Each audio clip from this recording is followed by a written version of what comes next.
Well, good morning, everybody, and welcome to coverage of the 8th and final round of the 2021 SuperOne Series. We are here at Shenington Kart Racing Club, just up the road from Banbury in Oxfordshire, for what should be a very, very exciting day of racing. As we say, we are culminating the 2021 championships today. 11 classes, 11 champions to decide across the running order of the day. Here it is for you on this 29th of August 2021. Weather conditions pretty good, it can be a little bit inclement up here around this just over a kilometre length circuit, 7 turns. No gearbox running today, so we are running the shorter version of the circuit. 12-foot elevation, fairly flat circuit round here, very fast. There is your weather report. Cloudy at the moment, no rain forecast for today. A nice cool 19 degrees, which will be good for the engines. Let's have a check out of the circuit. That's the view into the Bruno chicane. The cars will be coming towards us through that. Quite high up here, of course. We're on a top of a hill, on top of Edge Hill.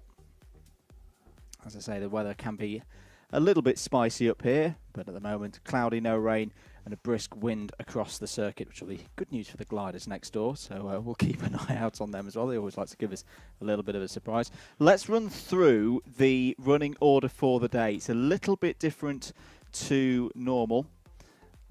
So it'll be the same as we had for yesterday, and we'll start with Bambino C50 Pros, then Bambino C50 New Era is out second, Honda Cadet then third, Bambino iArmy's fourth, Junior Rock fifth on their own today. Senior Rock and Rotax 177 will run out at the same time, so that'll be race 6 on your schedules. Mini Rock 7th, Junior Max and Mini Max out together in the 8th race of each rotation, and then Senior Rotax to finish. Each class will have 2 heats, 1 final. There will be a lunch break after the first rotation of those heats. Now, of course, with a championship decider, there's a lot on the line for it, particularly in our rock categories, where there's the opportunity to go to the Rock Cup at Super Finals in Lonato in Italy later in the year. No drop scores in SuperOne for 2021, so every race very much counts across today, and of course through the season so far. We'll try and keep abreast of all the championship permutations as they progress through the day, and you can get in touch with us as well in the YouTube comments here on the Alpha Live stream. Do make sure that you subscribe to the Alpha Live YouTube channel as well. If you want to tweet us as well, at @MM in the box. Andrew Mather from Motorsport Media on commentary duties for you throughout the day. Couple of messages coming in already. Hello to Simone Hookie, who's cheering on Jensen Hookie, who had a very good day yesterday in the number 33 in Honda Cadet, won round 7. Cameron Nelson having some support as well from Luke Ford. So, morning everybody. Thanks for tuning in. Great to have you here. Big thanks to our sponsors as well, once again, for SuperOne 2021. The Will You Financial Group. The Will You Financial Group will be making the award for Driver of the Day as well. So make sure that you're following the relevant Facebook pages. So Will You Financial Group's Facebook page and the SuperOne Series Facebook page, because that's where the announcement for that will be made later in the week. CWG sponsoring us again, of course, and RI Helmets. So the grids for the first 2 sets of heats, just to go over a bit more housekeeping. The grids for those have been decided by a qualifying session ahead of this morning's racing. So before we get into all of that, let's cut, I think, because we are about ready for the first race of the day, which will be the Bambino C50 Pros in their first heat. That's up next.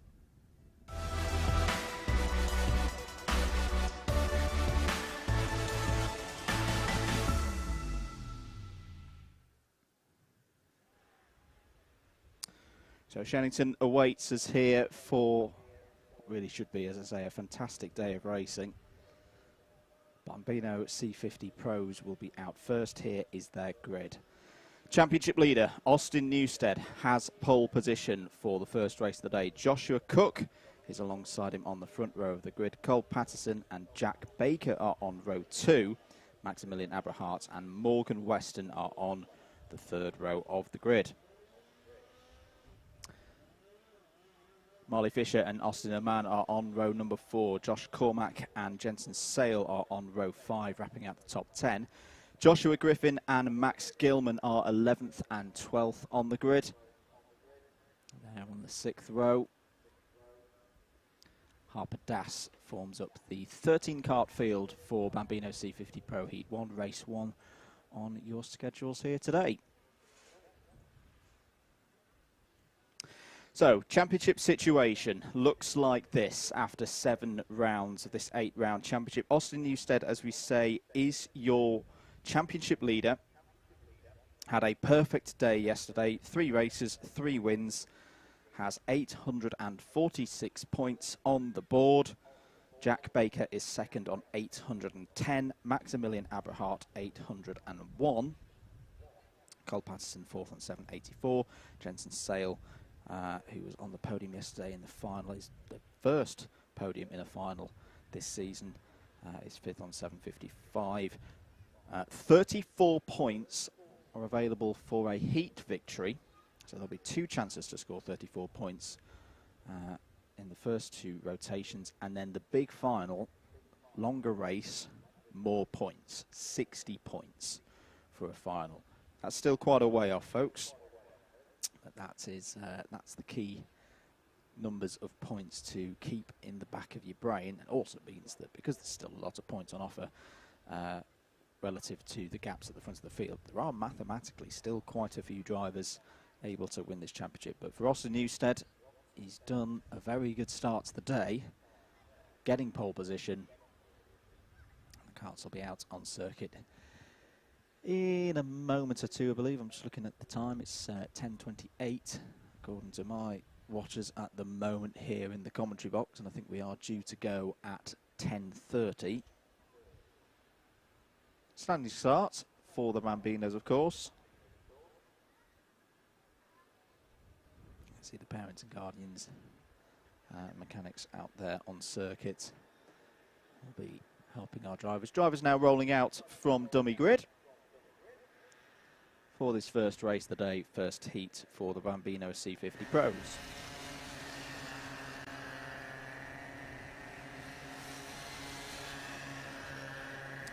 Luke Ford asks, are the New Eras here today? Yes, they are. They will be running second on the schedule. So a slightly different order to things here today.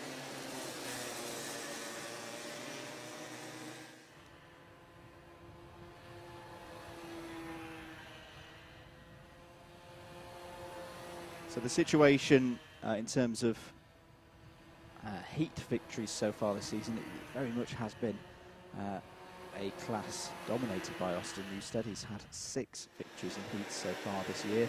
And it's been the finals where he's really hit those big numbers of points. He's won all but 1 final so far this season. As we say, that's still quite a way away. As the matter of this first race of the day, this first heat, which will be 8 minutes plus 1 lap.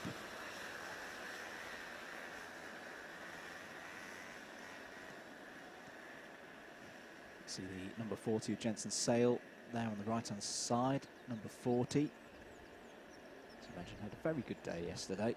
Harper Das forming up the back of the field. 13 karts in it. Looks like we are just about ready to go then for Bambino C50 Pros. First heat of the day here at Shenington for round 8 of the SuperOne Series 2021. Thumbs up from the marshal at the back. Away we go for 8 minutes plus 1 lap. Good start from Austin Newstead at the front of the field. Josh Cook in the 77 cuts across and retains second place as they go through the first couple of corners, through Cafe for the first time. Very wide circuit here at Shenington, plenty of opportunities to overtake. Go through Pitts Bend now, the left-hander, down the Stratford straight into the hairpin. There is Austin Newstead, blue and yellow helmet, number 74. Just where he wants to be. You can see Maximilian Abrahart in the middle of the pack there, having a few battles into the Bruno chicane for the first time. Big curbs round here, so Don't want to be clipping those, especially in these tiny karts. And it's a group of 3 that look like they're breaking away at the front of the field. Newstead in the 74, the number 24 of Cole Patterson. 5th in the final yesterday for Patterson. And number 77 of Josh Cook.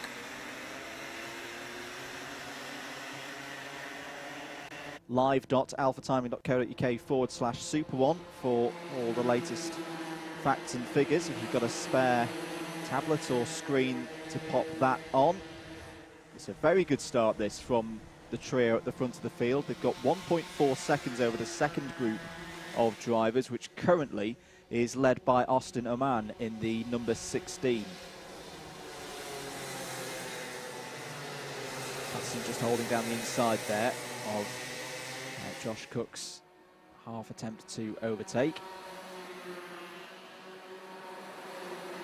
You can see Jack Baker. Jack Baker, I think, has got a transponder issue at the moment, because I just saw him there 5th overall, 2nd of that second group, just behind the trio here at the front of the field.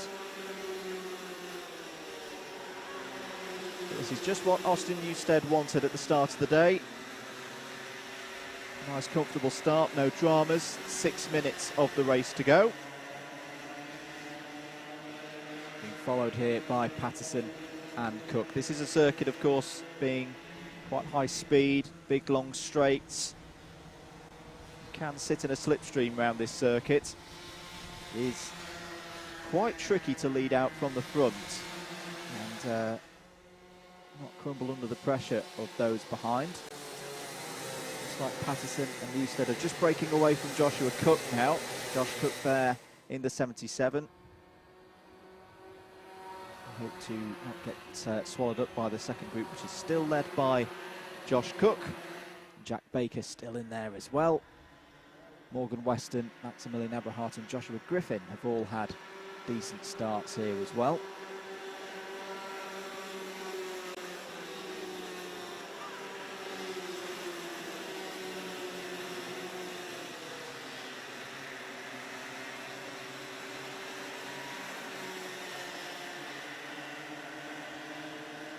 Four minutes and 44 seconds to go.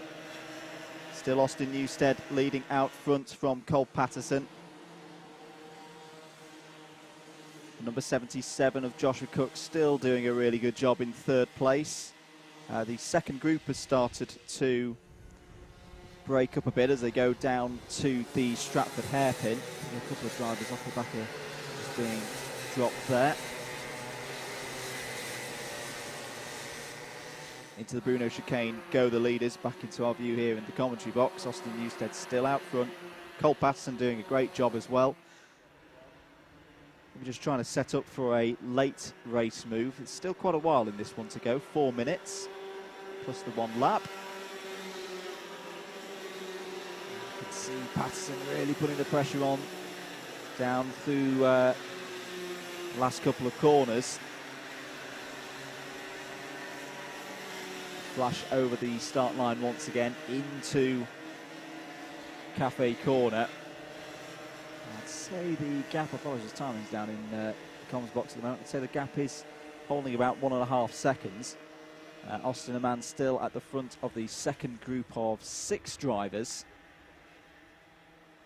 And Morgan Weston, Marley Fisher and Harper Das just off the back of the group at the moment.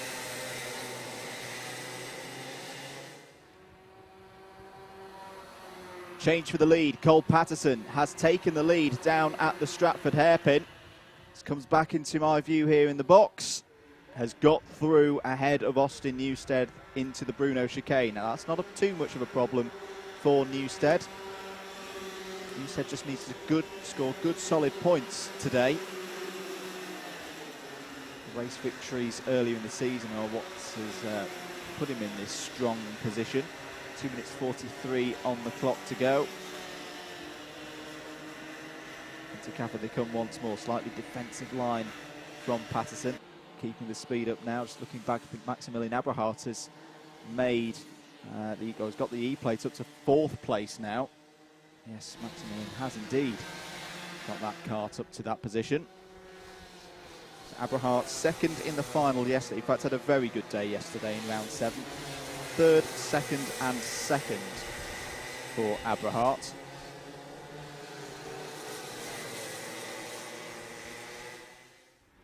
Still 2 leaders going through the Bruno chicane now and onto the Hanger straight. Here we go through Hanger corner and the big Newman bank up at the far end of the circuit. Looks like Abrahart is making a bit of a break here to try to get back to third place. Third place still being Josh Cook in the 77. Another lap counted down for our Bambino C50 pros. 1 minute and 37 on the clock. Patterson still leading ahead of Newstead. 2 of them still working together as well, which is good to see.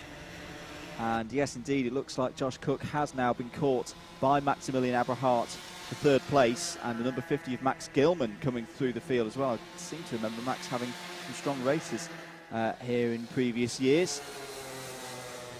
So we've got a good battle going over third place now in this first heat of the day for the Bambino C50 pros. Leaders coming back into the Bruno chicane. No change of situation there, but what's happening with the battle for third place? I think Cook is just, yeah, he's still there in the number 77 out front of the rest of this group.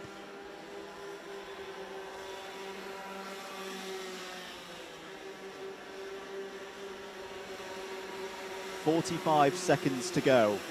So I'd imagine we've got 2 more laps as the new leaders, the leaders come over to start a new lap, the penultimate lap of the race.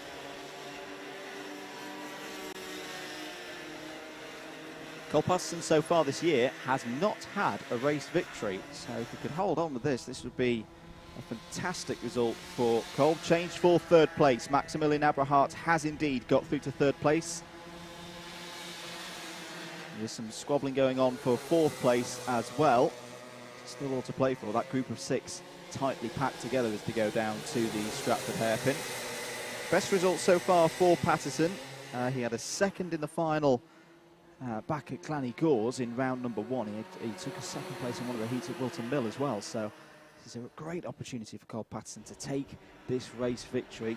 And if it's not the race victory, you've got to guess that, given the situation for Newstead where he just needs good solid points, that it could be at least second place. I'd be very surprised if there's any kind of contact or last lap lunges by Newstead. Last lap board is now out for the leaders, and it could be out for everybody else in a few moments time. But down the inside goes Newstead into turn 1, has got the move done. Back into the lead goes Austin Newstead. Now there's a good couple of opportunities for Patterson to take that lead back, one of them being down into the Stratford hairpin. They're side by side off of Pitts Bend. They go out of my view here in the comms box down into the hairpin.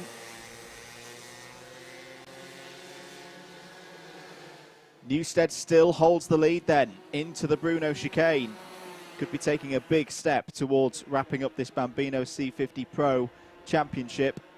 Cole Patterson has pushed Austin all the way though, and there's a battle still raging on for third place as Josh Cook tries to get past Maximilian Abrahart. That could go down to the last couple of corners. The leaders into the last couple of turns now. It's been a great race from both of these young drivers at the front of the field, but it does indeed, oh, now is they going to be on the line? Can't quite see who's going to have taken that. It is Austin Newstead. Austin Newstead wins by less than 1/10 of a second. 0.06 on the line ahead of Cole Patterson. Cole Patterson's arguably strongest race of the year so far. Third place for Josh Cook. Well fought back there from Josh Cook. Got caught by that second group, didn't panic, and is rewarded with third place there. Maximilian Abrahart, I think had a transponder issue over the line, so actually no, we'll wait and see if that's confirmed as to whether that's a third place for Cook or not. We're going to move swiftly on to the next race on our schedule, which will be the first appearance of the day for the Bambino C50 New Eras.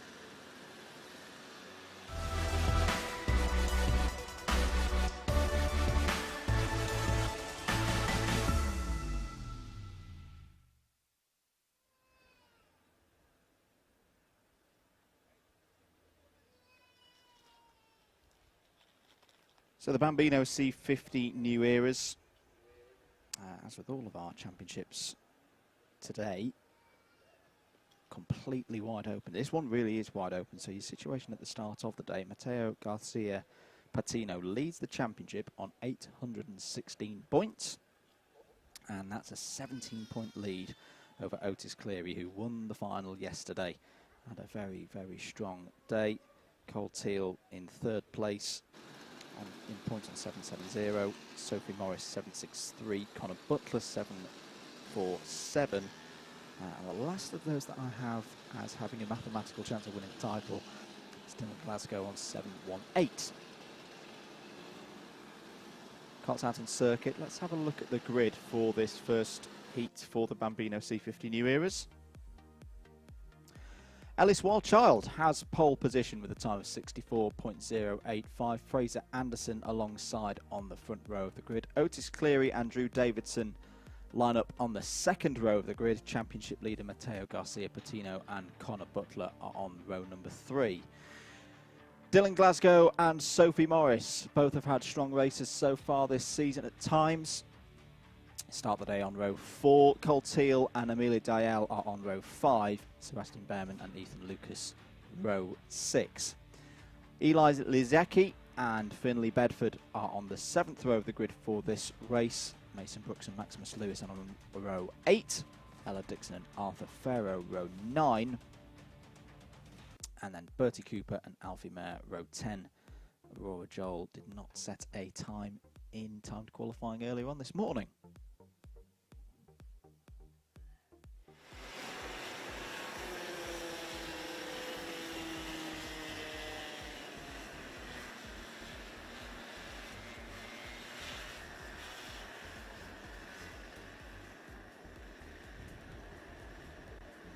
Carts lining up on the grid.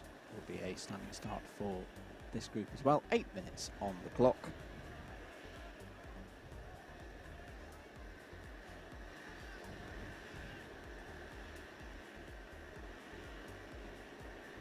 Away we go then for the start of the first heat of the day for Bambino C50 New Era. Streaming into turn 1, the two leaders on the front row side by side as they go into Cafe Corner, and it is the number 61 of Fraser Anderson who will lead through Pitts Bend and down towards the Stratford hairpin for the first time in this one. I do believe everybody has got through the first couple of corners all okay. Alfie Mayer on the back of the group there. I think Aurora Joel has not taken the start. Down into the Stratford hairpin they all go, and out of it now towards the Bruno chicane. Good group together at the front of this field. We saw quite early on in the previous race in the C50 Pros, the top 3 breakaway. I don't think that's going to happen this time. Very competitive class, this. There hasn't really been one driver that's dominated in the same way we say Austin Newstead has in the Pro category. These heats especially are all going to be about picking through. I do hear there's been a crash out there. Apologies, my monitor's down at the moment in the comms box. I can't see which carts are involved. We'll clarify that in a few moments' time. Fraser Anderson over the line. Dylan Glasgow hasn't come round to complete lap number 1. So it may be Dylan Glasgow who's involved in the incident, which I guess is down towards the far end of the circuit. Yes, you can see yellow flags out through Hanger Bend. And the cart involved.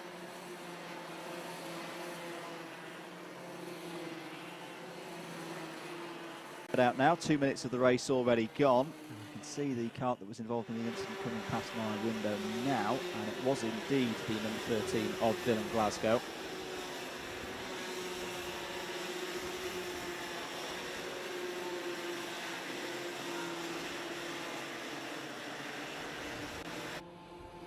Second in the final yesterday behind Otis Cleary.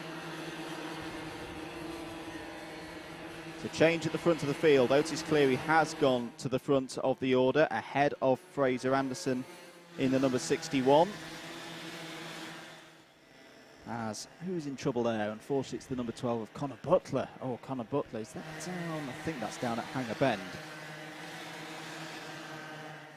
It's a very tricky corner, is Hanger Bend. You have a lot of bravery as you enter it, and make sure you don't clip the big curve on the inside of it. Thanks to the Alpha Live team, we've now got pictures back in our commentary booth on the monitor. 5 minutes of this race to go.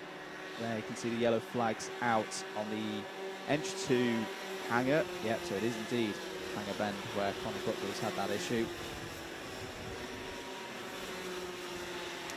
Otis Cleary starts a new lap then. Contact warning for Mason Brooks. Fraser Anderson looking to the outside, trying to go round the outside into Cafe. That's a brave spot to try that one on.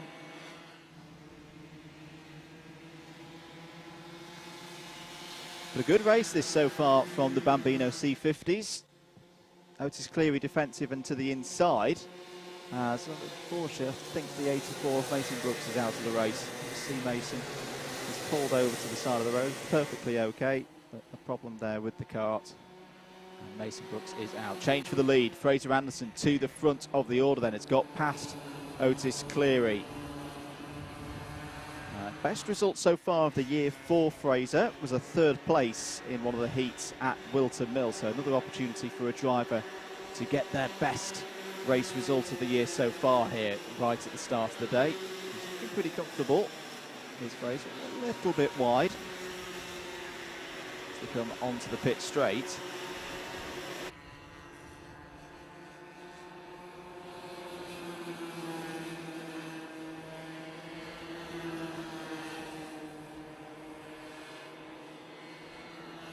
You see that second group there, from 4th place down. You've got Mateo Garcia Patino involved in there, and Sophie Morris and Amelia Diel.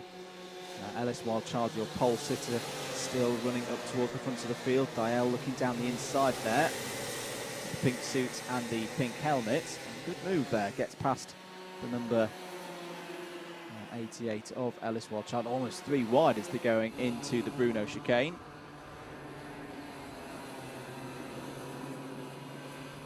Side by side between Diel and Morris. Changes back and forth here in this battle over 4th place.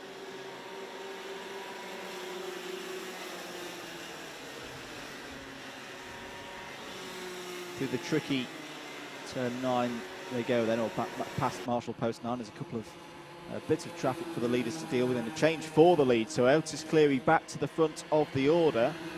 That kart there, I believe, no, that's not a back mark at all. Apologies, no, that's Drew Davidson. So Drew Davidson has come into this pack and has taken 2nd place away from Fraser Anderson and is now going down the inside. Can Drew Davidson take the lead here into the Stratford hairpin? Yes, Drew can. Really good move from Drew Davidson. Has suddenly come alive in this first heat of the day. He's done a 1 minute 3.150 last time around. Stunning pace from the driver in the number 70. Had some decent results so far this year. He's been very strong in the finals. 2 finals victories so far as Otis Cleary looks down the inside into Hanger, but nothing doing there. 1 minute and 40 seconds on the clock. Group of 3 out front from the rest of the field. We've confirmed them as they come over the line that Drew Davidson has the lead. Yep, there it is, confirmed as a formal lead change. Otis Cleary 2nd, Fraser Anderson still on for a best result of the year so far in 3rd place.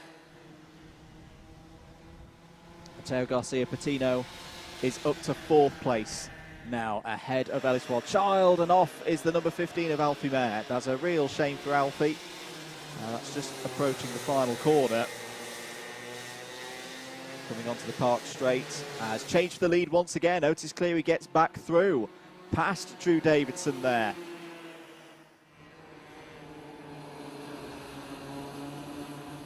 Big points needed for Otis Cleary today, a 17-point deficit behind Mateo Garcia Patino. As Drew Davidson, good power for Drew Davidson out of the Bruno chicane.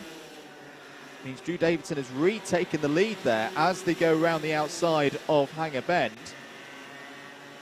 Really can't call this race at the moment, very back and forth. 2 laps to go, 30 seconds on the clock, time will expire on this next tour of the circuit. Fraser Anderson still sitting in a very good position there in 3rd. Not wanting to get too involved. Just thinking if these two drivers trip over one another, there's a chance here for a race victory. Drew Davidson still in the lead. Will Otis Cleary go down the inside into the Stratford hairpin? Definitely looking for it is the number 22. Takes the lead, takes it back, and gets good speed off of the hairpin. Good driving from Otis Cleary. Each position effectively worth 1 point in these heats. Remember, 34 points available for the race winner, 33 for second, 32 for third. You get the picture down through the field. Otis Cleary defends to the inside now. This is where Drew Davidson is particularly strong, but Otis Cleary has held a good line there on the initial part of Hanger. Through the loop now. This is great racing here in the Bambino C50 New Era class. First heat of the day for them. Cleary and Davidson just starting to break away now from Fraser Anderson. We're on to the last lap of this heat. Still very difficult to call who's going to win this. We've been a change for fourth place that could be key in the championship battle, because Ellis Wildchild has got ahead of Matteo Garcia Patino for that fourth position. So Patino now into fifth. Down the inside goes Drew Davidson into the hairpin. Can the move be done? Oh, what a brilliant switchback from Otis Cleary. Otis Cleary holds on to the lead then, but Drew Davidson is not giving this up. Side by side into the Bruno chicane. Otis Cleary will exit the chicane still in the lead. This is not over yet. Here onto the Hanger straight. This is where Davidson has been strong, as we say, trying to go around the outside again. Fraser Anderson sniffing around. Is there a lane on the outside there for Davidson? It's good, respectful racing between the three of them, but it looks like it's going to be Otis Cleary for the third time this weekend is going to take a race victory. Heat 1 goes to Otis Cleary. Drew Davidson in second. Fraser Anderson matches a best result of the year so far there in third place. Fourth for Ellis Wildchild. Fifth for Matteo Garcia Patino. Sophie Morris sixth. Amelia Dial in seventh. Sebastian Behrman in eighth. And then it's going to be Cole Teal over the line in ninth place. Maximus Lewis, I think he's going to be 10th unless there's a few changes at the end there. Was in a battle with Eli Lizecki and Ethan Lucas. But a great race there from Otis Cleary and a big, big move in the championship. We'll see those drivers back out again later. We'll get ready now for the first appearance of the day for our Honda Cadet category.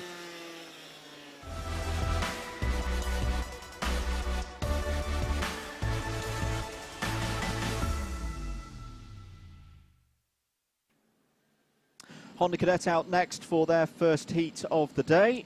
This class, again, very competitive. All pooled engines here in SuperOne Series for 2021. Here's your championship situation. Oliver Majewski in the number 40 leads the championship at the start of the day with 849 points. A good lead for Majewski, whose dominance in the early parts of the season stood him in good stead here. Jaden Sherwood, the number 3, is second on 789. Logan McAllister, Charlie Warren is in third place on 773. Logan McAllister is then in fourth place on 761. Mayam Patel in fifth on 723. According to my sums, those are the 5 drivers with a mathematical opportunity of becoming 2021 Honda Cadet SuperOne Series champion. A big title, of course, has been won by many an accomplished driver over the years. Last year it was Kasimir Tomaszewski. You go back through the years of drivers who've won this title. Alex Albon's a name that springs to mind, of course. Let's have a look at the grid then for the Hondas and their first heat of the day. Logan McAllister will start this race on pole position. Charlie Warren alongside on the front row. Oliver Majewski starts on the second row alongside Cameron Nelson, Andrew Dixon and Jarrett Clark, who had a strong day yesterday on the third row of the grid. Yesterday's winner, Jensen Hookey, starts on the fourth row of the grid alongside Jaden Sherwood, Hayden Gray and Martin Wright on row 5. Mayam Patel and Riley Till are on the sixth row of the grid. Finlay Lyons and Ethan Griffiths will look to move forward from the 7th row of the grid. Victor Hansen and Christian Stefanov are on row 8. Oliver Warner and Katie Donaldson are on row 9. Amy Peacock and Sukhmani Kira in the top 20. Archie Dyson and John Richardson on row 11. Oliver Spencer and Bella Fairclough on row 12. Charlie King and Felix Freeman, row 13. Alice Fairclough and Felix Smedley, row 14. 28 karts in the race, forming up on the grid as we speak. 8 minutes plus 1 lap as ever. Last few karts just coming into position. Very intriguing first race of the day, this. Lots of drivers who will fancy their chances. Eyes on the lights, red lights illuminated on the start gantry, although I think there's a couple of karts that just need to be repositioned at the back of the field there. And number 19 of Felix Smedley is one of them. But I think we are ready to go now. Thumbs up in the air from the official. Just trying to get Felix Smedley back in position. Now we are good to go. Eyes on the lights. Out they go, away we go for 8 minutes plus 1 lap in the first heat of the day for Honda Cadet. Good start from second place on the grid there for Charlie Warren. Just having a good look at Logan McAllister through Cafe Corner for the first time. They're still going to be side by side as they stream through Pitts Bend and down into Stratford for the first time in this one. It is indeed through, and see Majewski's up to third place, the blue and white liveried kart there. Big group of Honda Cadets streaming through the Bruno chicane for the first time. Coming down the back straight already, the top 3 starting to break away there. If you've not watched Honda Cadet racing before, all about momentum. Not a lot of power in these karts. It's a good test of racecraft and being able to pick the right moments to go for a move, overtake, work with another driver, of course. So Hayden Gray confirmed as your race leader at the start of this one. Logan McAllister has been able to hold there in second place. Andrew Dixon, unfortunately, has lost out a little bit on that first lap, down 5 positions into 11th place. Who was your biggest, who had the most progress there? A couple of drivers with 2 positions gained on that first lap. Jarrett Clark joins the front trio. Jarrett Clark ran incredibly strongly here last year, I remember. So I fancy seeing Jarrett Clark at the front of the field. So it's the top 4 of Charlie Warren, Hayden Gray, Oliver Majewski and Jarrett Clark at the front of the field. There's been a couple of transponder issues out there. Where has Hayden Gray gone in all of this? In fact, front of the pack, we have got the 82 still of Charlie Warren. So Charlie Warren has held around the outside from P2 at the front of the order. Majewski looking to the outside, Jarrett Clark there. The English Motorsport liveried karts, the O plate. And there's a yellow flag out. I think that's going into Stratford. I wonder if someone's fallen off the road there.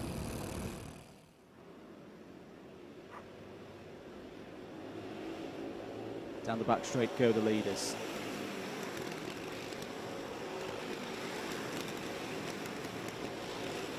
Still at the moment, Charlie Warren. Orange liveried kart at the front of the field.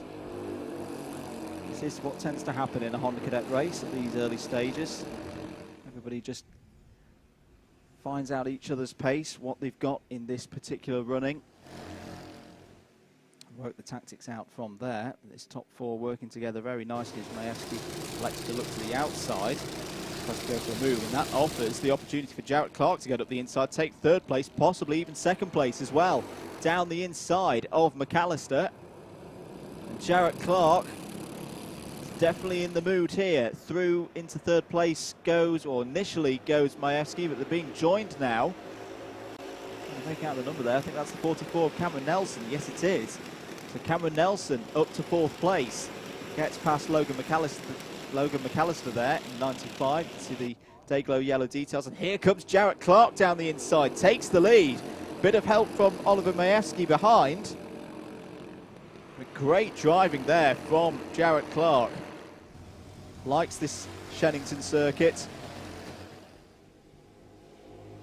pulls to the front of the field. Now, can Jarrett Clark and Oliver Majewski work together and get out front? It's going to be very, very difficult for them because, as we say, this is a big power slipstream circuit. Trying to break away from a big group of karts who are working together is very, very difficult indeed. But these two drivers will at least try. 3 minutes and 40 seconds on the clock. Round the final corner. Over start finish they go.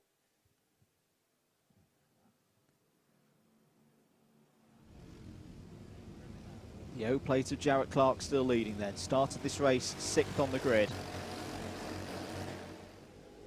In terms of points going forward, if the race was to finish as it is now, it would put Oliver Majewski on 882 points. And just trying to track where Jaden Sherwood is in all of this at the moment, the number 3. Because Jaden Sherwood is the closest rival, the closest competitor to Majewski in all of this. He's obviously not at the front of the field, not winning the race, because there's the top 4, the O, the 40, the 44, and the 95. There's a couple of timing issues you see there on the left-hand side of the screen, so ignore those for a while. I'm just going to try and see where the number 3 is there. So tightly streaming through. Quite difficult to pick out where the number 3 is in all of this at the moment, so apologies for that. Still Jarrett Clark though leading at the front of the field. The top 2 have not been able to break away, but a nicely formed quartet now working together through the Bruno chicane with 2 minutes and 10 seconds to go. Clark, Majewski, and the number 44 of Cameron Nelson. Cameron Nelson, he had a tricky day yesterday, 7th, 16th and 17th for Cameron, but was very strong at Glanny Gores, so has been in this position before in SuperOne this season.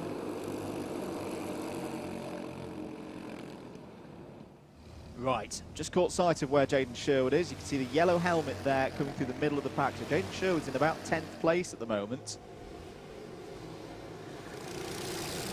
That is good news for Oliver Majewski, because in terms of points available, max possible scores for these groups of drivers is further tilting the Honda Cadet situation in the direction of Oliver Majewski.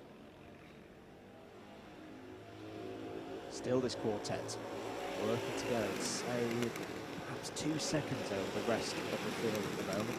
Pete working together, there's 1 minute on the clock. So they might sneak another lap in here. They might get 3 more. There we go. So Clark, Majewski, Nelson, McAllister. Man, Patella's had a good race here and has worked up to 5th place. Jensen Hookey, similar regards, is there in 6th.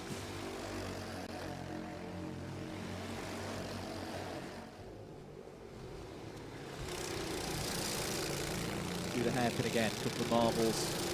With some tyre being kicked up there. That won't bother the drivers. See there that Mayan Patel, it's been a good race for Mayan Patel. I'm just going to remind where, yeah, Mayan started in 11th place, so working up 6 positions across the last 7 and a bit minutes. Very good progress indeed for a driver who's impressed me this season. He's taken a big step forward, both here on a SuperOne national level and races at Wilton Mill Kart Club a lot, so definitely progressing forward. He was 2nd yesterday in the final, and he's a good haul of points for men, looking to secure a top 5 position in this championship. Time has expired, but we are not. No, we are on the last lap. Okay, we are on the last lap then. That's just been called in front of us here. And Majewski down the inside takes the lead. Big move, opens the door out for the number 44 of Cameron Nelson and the 95 of Logan McAllister. Nothing Jarrett Clark could really do about that. And that is why Majewski has been so strong this season, very decisive. He's calling to the drivers behind to keep working with him. Will anybody go down the inside? No, that's well covered off by Oliver Majewski, and what a victory this is going to be. It's actually his first victory in quite a while. First one since Clay Pigeon. Oliver Majewski No, now we are on the last lap. Apologies, another little timing glitch there, but they're carrying on. They did not see the checkered flag. So can Oliver Majewski hold on for one more lap? As we say, has not won since round 4. But has kept the points up, been consistent at least. Has kept the lead through the Stratford hairpin, and that's one of the big opportunities to overtake. Jarrett Clark's down the inside of McAllister going for 3rd place. He's got it. Really good move there from Jarrett Clark. Down the hanger straight they go. Majewski defended it well last time. Presumably just stick to the inside, not offer an opportunity for anyone to overtake it. This time we'll see the checkered flag, and it is a first win since Clay Pigeon and a big step towards the Honda Cadet Championship. Oliver Majewski takes Heat 1 here at Shenington. A great 2nd place there for the number 44 of Cameron Nelson. 3rd place goes to Jarrett Clark. 4th place to Logan McAllister, sorry. It looks like Jensen Hucky's got up into 5th place as well. Well, a very entertaining race as we come to expect from the Honda Cadets. Very good stuff indeed. We'll see them back out again after lunch break. Next up out on circuit for their first heat of the day, it's going to be the iArmy Bambino class.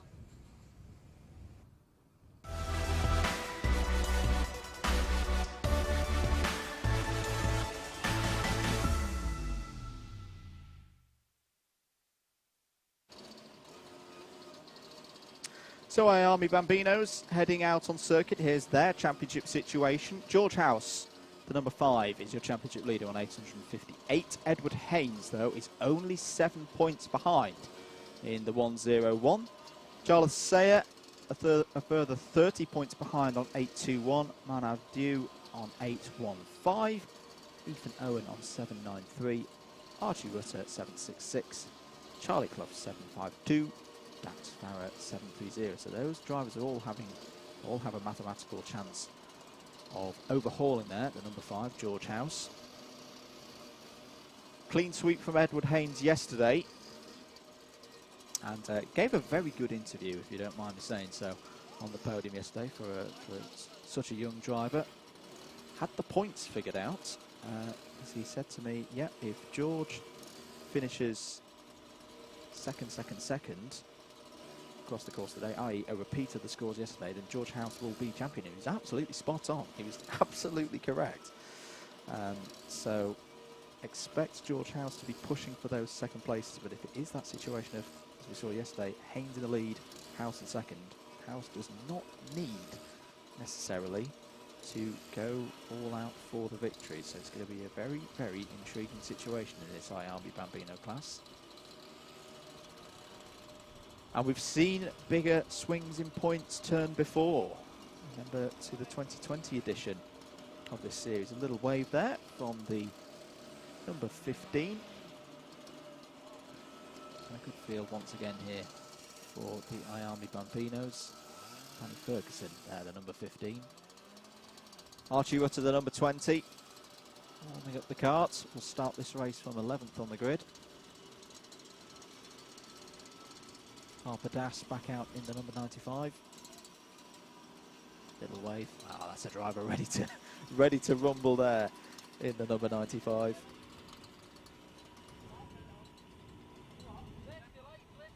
Judging from the way that they are lining up, it does look like Edward Haynes, yes, in fact, has got pole position from the qualifying earlier on this morning. So that is very good news for Edward.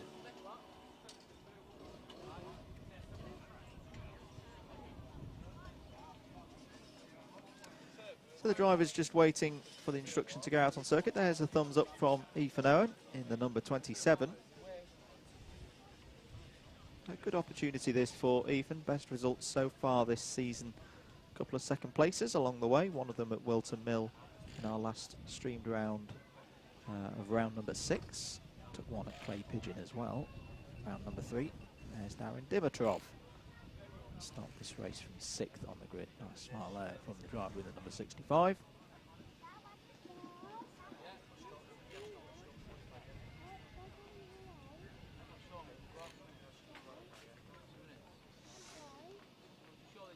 I suspect we're just waiting for maybe a couple of karts that had issues in that last race just to be cleared, making sure that the circuit is ready for the drivers.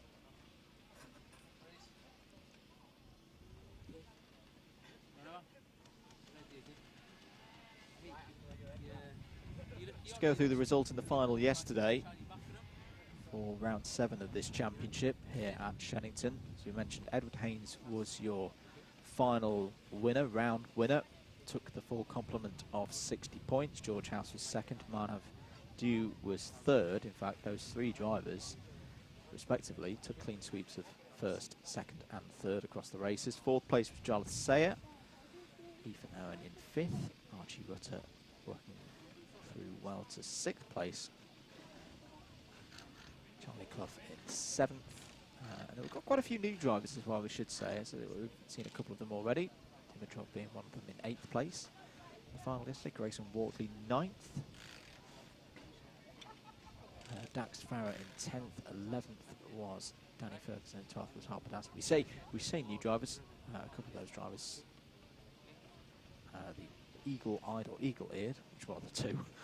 Amongst you will notice that those are drivers who've been in the C50s before, so taking this step up to the next size of karts. Keep comments coming in on the YouTube stream. Let's have a quick check-in with them whilst we've got a pause in the action. Hello to Motor Meerkats, one of our DDMM commentary colleagues, was at Wilton Mill last week. Did a fantastic job. Do go and give that a watch back on the Alpha Live YouTube channel. Remember, all of the streams that we do here at Alpha Live free and available for you to watch on YouTube. Do make sure you've pressed the subscribe button, given that thumbs up button a click, and a share as well of today's stream. Be really appreciated.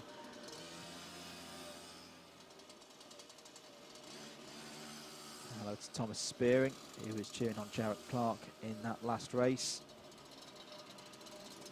It now looks like the iArmy Bambinos are heading out on circuit, so let's have a look at their grid for their first heat of the day. Edward Haynes, clean sweep yesterday, has pole position to start things off today. Ethan Owen joins Haynes on the front row of the grid. Manav Dew and Charlie Clough are on the second row of the grid. Jarlath Sayer and Darren Dimitrov, great qualifying there from Dimitrov on the third row of the grid. Grayson Wortley and Dax Farrer are on row 4. Harper Das and George House on the 5th row of the grid, so work to do there for the championship leader. Archie Rutter and Danny Ferguson unfortunately had technical issues in that qualifying. They were disqualified, so they start on the 6th row of the grid.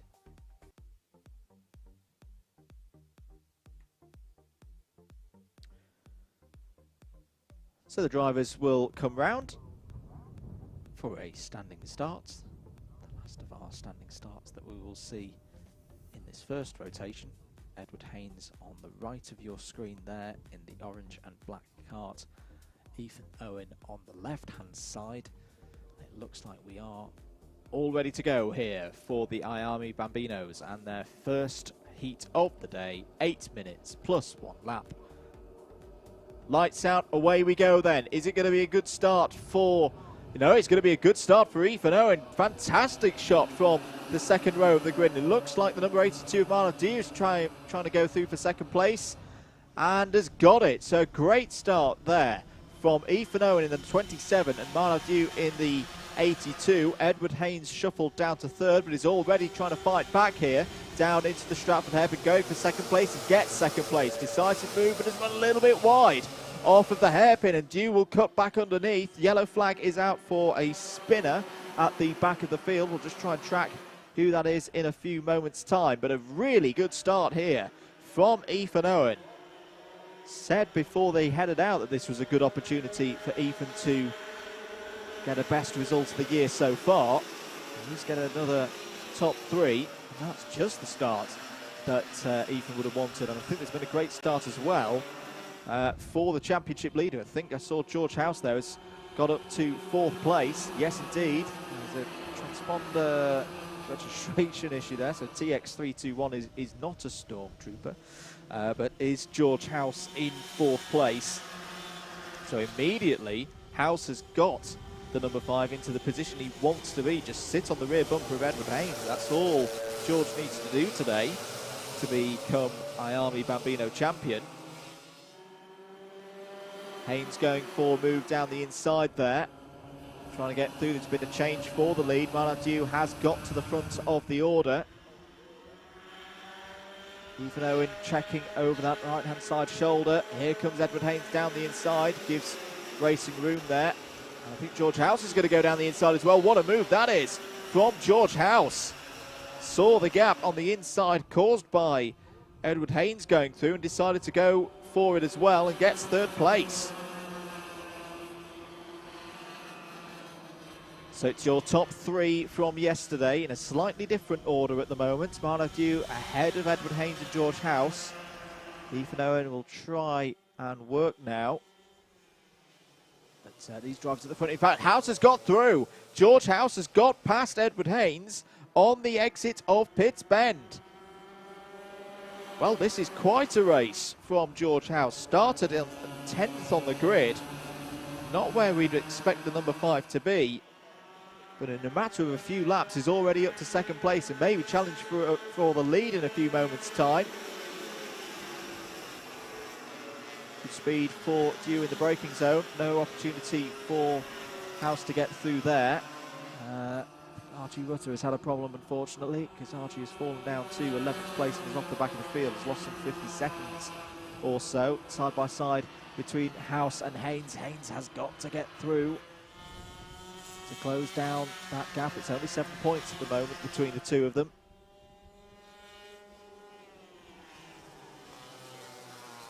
Through the Stratford hairpin to go. Good defence for this from Marnadieu, just holding that position. George House cuts across, and this is the story. This is where things are a little bit different on a finale. Any other round, I think George House would be focusing on just trying to get past Marnadieu, but with the situation, the points the way they are, it's actually more important to keep Edward Haynes behind. House is dealing with that very, very well. You've got to remember, these are very young drivers. Has handled the, oh no, is that a problem? I think it is. There's a problem for Marnadieu, and I think Marnav is going to have to pull into the pits. That is such a shame. Some form of technical issue on the kart, and the number 82 is out. Well, that really is a shame, because that was one of the best runs so far this year from Marnav. And the opportunity to take a first victory of this SuperOne season, sadly, passes by. Change for the lead, though. Look at this. Edward Haynes has got back ahead of George House. Ethan Owen still there in third. Who was saying as, oh, was there a little problem there through the Bruno chicane for somebody? Didn't quite catch which number it was. So this is the position that Edward Haynes was talking to me on the podium about yesterday. Leading the race, but with George House there in second place. There is the 82 of Marnadieu. That, your heart really has to go out to Marnadieu there, because that was a drive deserving of a good result, a strong result. Sadly, it's not going to be the case.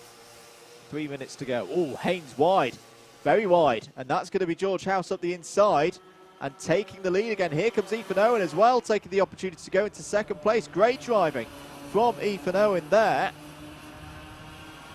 Hops back into second place. It's a good spirited drive from the number 27. It was 4th, 5th and 5th yesterday in round number 7. Had that great qualifying, got the front row. It's really taking it to the two drivers at the front of the order. Just looking further down through the field. We got a number 49 out there. I hope we got 49 out there, Jarlath say it. Just looking around, because I've not seen number 49 registering on timing.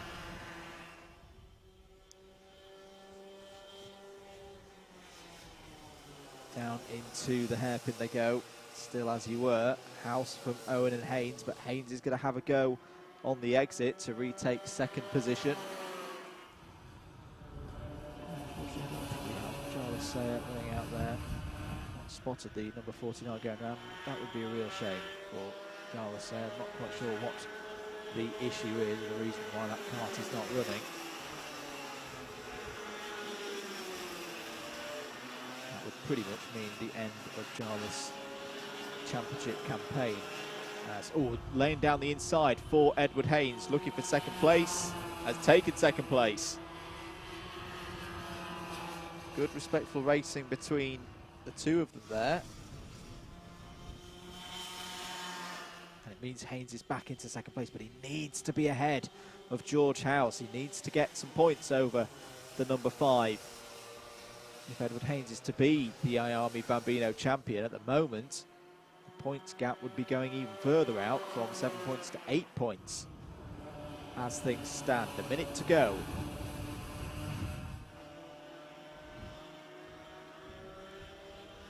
George House now starting to go slightly defensive.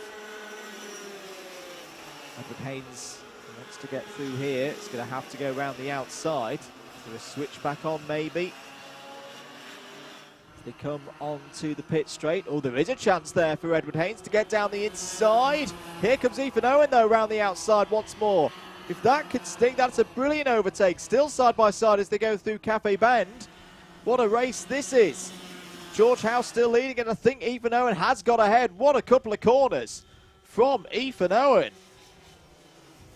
Penultimate lap for the IARMI Bambinos. There's only 10 seconds or so on the clock, and they will not get round 2 start-finish again before that time is up. This could be a big moment for George House. He's worn his heart on his sleeve this season. Took a fantastic round win. In fact, every single stream that we've done this year, rounds 4 and 6, George House has emerged at the top of the order. The last lap board will be out now. The key thing, of course, though, if Ethan Owen can hold that second place, that's really good news for George House.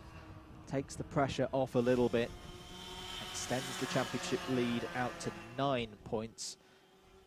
But more crucially, another race ticks by, and there'll only be 2 more after this one. Ethan Owen continuing to battle with Edward Haynes there. Can Edward Haynes get down the inside? No. Good speed for Owen off of the corner. This is not done for George House, though. He's going to have to defend through the last couple of corners and into the last braking zone. Haynes looking to the outside now of Owen, may have an opportunity. Owen shuts the door there.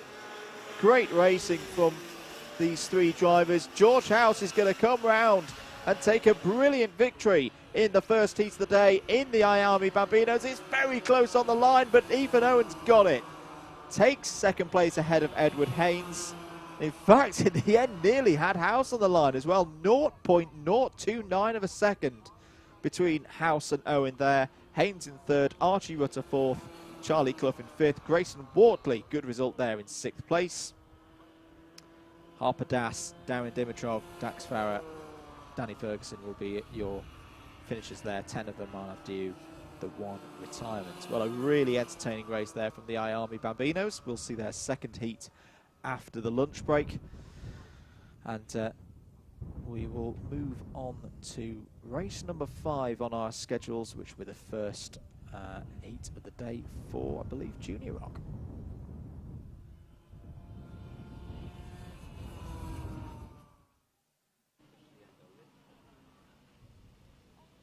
So Junior Rock out next, and this is a very, very intriguing class.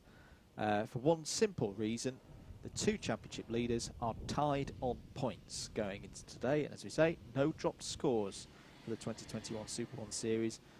So this is effectively a shootout between Ollie Stilp and Alfie Briggs at the front of the order, both of them on 863 championship points. They're not the only ones who can win the title, though. Mathematically, you've still got Alfie Richards involved there on 815, Kieran Pepper on 812, Joe Lorenzo, Max Ure 784 and 780. But you've got to think with the way that this category is played out so far this season, that it's going to be between Stilp and Briggs. Let's have a look at the grid then for Junior Rock. Alfie Briggs has pole position. Championship rival Ollie Stilp alongside on the front row of the grid. Joe Lorenz and Alfie Richards on row 2. Kieran Pepper and Harry Ewell are on row 3. David Marshall completes the 7 runners in this category. Not just a SuperOne Series Championship on the line here as well. There is the opportunity to go to the Rock Cup Super Finals to be held at Lonato in Italy later in the year in October. And, I spoke to Alfie after his victory yesterday. It would mean a lot to any of them. Are we good to go? Yes, I do believe we are good to go for the start of this race. Briggs will lead through Cafe Corner for the first time ahead of Stilp. Initially they were looking for a restart there, but they didn't get what they wanted. Down into the Stratford hairpin they go.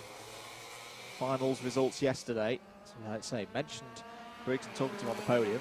He won the round. Second place was Alfie Richards, third Kieran Pepper. A big part of that final yesterday was an incident for Ollie Stilp, which resulted in an infringement and a penalty. He was classified as 6th. But already Stilp and Briggs breaking out ahead of the rest of the field. Joe Lorenz has had a good start. To third, Kieran Pepper to follow through to 4th. Alfie Richards, unfortunately, I think has had an issue because he started in 4th place, or was due to start in 4th place. He's now registered in 7th place, and the championship leaders are already scrobbling over the lead here. This is going to be the story of the day here in this class. These two drivers don't really care about anybody else in this category, no disrespect to them, because they're tied on points. And whoever can get 1 point here, 1 point there, is going to feel very, very good about things across the course of the day. 6 minutes and 30 seconds to go. End of lap 2. It's Briggs from Stilp by a quarter of a second. Joe Lorenz now a second back from the leader. Kieran Pepper is currently the fastest driver out on circuit on a 44.262.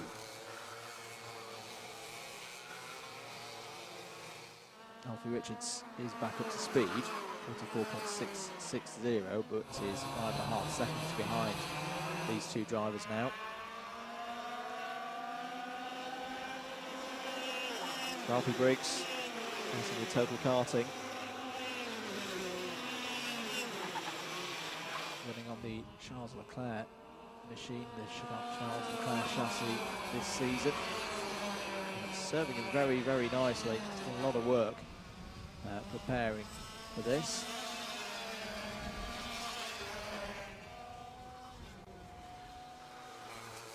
Through the hairpin they go. You just feel this race is going to simmer away now for the next 4.5 minutes.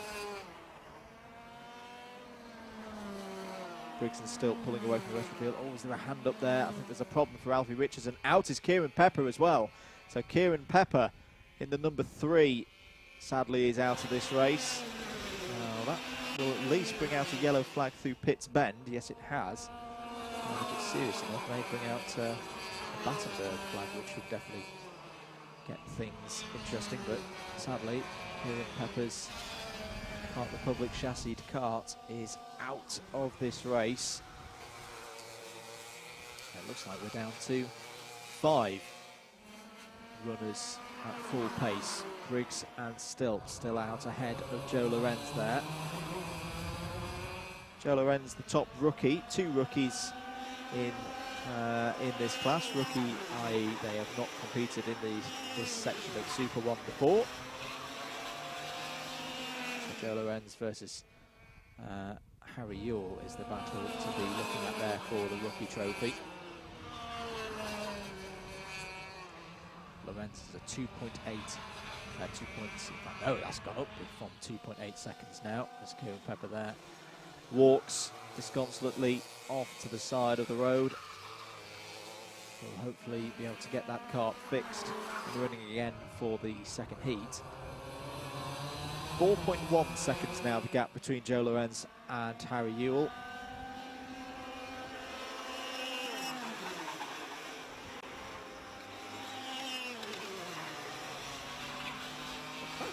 do the results, I don't think Joe's had a top 3 yet so far this season. So another driver on for a best result in their respective class.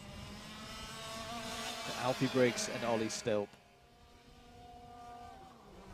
Both of them wanting to go to those Rock Cup Super Finals in Italy, take that golden ticket by winning this championship.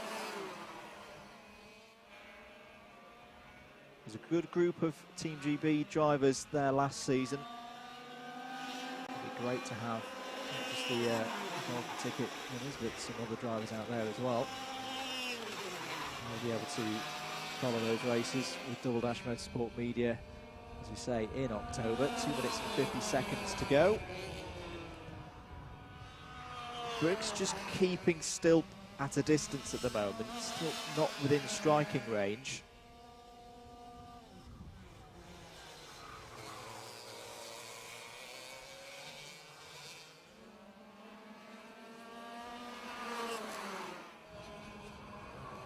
Through the Bruno chicane. There we go. Ollie Stilp has started to turn the speed up though. 43.351 last time around, and look at that, he's really closed in all of a sudden on Alfie Briggs. Finals winner from Wilton Mill, round 6. The last time we saw this category on your Alpha Live screens. Maybe just pacing his way through the race. 2 minutes to go. Still Joe Lorenz running strongly in the low 44s. Briggs feels the need to start defending down into the Stratford hairpin. And again, as they approach the Bruno chicane, this is a proper race on now. Alfie Briggs feeling the pressure from Ollie Stilp, who's got good drive off of the Bruno chicane. Is there going to be a way through? No, he's going to have to look to the outside as they go through the loop, round the final corner. Still a good number of laps of this to go. 1.5 minutes almost on the clock. So if Alfie Briggs is to win this race, he's going to have to make that number 47 the widest kart here this weekend. Defensive again to the inside, still no way through.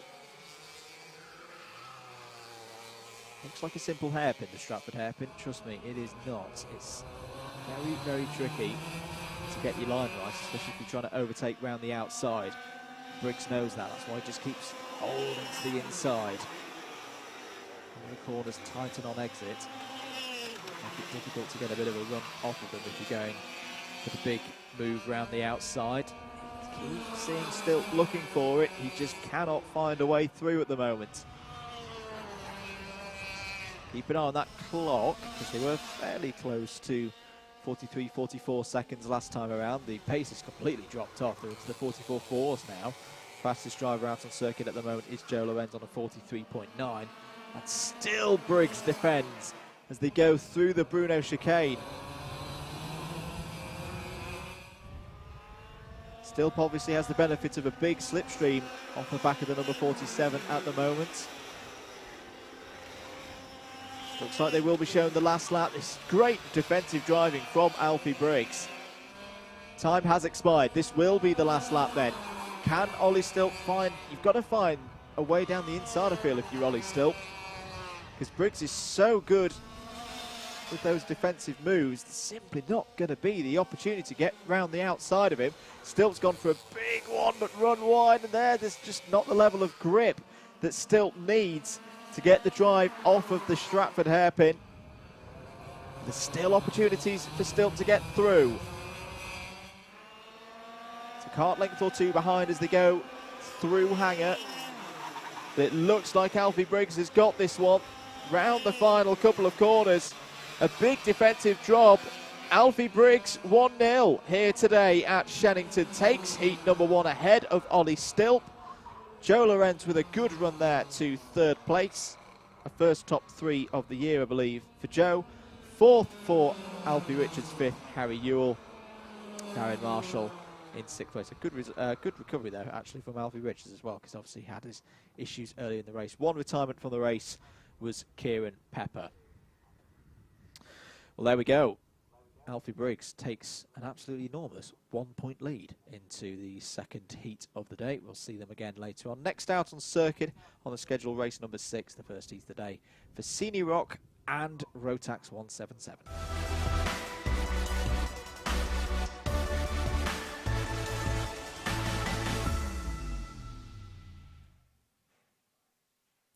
Two classes out at once for this next race. Let's whip through their championship permutations. Senior Rock looks like this. Rob Ellis leads comfortably on 634 points. Daniel Pepper second on 584. Max Davies on 575, and Matteo Palmer, yesterday's final winner, on 535. Isaac Lord also out today in Senior Rock. Those drivers also racing for honours to get to Rock Cup Super Final on the 13th to 16th of October. Rob Ellis has pole position, Max Davies P2, Daniel Pepper and Isaac Lord row 2, Matteo Palmer P5. The Rotax 177's out there as well. Appleby, Clee, Hunt, Cater, Thomas, Strachan and Sadler at the front of the order. Ben Cowley, Callum Smith and Sammy Marlam wrap out the field. Had to whip through that fairly quickly because already here come the Senior Rocks round the final couple of corners. Now Rob Ellis got a penalty in the final yesterday for a jump start, so he will be making sure that that doesn't happen again today. Away we go then for 8 minutes plus 1 lap. No, there's a yellow light out, so there may be a restart here. No, I think we're fine. We're carrying on. Away go the Rotax 177s. Oh, nearly contact there between, I think there was contact between Max Davies in the number 5 and Rob Ellis. Now Rob Ellis, to win this title, basically just has to finish each race today. Does not need to win. And definitely does not need to retire and register a 0 score. Rotax 177 situation, just to give them a bit of attention. Chris Thomas is your championship leader on 611. Had great heats yesterday, but not a great final. Finished in P10. The final was taken by Scott Clee, who is his closest championship rival, 5 points further back. Oliver Appleby on 575. Adam Sadler 556. Robert Strachan 516. And Sammy Marlon 512. Those are the ones in with a mathematical shot of winning the Rotax 177 title. So at the end of lap 1, Rob Ellis leads ahead of Max Davies, Isaac Lord, Matteo Palmer and Daniel Pepper.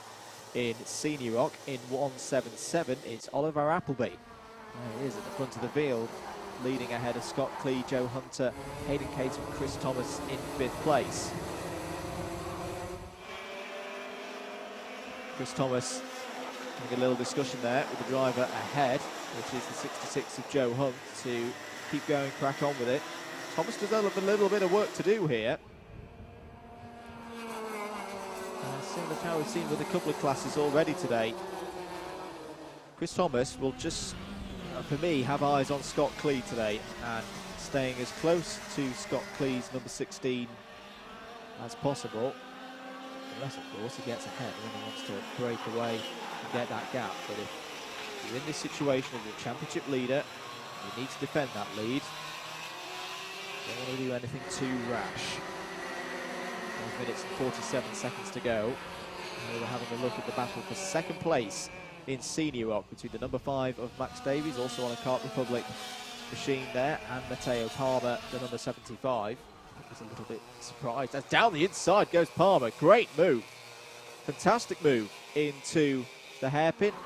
Has a point to Max Davies to say, let's work together, let's go. In fact, Palmer is the fastest driver out on circuit at the moment, a 42.970.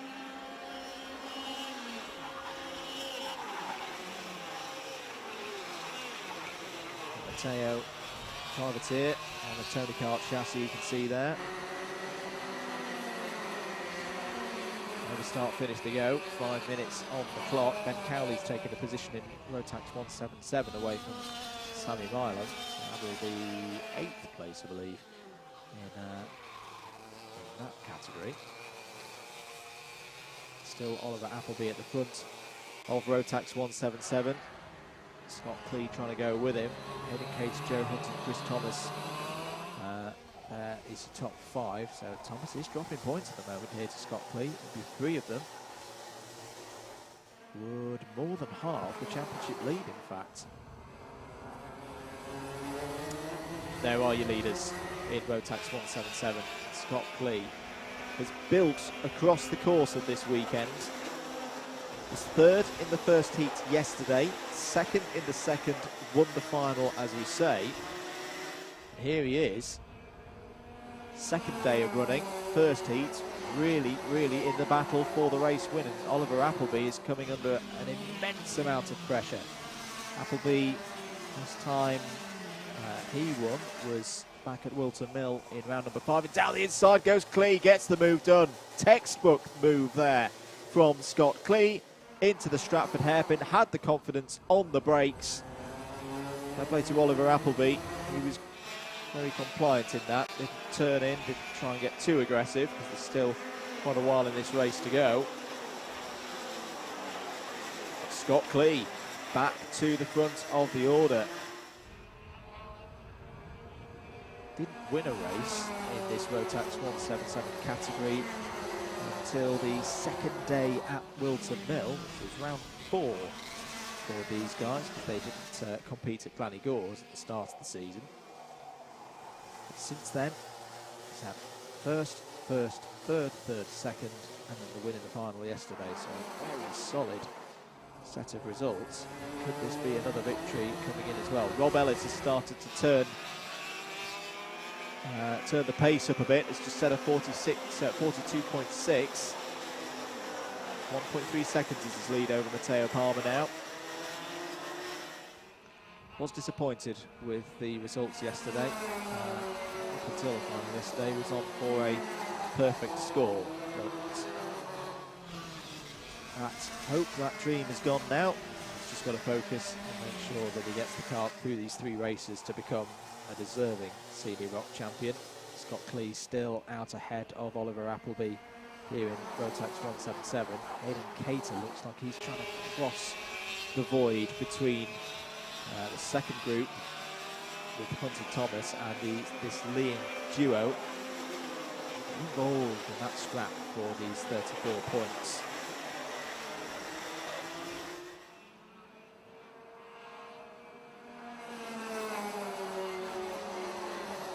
Cross start finish to go, 2 minutes on the clock then.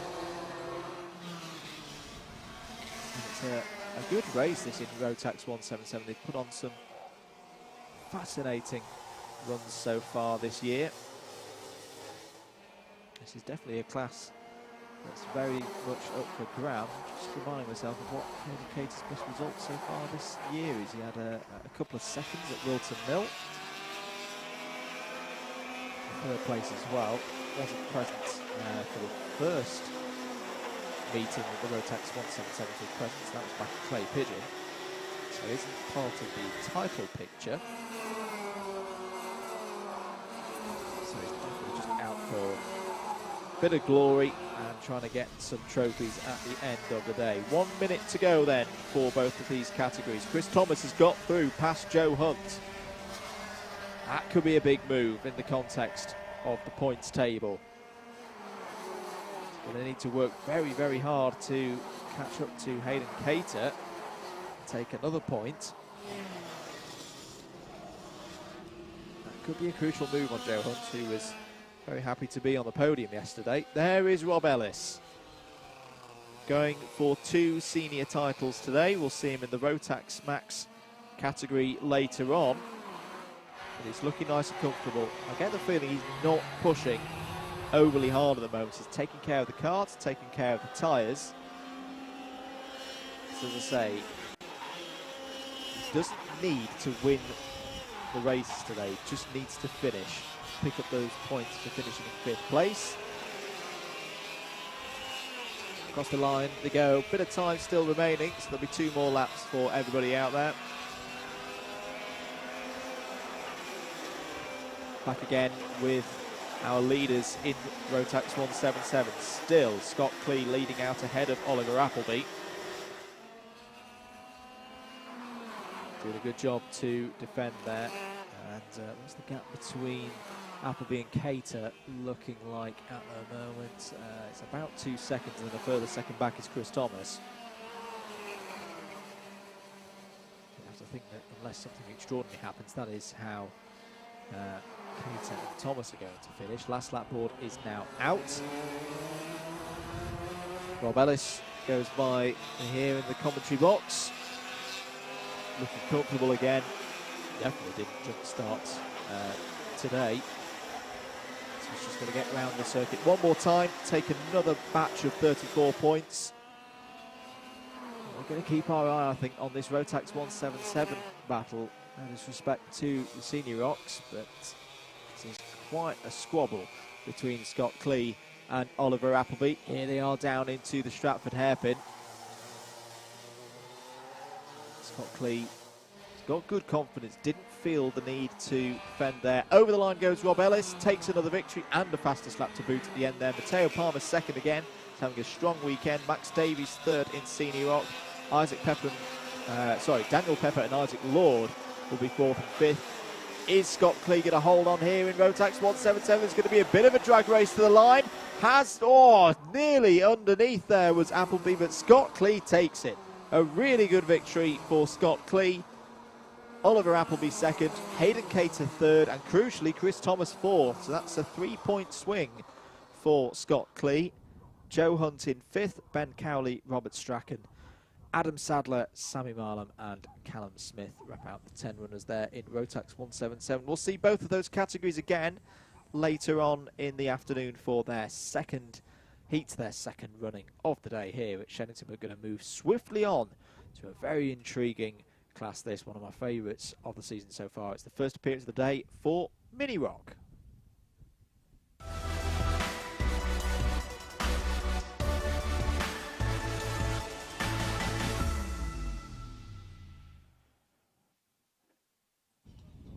Time to rock here again at Shenington. You're watching live coverage of round 8 of the 2021 SuperOne series. Andrew Maller from Double Dash Motorsport Media on commentary duties for you here today. Championship situation in Mini Rock. Again, another category with an opportunity to go to Lenato for Rock Cup Super Finals happening on the 13th to the 16th of October. Joshua Turnbull leads the championship, the number 7.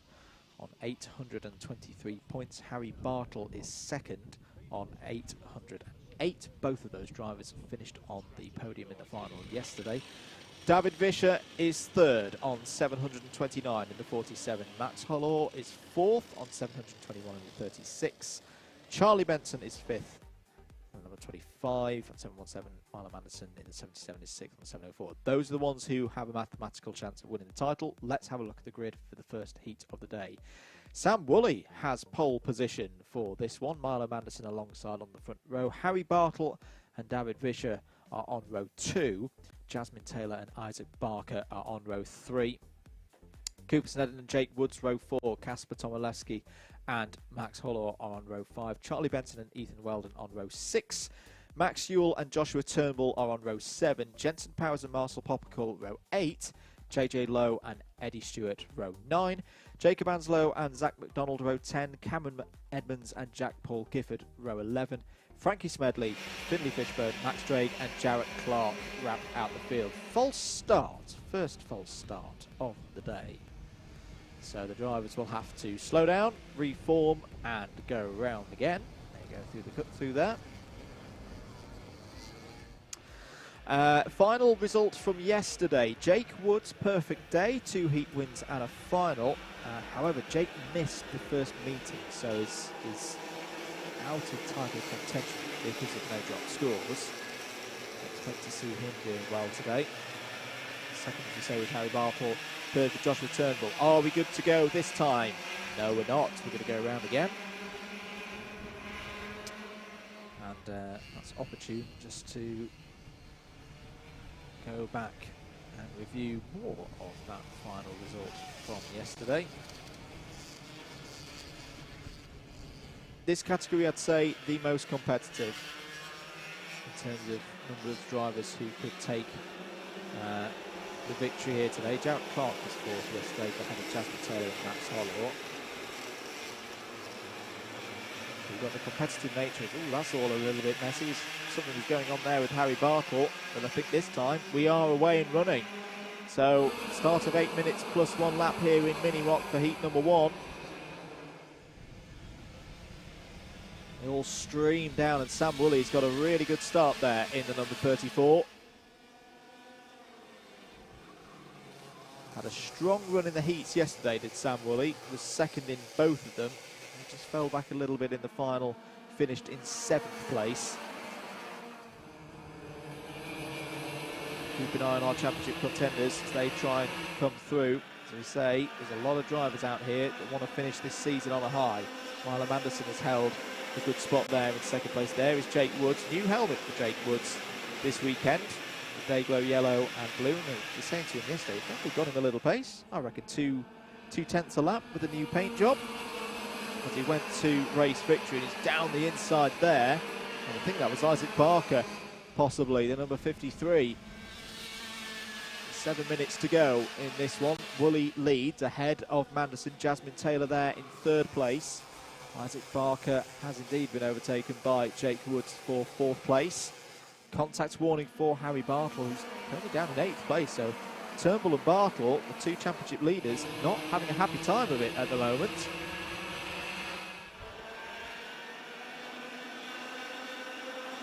Down Hanger Straight they go. Jake Woods looking down the inside of Jasmine Taylor for 3rd place and gets it. Good move there from Jake Woods, who did go to Rock Cup Super Final last season. Enjoyed it very much. So he'll be looking for the opportunity to get back there again in a couple of months' time. So Woolley leads from Manderson. Woods 3rd. Jasmine Taylor 4th, Isaac Barker 5th, David Vischer getting on with things nicely there in 6th place. Max Hollor, Harry Bartle, Joshua Turnbull and Cooper Snedden is the top 10. Jasmine Taylor currently the top rookie in the field. All 26 karts still running, I think. Only Finley Fishburne is off the back at the moment, so Finley's had some form of problem. Manderson and Woods here fighting over 2nd place. Down the inside goes Jake Woods. He likes that move. On the brakes, coming off of the Hanger Straight. But Manderson's trying to fight back here and goes back down the inside through Park Bend and retakes 2nd place. Great stuff from Milo Manderson. This is good news though for Sam Woolley. He is out front. Really has come on song this weekend as Sam Woolley. Unfortunately missed the very 1st round of the season. He's not had a race victory so far this year. Those 2 2nd places yesterday, the best results that he's had so far.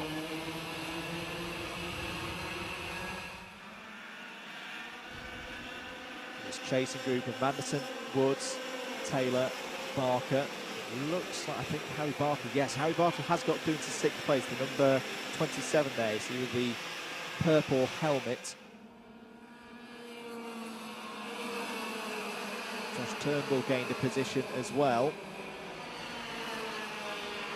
It's all still to play for here in Mini Rock in the 1st race of the day. And as that Woods getting through past Manderson there's Sam Woolley out in a bit of a gap there for number 34 on their own. Jasmine Taylor is fought through. So Jasmine Taylor has actually got up to 2nd place here. Yes, so Jasmine Taylor with a good couple of overtakes there has taken 2nd place ahead of Jake Woods. Manderson back down to 4th place. Barker in 5th. A couple of points coming from the driver saying let's try and work together, because that is the thing at the moment. Whilst they're all overtaking one another, Sam Woolley is free to just get out ahead. Jake Woods down the inside, takes 2nd place away from Jasmine Taylor, and finally it feels like he's got in a position now where he can push out ahead. Can Jake Woods, with the speed that he's had this weekend, push off the front of this order? Jasmine Taylor goes defensive down the inside. Means that Milo Manderson doesn't have a think about overtaking there. And Harry Bartle's up to 5th now. So Harry Bartle has got past Isaac Barker. And the number of points that Bartle needs to turn over is 15. So you think that really you would need something to happen to Joshua Turnbull to close that gap in, even if Harry Bartle is towards the front of the order. The drivers are struggling with a little bit of a skirt over the curbing there as they go over start-finish. 3 minutes of this one to go. New fastest lap of the race has gone in from Harry Bartle, 48.471, confirmed up to 5th place. What is the pace like between the leaders? Well, Sam Woolley did a 48.8 last time around. Woods a 48.5, Taylor Manderson 48.8 and 48.7, and then as you say, Harry Bartle the fastest of those out on circuit at the moment, a 48.4. So there is time here for Jake Woods to close this gap in. He is pulling away from Jasmine Taylor behind.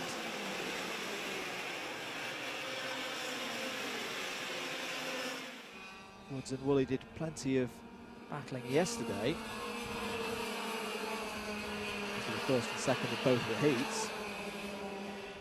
What else is going on there? Bartle has got through past Manderson, so Harry Bartle through and into 4th place. Another point at the moment is 3 places ahead of Joshua Turnbull, so that would turn the lead down to 12 points. Charlie Benson had a good lap last time around, is up to 11th. Similarly, Kasper Tomaszewski also took 2 positions, is up to 8th.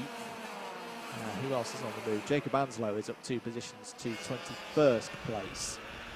Got past Eddie Stewart and Zach McDonald. Bartle looking down the inside, going for 3rd place. This is a good race from Harry Bartle. This is what he needed. Started 3rd, didn't have a great start, has worked that number 27 car back up into a good point scoring position. But every time Bartle overtakes another driver, Joshua Turnbull does likewise. So Turnbull is up to 6th place now, has got past Isaac Parker, and the swing on points is still 3. Gap for the leader is coming down, 0.6 of a second now between Sam Woolley and Jake Woods. Bartle and Taylor still there as well. This is a really good run from Jasmine Taylor.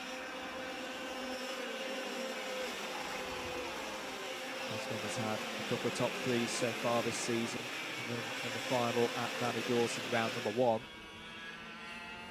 7th, 13th and 5th yesterday. He's on here to beat all of those results in the very first race of round number 8. 30 seconds to go, 2 laps then for the leaders. The lead comes down a little bit more, 0.45 of a second now for Jake Woods to find. He may just run out of time, I feel. 48.6 last time around. It's always the difficult thing around Shenington when you're trying to chase somebody down on their own. Very easy to overdrive around this circuit.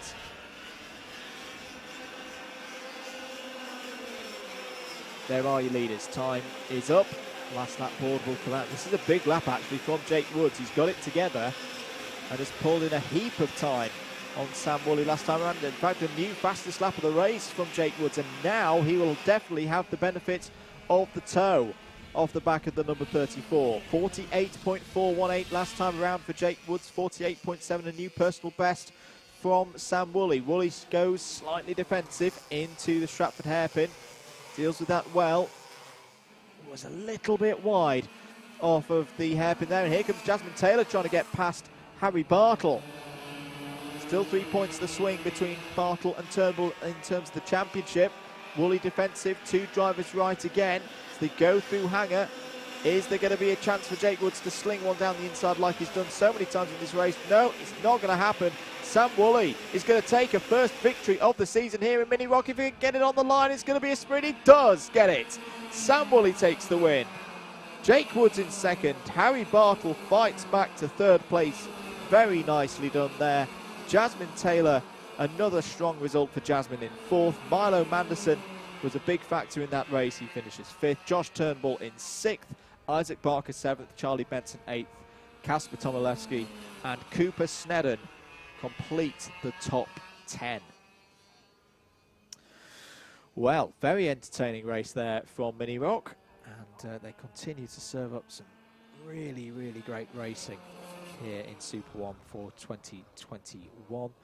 We'll see them again later on in the afternoon, next out on circuit. It's race 8 on your schedules. It's going to be Minimax and Junimax out at the same time.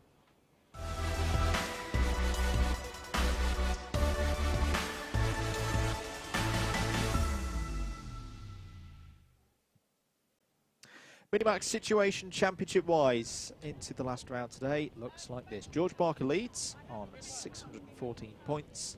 8 points is the gap back to Rowan Cartwright, who was yesterday's final winner.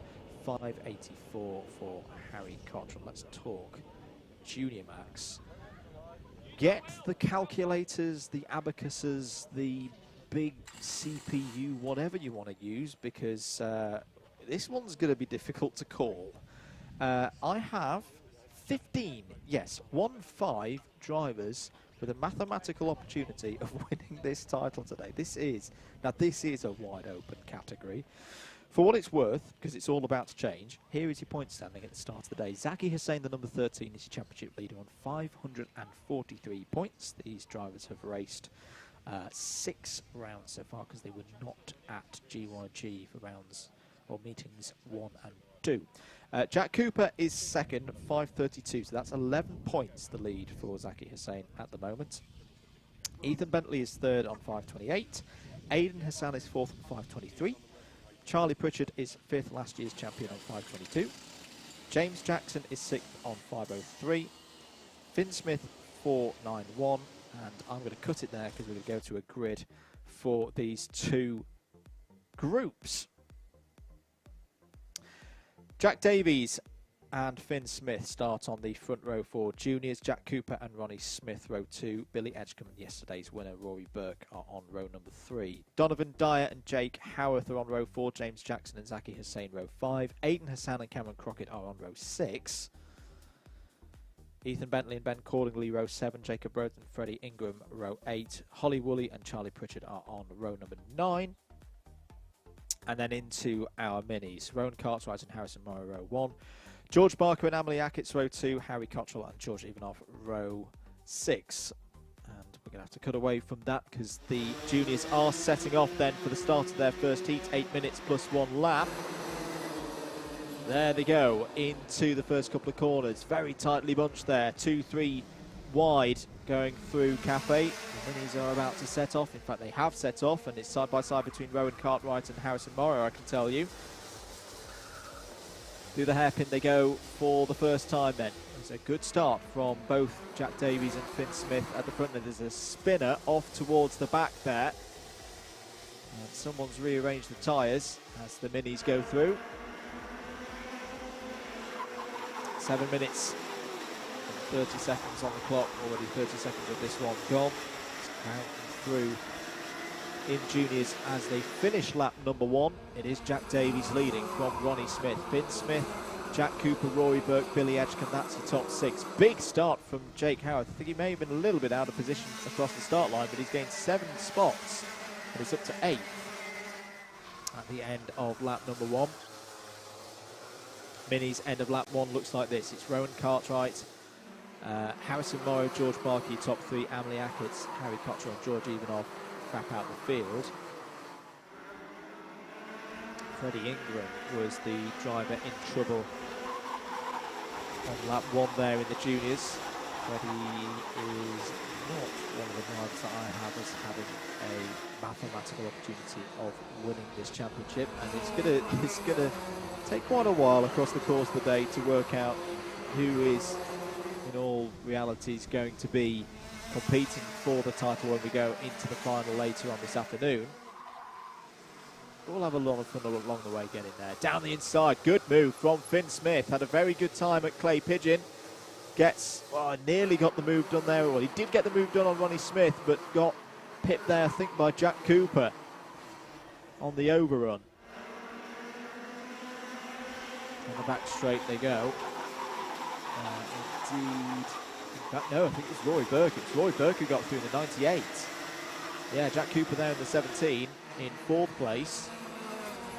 Rory Burke, who won the round yesterday, has only done 3 rounds so far, 2 Wilton Mill ones and yesterday. So he's not in the title picture. I could say to him on the podium that he could be a real thorn in the side of those who are going for the title today, because he's definitely got the speed to be at the front of the order.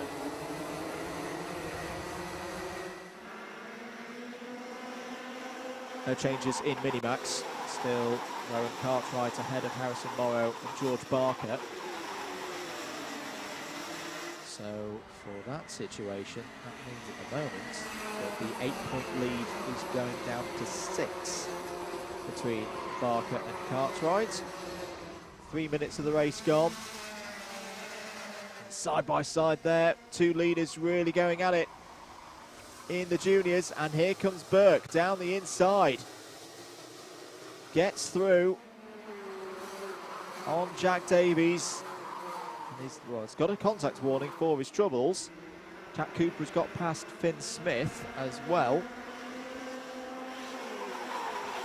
Jack Cooper currently second in the championship, so this is a good run from Jack Cooper, trying to close in. Where is Zaki Hussain at the moment? Zaki Hussain is in 9th, just ahead of Aiden Hassan and the reigning champion Charlie Pritchard, who's just set the fastest lap of the race so far, 43.516. Half the race gone.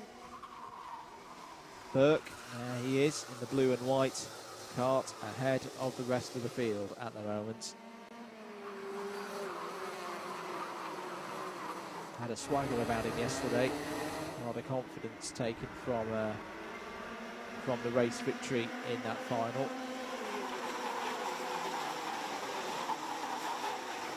Tony Cart's chassis is Rory Burke for these rounds. What's happened there? Oh, Aiden Hassan has got past, in fact Charlie Pritchard has as well. They've both got past Zaki Hussain. So this is not a good start to the day for Zaki Hussain in terms of trying to keep hold of this championship lead.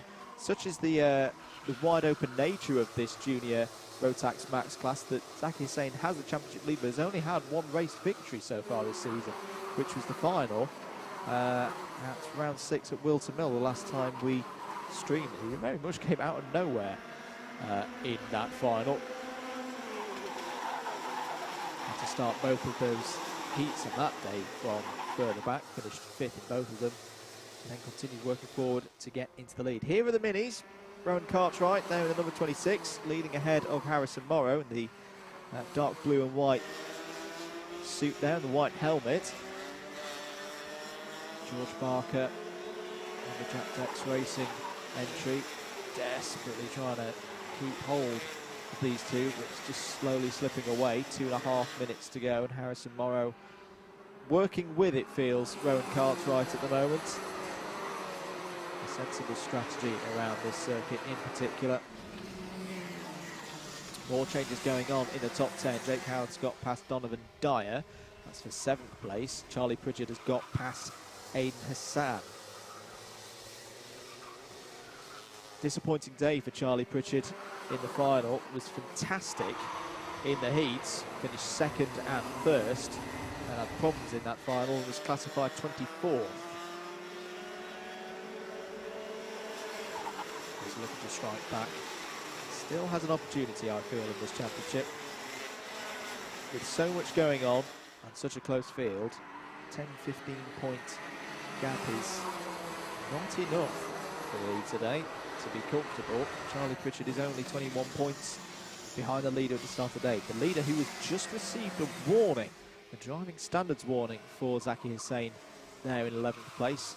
Rowan Cartwright, meanwhile, continues to lead really well ahead of Harrison Morrow in the minis. Ronnie Smith has got past Jack Cooper for 4th place. Aiden Hassan gets Charlie Pritchard back for 9th, so it keeps chopping and changing in juniors. 1 minute to go. Looking out for our junior leaders and where they are around the circuit. I think they're about just come through the Bruno chicane and onto the back straight now. So they should get 2 more laps in.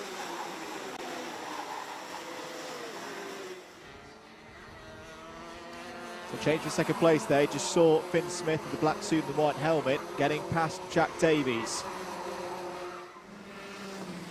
Finn's had a tough run of it recently. It was fantastic in the very first round for these drivers of the year at Clay Pigeon. 2nd, 1st and 1st on that day, but it's been very, very mixed since then, so this will be a good return to form for Finn Smith in that number 19 kart. Jack Davies sitting there in third. Time should tick by before we get to the finish line. And Finn Smith's coming back here. Rory Burke does not have this one won. Checks over his shoulder. That's a big lap that's just gone in from Finn Smith. 43.339. 0.4 is the gap between Burke and Smith. James Jackson has just got past Zaki Hussain. This has not been a good first race today for Zaki Hussain. He may lose the championship. Oh no, he'll have a couple more points. He won't quite lose the championship lead on the live standings after this one, but we are on the last lap. Is Rory Burke going to take a third victory of the weekend? Took 2 yesterday, including the final. It looks like he's got it done. He's just got to get good drive off the final corner. Rory Burke is going to take heat 1 as he did yesterday, but a great effort from Finn Smith there in second place. Jack Davies third, Ronnie Smith fourth, Billy Edgecombe fifth, Jack Cooper sixth, Jake Howarth in seventh, Charlie Pritchard eighth, Aiden Hassan 9th, Donovan Dyer in 10th, James Jackson, Zaki Hussain, Ethan Bentley, Ben Cordingley and Jacob Rhodes is your top 15. Cameron Crockett, Holly Woolley and Freddie Ingram wrap out the juniors. Here are the minis. Rowan Cartwright looks to be taking another victory. Yeah, it's same as Burke. Another victory for Rowan Cartwright, a third of the weekend. Good run there from Harrison Morrow. Another top 3 for Harrison. Third place for George Barker. Harry Cottrell as... Oh, no! George Barker out! No! George Barker did not get third. Has had a problem on the last lap. And that could be really big in Minimax. Really, really big. Well... It's only 3 points that he'll lose as a result, but it could be a big 3 points. My, oh my. Well, what a finish there in Minimax. We'll see those drivers out again later. We'll move on. Race number 9, the what should be the last of the first heats before the lunch break. It is Senior Rotax.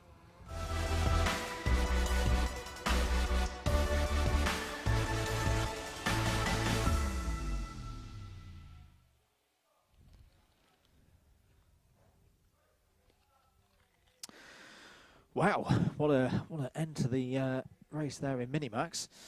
Senior Rotax situation is as follows.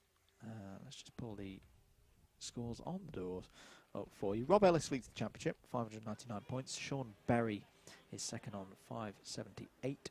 Joshua Valance 567 in third. Carl Dunford had some really good runs yesterday. Put in some fantastic overtakes down at the bottom end of the circuit whilst me and Luke from Alpha Live were doing some camera setup. 540 points at the moment for Carl Dunford. Jordan Morris 539. Ben Page 537. Joe Weaver 523. Those are all the drivers with a mathematical chance of winning the championship. I'm not sure if we've got a grid for this one. If we haven't, for what it's worth, this is what I've got in the box. Joe Weaver has pole position for this first heat in Senior Rotax. In fact, we do have a grid. Joe Weaver, pole position 42.011. Jordan Morris alongside on the front row. Ben Page and Alfie Brooks are on row 2. Carl Dunford and Sean Berry are on row number 3. Tom Taylor and Rob Ellis, row 4. Joshua Valance and Lucas Ivaskavicius are on row 5. Harry James and Ben Stewart are on row number 6. And that is your grid. 12 runners in it.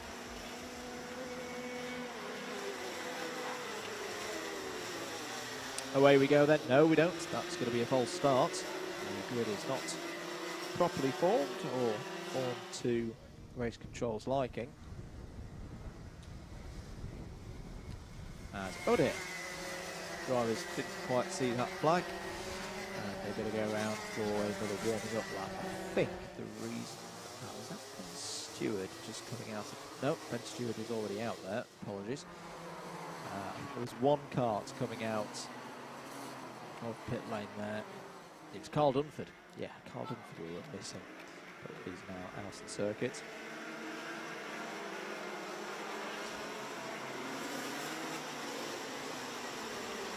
You see the stricken cart of George Barker from the previous heat. Are we going to be good for a go this time? Yes, we are. 8 minutes on the clock for the senior Rotax Max category. And their first heats of the day, all 12 of them through the first couple of corners cleanly. It looks like Joe Weaver's got an absolutely blinding start at the front of the order there in the number 40. That's his own team, of course, JWR.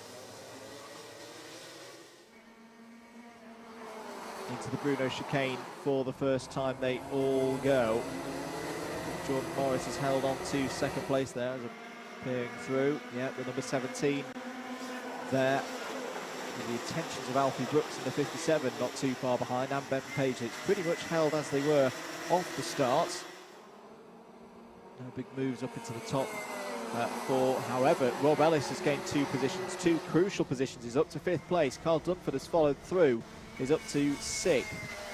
They've both displaced Sean Berry and Joshua Valance. Harry James gained a position on that first lap, up to 9th. Tom Taylor 10th, Lucas Iviskavicius 11th, and Ben Stewart still there in 12th place. Oh, was there a problem there for somebody? As Rob Ellis trying to get through on Ben Page. The metal grey coloured carts there. Rob Ellis has got the bit between his teeth at the moment. He's got a decent lead at the moment in this championship. Not as big a lead as he's got in the senior rock category. It's 21 points is what he has over Sean Berry. He won't be too concerned, I think, about the likes of Joe Weaver being at the front of the field, because it is quite a big gap in points between Joe Weaver and Rob Ellis. Joe Weaver has been incredibly quick this weekend, though. Is another driver who perhaps a little bit unlucky in the final yesterday. Was second and first in his 2 heats, and 11th in the final. Down the inside, whoa, Ben Page looking for a move there on Jordan Morris. That's often the problem with that corner. It tightens very, very quickly. Side by side go Morris and Page. Rob Ellis is trying to pick up something out of this. Carl Dunford not too far behind as well, involved in all that's going on out there as well, number 66. Alfie Brooks currently in second place as your fastest driver out on circuit, 42.521. Out of the Bruno chicane they go. A couple of adjustments being made there on the radiator flaps. Keeping the coolant temperatures on these engines is a very important part of the game in Rotax racing. 5 minutes of this heat to go. There's a bit of changes towards the back of the field. Ben Stewart has gained 2 positions.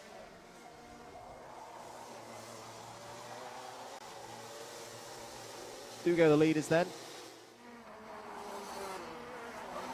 Ignore timing for a second. I think it's had another slight issue. Alfie Brooks is still running there in second place. Carl Dunford having another really good run here. And the number 66 going for the move, exactly the move I saw him do yesterday. He does like that overtake on the brakes. A really good setup on that number 66. Through indeed he goes into 3rd place. Sean Berry has, oh, now this is interesting in terms of championship. Sean Berry has managed to get ahead of Rob Ellis. So Rob Ellis having a bit of a tough time out there. He's currently in 7th place. He wasn't able to get past Ben Page. And been pegged back a little bit. There's a support coming in there on the bank at the top of the circuit. 3 minutes and 47 seconds to go. Best results so far this season for Carl Dunford were the 2 third places yesterday in the heats. He's raced around here a lot over the years, as Carl. I've seen him come through the ranks. And, oh, great move from Ben Page down the inside of Jordan Morris with a strong block pass, but Morris is going to fight back. The Team Clay Racing driver. Ben Page drops back down into 5th place. There's Rob Ellis, you see, in the Praga blue and silver suit there, and similarly coloured race helmet. Needs to stay calm at this point and not throw that cart off the road. These are still decent points that he's picking up by running around in this position. He's looking to the outside of Ben Page now. I think Sean Berry's got through.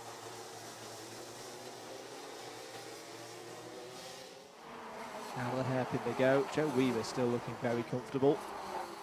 Keeps banging in those 46 threes. 1.3 seconds is his lead over Alfie Brooks. This is where the battle is, out on circuit. Over 4th place between Jordan Morris, the front of this train. Number 47 there of Sean Berry, who has indeed got past Ben Page. There is Rob Ellis, who will be really wanting to get past now. Goes down the inside of Ben Page through Park Bend. What an overtake that is from Rob Ellis. And you get the feeling in the context of this championship, he had to make that move. If Sean Berry is going to get a better position than him in this race, he has to minimise the losses. Getting past Rob Page there was absolutely essential. Joshua Valance is now on the scene. Privateer running in the number 28. Sean Berry's now all over the rear axle of Jordan Morris, trying to gain 4th place off of the number 17. 1 minute and 30 seconds to go. There's still a few clouds around the circuit here. No reports of rain at the moment, no forecast of rain either. Breeze still blowing across the circuit. In the distance is Joe Weaver. 1.5 seconds is his lead now over Alfie Brooks. Carl Dunford still there in 3rd place. Ben Page shutting all the way back to 9th now. Scott is now behind Harry James as well, so Harry James gaining positions out there. 1 minute to go then. Last heat of the first rotation. We'll do the drivers' parade later on. With prizes in store, I've no doubt. As usual here at SuperOne. Big thanks to our sponsors, Will U Financial Group, Alloy Helmets and CWG. Their continued support of the championship and the drivers out there showcasing their talents. The Series 1 champions aboard. 25 seconds to go on the clock. Harry James has gained another position. He's got past Joshua Valance now. He's up to 7th place, 20 seconds.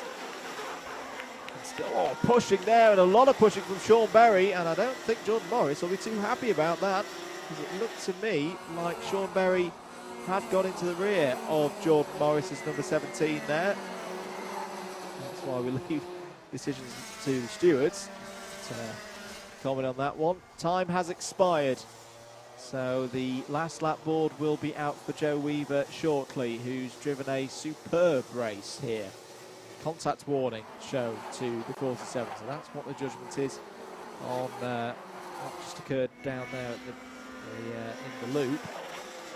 A little adjustment from Morris on the radiator, and Carl Dunford is possibly going to be under attack here on the last lap from Sean Berry. This has been a gritty performance from Sean Berry from 6th place on the grid. Joshua Valance, unfortunately, has had a problem. He's got 2 positions behind Iviska and Taylor last time around. Here's your leader, Joe Weaver, serene out front. Hasn't looked challenged across the course of the last 7 minutes or so. He's going to take a very, very well-deserved victory here. 2nd of the weekend, 2nd of the season. Possibly tough. Pushing for a top 5 at the end of it. Joe Weaver comes around the final corner to take heat 1 in senior Rotax. Alfie Brooks there in 2nd place. Carl Dunford takes another superb 3rd place. Sean Berry 4th. Jordan Morris 5th. Rob Ellis 6th. Harry James, Ben Page, Lucas Iviska and Tom Taylor's your top 10. Joshua Valance 11th and Ben Stewart in 12th. Well, there we go. A very intriguing set of first heats this morning or in the early afternoon here at Shenington. I do hope you've enjoyed the coverage so far of this being the 8th and final round of the 2021 SuperOne series. And we're going to go to the lunch break now. Hope you've enjoyed the commentary. If you have, at Double Dash Motorsport Media, or at Double Dash MM, I should say, across all of the social media platforms. And we're going to cut now to some of the interviews from yesterday's winners for round 7 of the championship here at Shenington. We'll be back later on for the second round of heats. Back at the podium with our Bambino C50 New Era winner, Otis Cleary. Otis, a very, very close victory, a very close race there with Matteo. You won by less than 1/10 of a second. Well, it was hard to get that right because nearly every corner he was catching me up, and he was right on my side, and I was really, really thinking that I could get it, but really quite scared. I think I'm right in saying this is your first finals victory of the season. What's been different today that's got you to the front? Well, I've qualified second and I normally qualify first, so it is quite different, and it was different to get a penalty, but I think I could have got a faster lap time as well. Do you like this circuit? We race here again tomorrow. Is it one that you enjoy? I love it and I really enjoy it. What's your favourite part about it? That it has the hairpin, because it kind of makes it easier, because then when I come out of it I can get the speed on and there's a long straight. Good stuff. So who would you like to thank for the result here today, for winning the race? My mechanic, and he's called Roger. Well done to Roger. Well done, Otis. Hope to see you up at the front again tomorrow. Best of luck for round 8. Little bit thinking that I can get it again. Not sure. Good stuff. We'll see you again tomorrow. Here at the podium with our winner today in the Bambino C50 Pro category, Austin Newstead. Austin, 3 races, 3 wins for the second time this season, a perfect day. You must be very pleased. Yeah, it was a good race though, because me and Maximilian were both working together, and at like last 3 minutes was battling. Then he got in front, then I got back in front.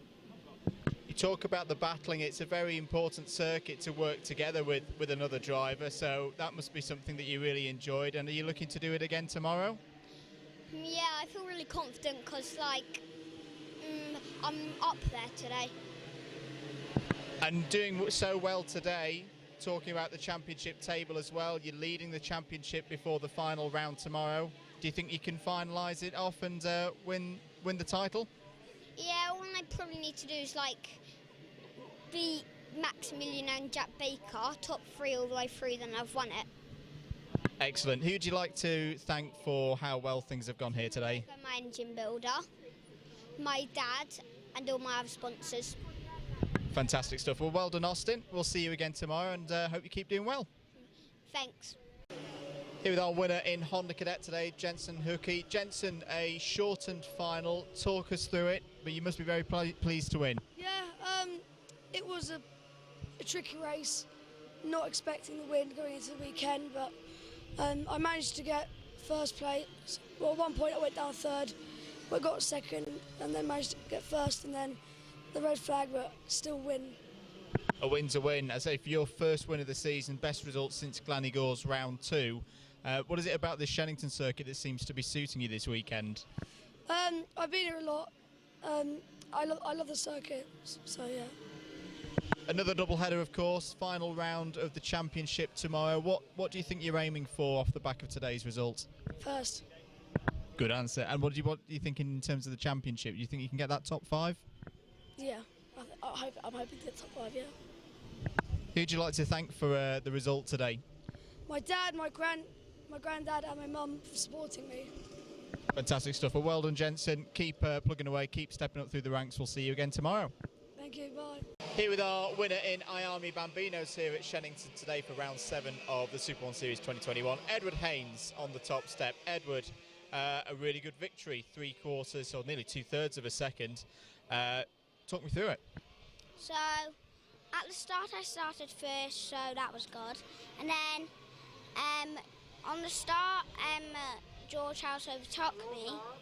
Then I made a move on him, and then it was basically from there I was leading, and then he overtook me again, and then I stayed behind him for one lap. Then I overtook him, and then it was across the line I won. A very, very tight race throughout. I think it's your second final victory in a row. Do you think you can make it 3 in a row tomorrow? Yeah. And of course, it's the final round of the championship tomorrow. You're in this fight with George. Do you think you can take the title tomorrow? Yeah, but if he comes second in all of the races tomorrow, then he'll still be leading the championship. So he needs to come like 3rd or 4th in one of them. So you've got the situation mapped out.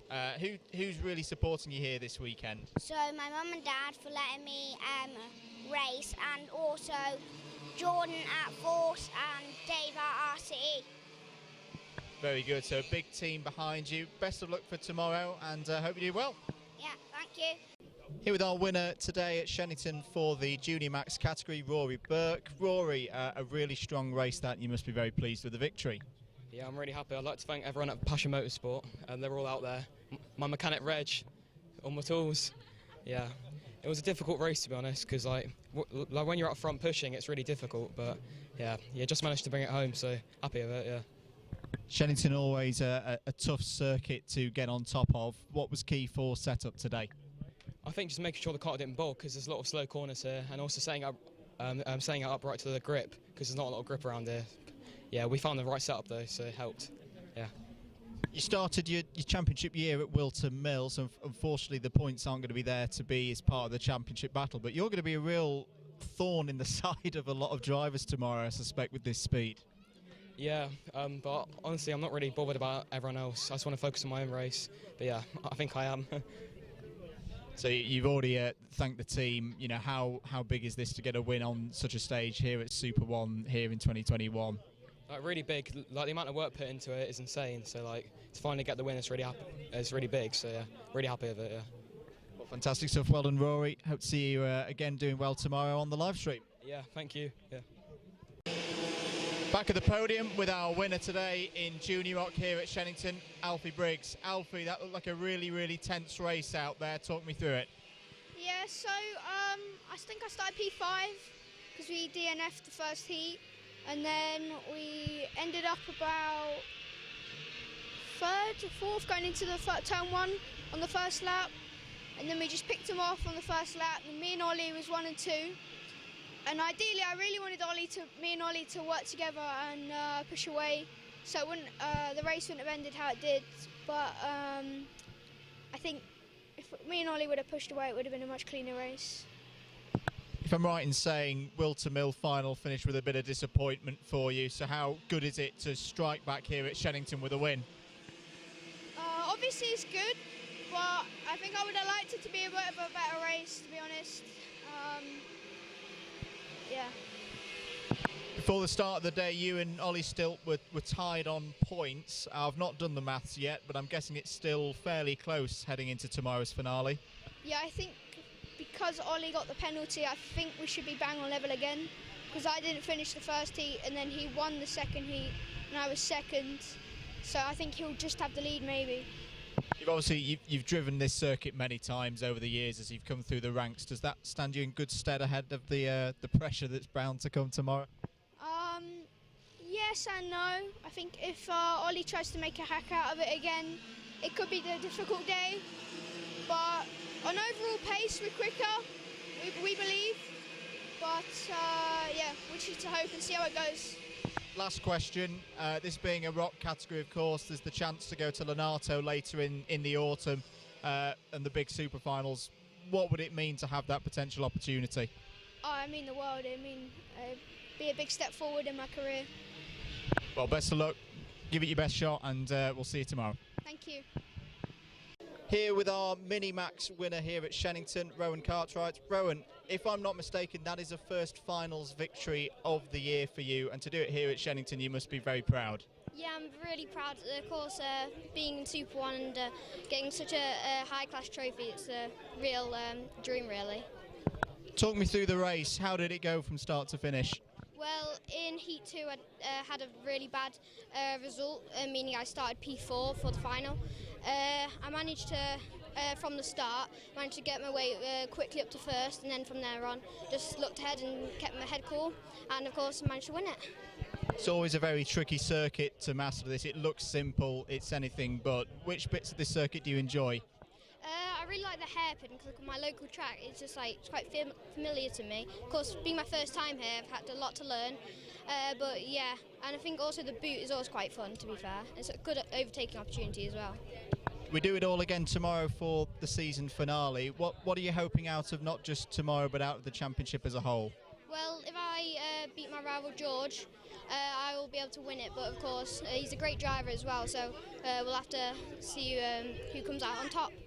And last but not least, big victory here today. Who would you like to thank? I'd like to thank my mechanic Neil, my team Joe Weaver Racing, and my dad.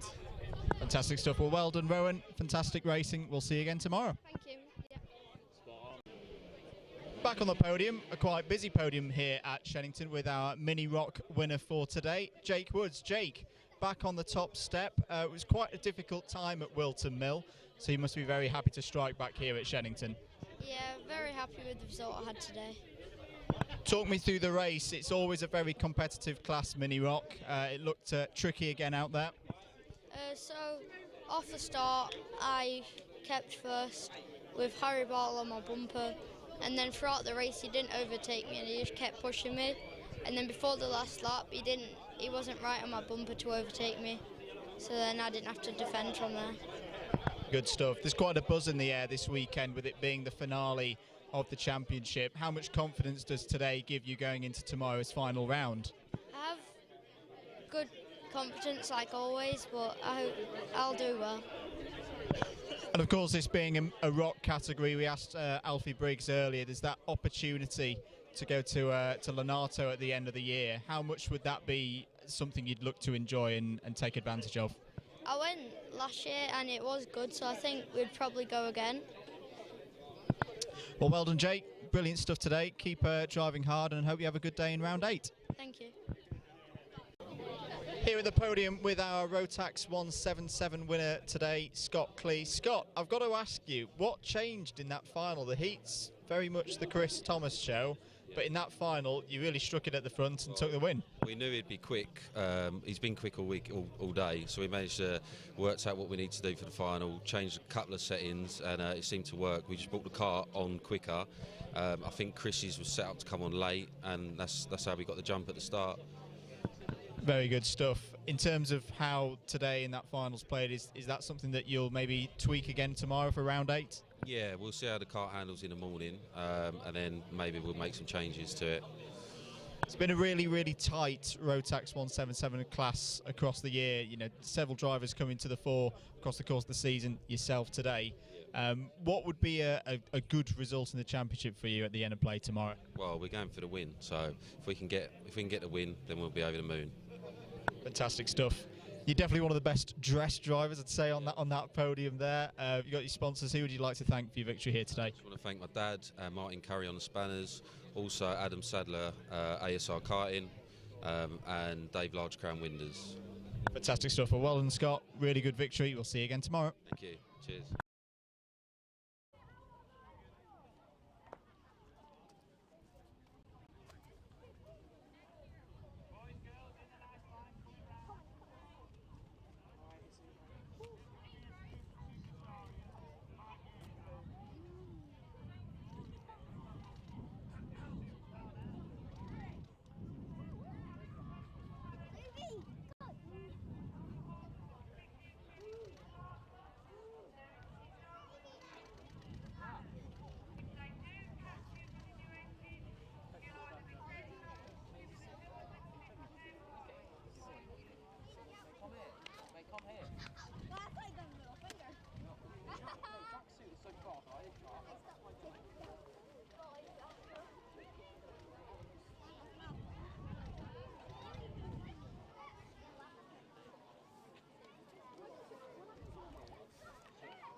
Stephen Dreyer.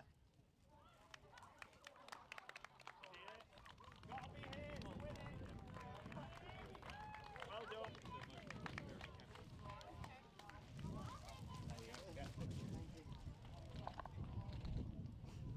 Okay, thank you everybody. Safe racing, safe journey home, and we'll be out for next year's in November. Registrations. Thanks. What's that? Right.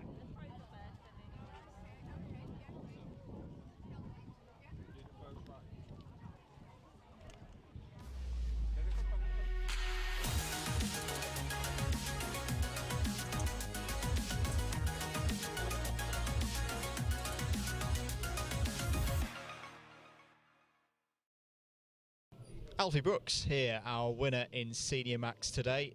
Alfie, your first appearance of the year in Super One and a first win, you should be very pleased. Yeah, I mean, I can't get much better than first, so yeah. Quali was a bit rough, but well, wrong place at the wrong time, but we come through in the races. We won the first heat. Second heat, we come P2 on track, got a penalty, which isn't the best, so I stayed P3 for the final. Getting there, got to second, went for the lead. It was a bit of a bad move, dropped down to P3, but an incident on a third to last lap promoted us to the lead, and I won the race from there. Very good stuff. Shenington always a tough circuit to get on top of. What's your favourite parts of it? I mean, I like the whole track really. It's my first time back in 2 years, so I'm happy with my result.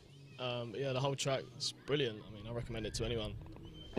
We do everything all over again tomorrow for round 8 of the championship. Who do you think is going to be up there battling for the victories?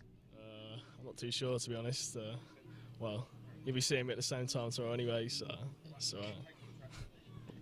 And big team effort, big cheer as you got up onto the podium there to take the win. Who do you like to thank here today? I mean, first of all, I'd like to thank Salford Roofing for the sponsorship and JB Autos, but most of all, I'd like to thank my mum, dad, and Jason Rolfe for always being there and getting me to the front. Fantastic stuff. Well done, mate. Fantastic racing. We'll see you again tomorrow. Lovely. Cheers. Thank you. Matteo Palmer, our winner today in Senior Rock, and a first finals victory of the year. Matteo, a bit of a stop-start race. There was a Battenberg flag halfway through. Talk me through it. Yeah, no, it was a good race. The first start was, we had to go around again because it was a false one. I think it was down to the 177 drivers. So for the restart, I didn't get a great start, but managed to make it up again later on in the race. And then the Battenberg was brought out. I think it was a crash with the 177 drivers. So, but yeah, very, very happy to take first today. Very happy. It's been an up and down season, I think we'd say so far. You know, what's come well together today? Has there been some changes that you've made as a team? Yeah, well, first of all, we did some work to the engine, which was good, and got some more advice from Team M Sport. So yeah, had bad luck at Wilton Mill with the bumper failure in the final. So it's good to get some good luck here. Rob Ellis has been a bit of a machine so far this season. Getting a victory over him must feel pretty good. Yeah, feels amazing. Yeah, he's definitely a very tough competitor to beat. Yeah. And going into tomorrow, round 8, hopefully the weather stays as it has been today. But this is Shenington; it has its own little microclimates. How will you be tackling tomorrow? Just the same, just a calm attitude, and you know, like you said, hopefully the weather stays dry, and yeah, hope for the best. Fantastic stuff. We look forward to seeing your skills on the live stream. Have a good one tomorrow. Thank you very much.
Welcome back, everybody, to live coverage of the 8th and final round of the 2021 SuperOne Series here live on Alpha Live, broadcasting from Shenington Kart Club, just up the road from Banbury in Oxfordshire. There is your circuit layout, just over a kilometre in length, 7 turns, 12 feet in elevation. We are on the shorter version, no gearbox cars running here today, so we've got the short run down to the Stratford hairpin. Still cloudy, no rain forecast at the moment here at Shenington, and a brisk breeze across the circuit, air temperature around 19 degrees Celsius. Well, we've already had the first round of heats for all 11 of our classes here today at Shenington, and the good news for the neutrals out there, of which I include myself, is all of our titles are still live. No champions or champions trophies have been awarded or decided yet as we go into the second round of heats. We're going to start things off with the Bambino C50 Pros.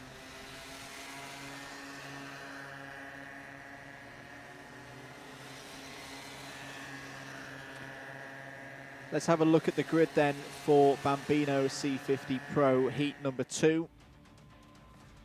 This is the same qualifying result from early this morning, so Austin Newstead has pole position. Alongside him on the front row is Josh Cook. Cole Patterson and Jack Baker start on row 2. Maximilian Aberhart and Morgan Weston are on the third row of the grid. Marley Fisher and Austin Aman start on row 4. Josh Cormack and Jensen Sale are on row 5. Joshua Griffin and Max Gilman are on row 6. Harper Das wraps out the 13 kart field. 34 points available for the race victory in this one. And the last opportunity to get points in that will set the grid for the final later on this afternoon.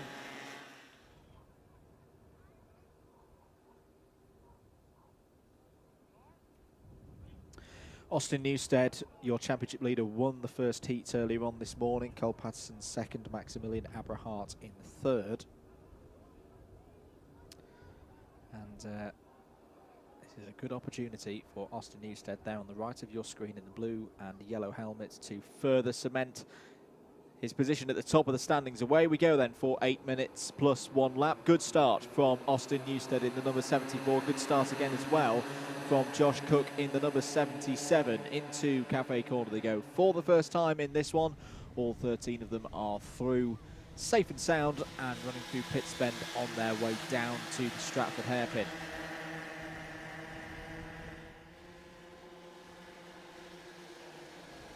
We saw earlier on in this class a top 3 breakaway. I think Cole Patterson has got up to second place there. Indeed, yeah, the number 24 with the white helmet is through and into second place ahead of Josh Cook, and it was those 3, including Austin Newstead, who broke away at the start of the first race. It doesn't seem to be happening as much, though, in this second heat. See the number 17 there of Jack Baker, who had a tricky first race, was classified in 9th position. Just as we go around the bottom end there, a top 4 is starting to break away already from Maximilian Aberhart there in 5th place. So this 4 should try and work together. In fact, Maximilian Aberhart has been forced out wide there. Morgan Weston in the gold helmet has come through into 5th place. Number 50, unfortunately, is having some problems. Max Gilman is off the back of the field. Down the inside goes Patterson, goes to the lead. So Newstead shuffled down to second, possibly third as well, because here comes Josh Cook down the inside into the Bruno chicane. And still side by side, these two drivers. Oh, nearly Josh Cook on that big sausage curb on the exit of the Bruno chicane. And Austin Newstead holds on to second place. Jack Baker still there in 4th in the number 17.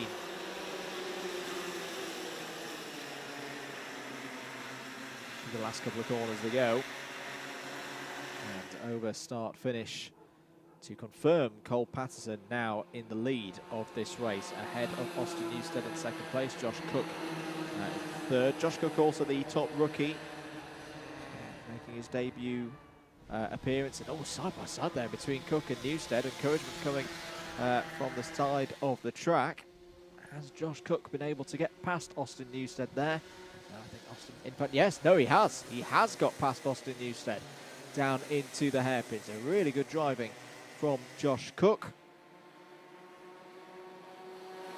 On the go to the Bruno chicane.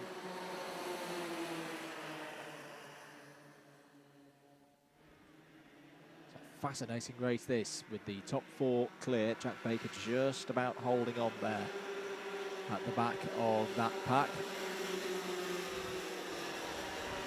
Results for Josh Cook yesterday, a second and a third before finishing 13th in the final. Took a heat win at round 6 during our visits to Wilton Mill, so no stranger to the front of the field. Austin Newstead back down the inside, takes second place through Park Bend. Just had a lane underneath and made it work for getting the number 74 through back into second place. So Austin Newstead doesn't need to necessarily win this race, just needs to get a nice, comfortable finish, keep accumulating those points. The lead, by my calculations, and I should stress that my calculations are highly unofficial, was 44 points going into this particular race. And that was 44 points over Jack Baker. Jack Baker is just starting to drop off the back of this group here. You can just see him there in 4th place. No need to worry though, we saw this a similar occurrence happen to Josh Cook in the first race, but Josh was able to fight back and hold on to that position. Didn't get swallowed up by the chasing pack behind. It very much has got a similar feel now, this race, to the first heat. These three drivers, Patterson, Newstead and Cook, clear of the rest of the pack. And then a big second group there, where I can see Joshua Griffin has had a good few laps, has crossed the line in 5th place there last time around. This is the group that's also got Josh Cormack in there. The blue and silver cart, number 21.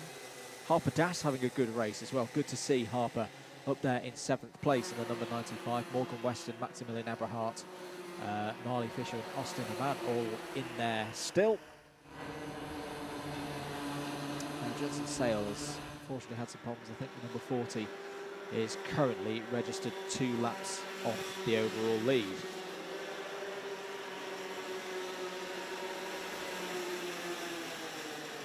So this group fighting over 5th place then, going through the last couple of corners. Morgan Weston and Maximilian Abrahart going side by side as they go across start-finish. They're trying to close Jack Baker in. What are the times looking like? Well, Jack Baker did a 1:04.329 last time around. Griffin a 1:03.654. So at that pace, a couple more laps and Jack Baker will be caught by this, I say second group. It has just split in half, pretty much. Meanwhile, back at the front, Patterson and Newstead resuming their battle from the first heat earlier on this morning, where Newstead made an overtake on the penultimate lap to take the lead and then held on to the lead and took yet another victory in this Bambino C50 Pro category. And there's the number 33. Nicely working together here are Griffin, Cormack and Das, and they are successfully reeling Jack Baker in at quite a rate of knots now. In fact, they're not going to need 2 laps to catch up the number 17. They've been able to do it in 1. Really good work there from Griffin, Cormack and Das, working as a trio. Now, will they go past Jack Baker? Yes, they will. Look at this. Joshua Griffin round the outside. Really good placement of the go-kart, and he's got through. Through goes Griffin into 4th place.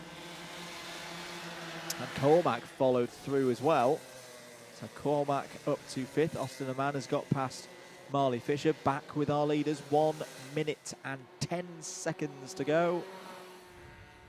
Cole Patterson still leading this race. Hasn't had a race victory so far this season. Equalled the best result of the year so far earlier on this morning with 2nd place. Austin Newstead looking to go over, to say, 900 points. Again, by the very unofficial VDMM spreadsheet, max possible points that can be scored by any other driver apart from Austin Newstead. He's got 932, and that's Jack Baker. So if Austin Newstead can score 933, doesn't matter what anybody else does. Austin will be champion at the moment. That max possible points is going to start going down because Jack Baker is not leading in this race. That's Cole Patterson. So 2 laps to go for Cole Patterson. This was a similar situation to what we saw before. At this point, Austin Newstead had gone for the overtake and got by, and he's trying to do so again, going into the Bruno chicane side by side, very close between the two of them, and Patterson holds on. Really good racing here in the Bambino C50 Pro class. And Josh Cook is just starting to catch a little bit here as these two drivers fight over the race win. I'll see the last lap board come out this time around as there's no more time on the clock. And again, Newstead just tries to get underneath there and is unable to do so. He's going to go for the move into Park Bend. It's very, very tight between the two of them, and he's got it done. Austin Newstead to the front of the field with another really good overtake, but Cole Patterson's not going to give this one up. And we'll have a good slipstream down into the Stratford hairpin. Austin Newstead surprisingly goes defensive. And it's what's really impressive with these young drivers is the racecraft and the ability to read the situation and do so without any contact and without any major incidents. This race isn't over though, as they come onto the hangar straight for the last time in heat number 2 for the Bambino C50 Pro category. Can Cole Patterson find a way back through, or can Austin Newstead just hold down the inside line? Looks like Austin Newstead has done enough here. There will be a little bit of a sprint to the line, but for the second time today, Austin Newstead is going to win, but it's going to be very close on the line once again. There it is. Newstead wins by half a tenth ahead of Cole Patterson, who finishes a strong second place. Again, Josh Cook in third, fourth for Joshua Griffin. A really good drive there from Joshua. Josh Cormack in fifth, Jack Baker sixth. Harper Das, Austin Oman, Maximilian Abrahart and Morgan West in the top 10. Marley Fisher, Max Gilman and Jensen Sale, the classified runners. Well, another win for Austin Newstead, and getting very close now to being champion in Bambino C50 Pro. We will see the Bambino C50 Pro final later on today. In the meantime, though, we're going to get ready for race number 11 on your schedules, which will be the second heat for the Bambino C50 New Era class.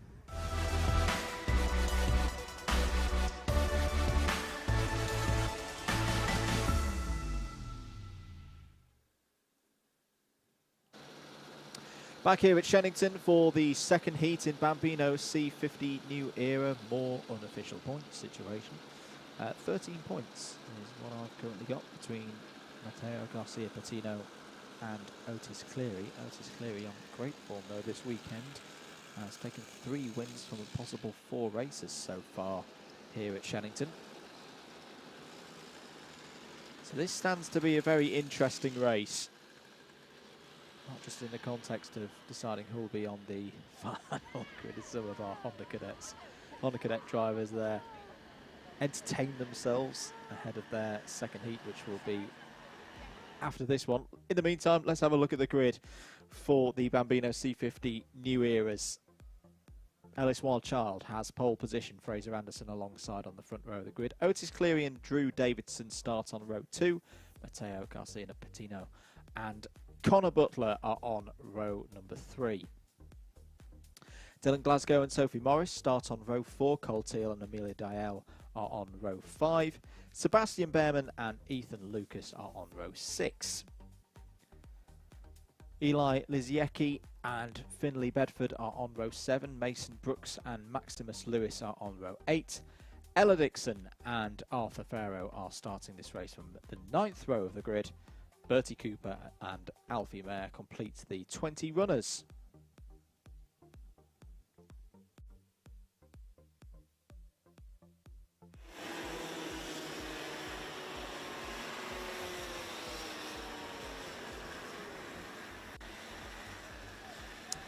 Keep your comments coming in on the live stream. A couple of questions coming in. We had a question about Minimax. Who won Minimax earlier? Well, the first heat of the day went to Rowan Cartwright. We'll watch them out again later. But we're ready now for the second heat of the day for New Era, Bambino C50 New Era. Lights on and ready. Away we go for 8 minutes plus 1 lap in what's going to be a key race in the context of the day and of the championship here in Bambino C50 New Era. And it's a very good start straight away for Fraser Anderson, as the number 15, unfortunately, is already out of this race. Now that is Alfie Mayer. So Alfie Mayer, who had trouble earlier on in the day, unfortunately has not taken the start in this one. Otis Cleary looking down the inside of Ellis Wildchild there, going for second place and taking second place, running a little bit, whoa, a bit wide, did well to collect that one up and not end up in the tyres. That's going to offer an opportunity for Ellis Wildchild to get back down the inside, a little bit of contact there between Cleary and Child, but in the end, Otis Cleary has taken second place.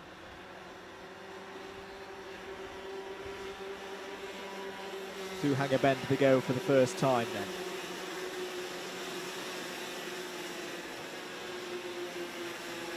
Different lines being trialled out there by this group of drivers. At the end of lap 1 though, Fraser Anderson is your leader. Otis Cleary in second place, Ellis Wildchild in third.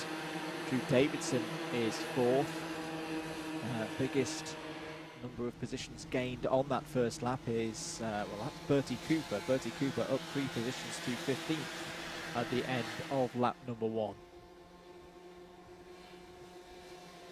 Otis Cleary trying to break free of the main pack of karts there. Ellis Wildchild defending from Drew Davidson. He looked very good earlier. The win going to Cleary, second place to Drew Davidson, third was current race leader Fraser Anderson. Good run for Drew Davidson out of the Bruno chicane. Good top end for Child. Means the number 88 is just able to hold out position there. Big move down the inside from Mateo Garcia Patino, our championship leader. Going past Dylan Glasgow there, or holding off Dylan Glasgow. Sophie Morris just ahead in the number 62. Had some great races at Clay Pigeon earlier in the year, did Sophie. 5.5 minutes of this one to go. Ella Dixon has got past Bertie Cooper for 15th place. Sebastian Behrman has also made an overtake on Mason Brooks for 17th. But big speed being carried there by Fraser Anderson, ahead of Otis Cleary in second place. And then look at them spreading out behind. A great fight going on for third place there. And I think, is that Sophie Morris coming to the front of that battle? Yes, it is. So Sophie Morris, very nice driving from Sophie, up into third place.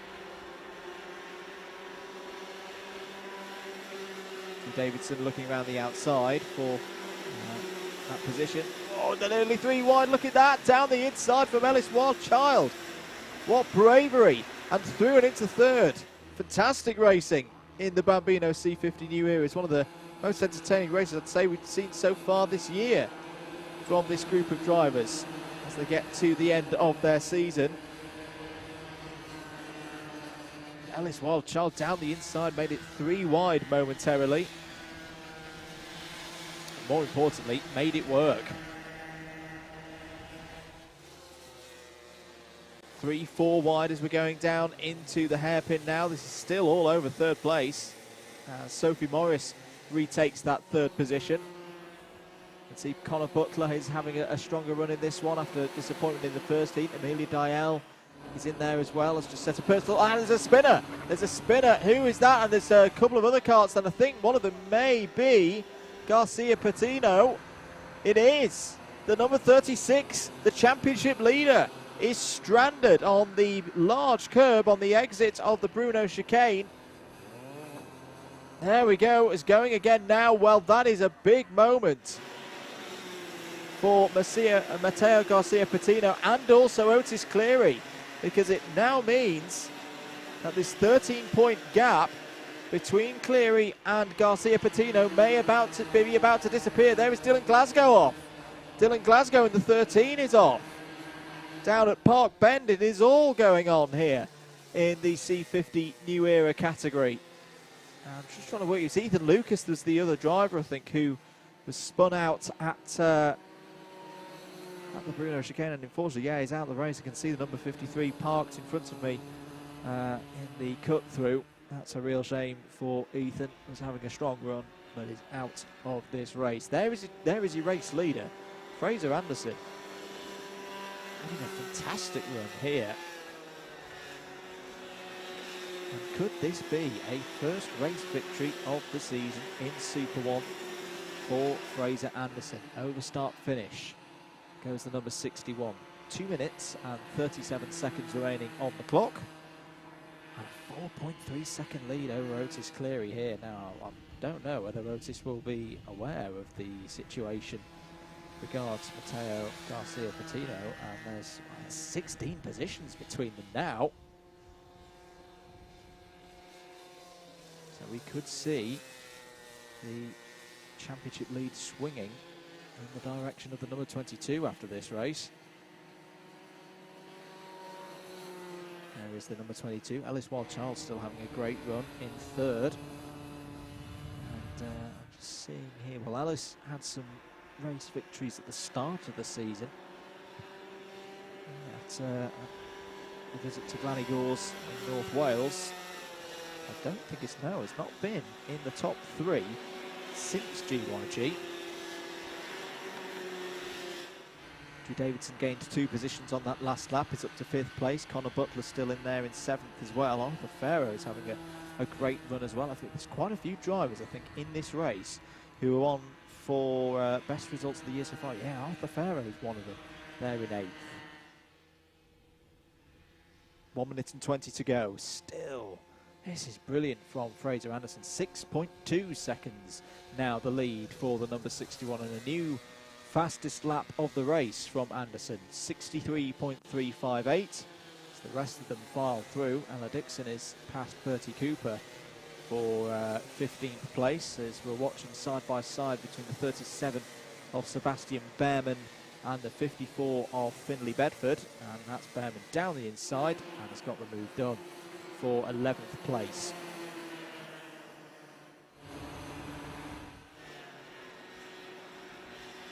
There's a number 27 of Amelia Dial. Looks like Amelia's gained some positions on this lap, because that's the number 12 of Connor Butler now behind the 27. And they started the lap, Amelia was 9th, Connor Butler was 7th, so that's that 2 positions for Amelia Dial on that last lap. Yes, it is. So Amelia Dial up to 7th place, Butler and Farrow now 8th and 9th. Eli Liziecki is into the top 10. And it is a circuit that we've seen over the past couple of seasons that Bambinos can really build their confidence, I think, around this circuit. It's a tricky circuit, but in some ways simplistic in terms of the corner approaches. For young drivers building their craft, it is a good one to learn around. Still these great battles going on inside the top 10. And the number 12 of Connor Butler has got to the front of this pack once again. See the number 24 of Arthur Farrow there in the green helmet looking to the outside. Last lap board is out for the leader, who is nearly 8 seconds clear of the rest of the field. Looking very, very comfortable. And the start finish of this quartet. Battling still over 7th place.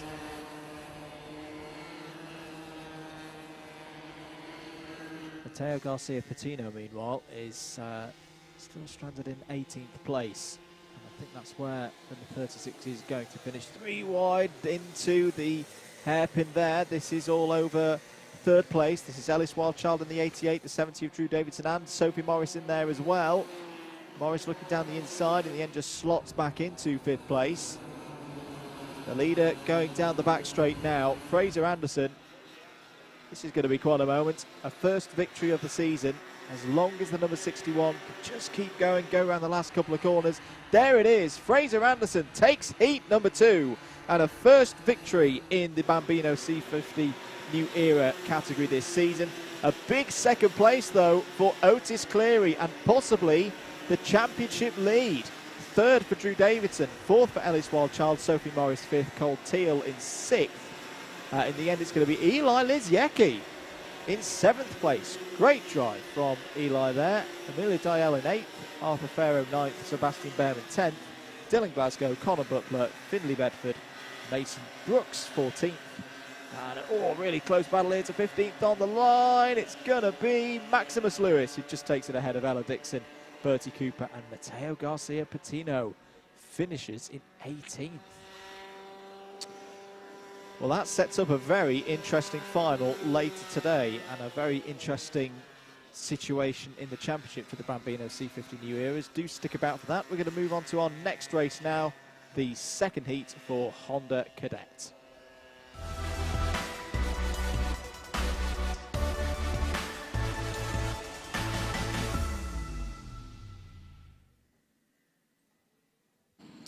Honda Cadet time here at Shenington for their second heat of the day. There is championship leader Oliver Majewski, who took the race win in Heat 1 earlier on.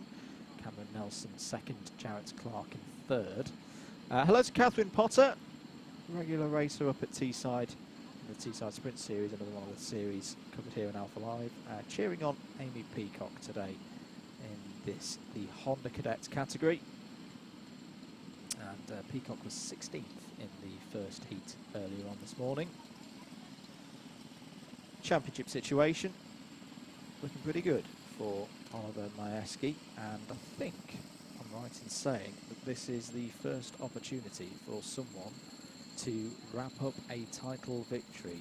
Oliver Majewski, by my calculations, has 883 points. The next highest max possible is 907. So a decent score in this race. In fact, I'm going to go as far to say an 11th place or higher for Majewski in this race.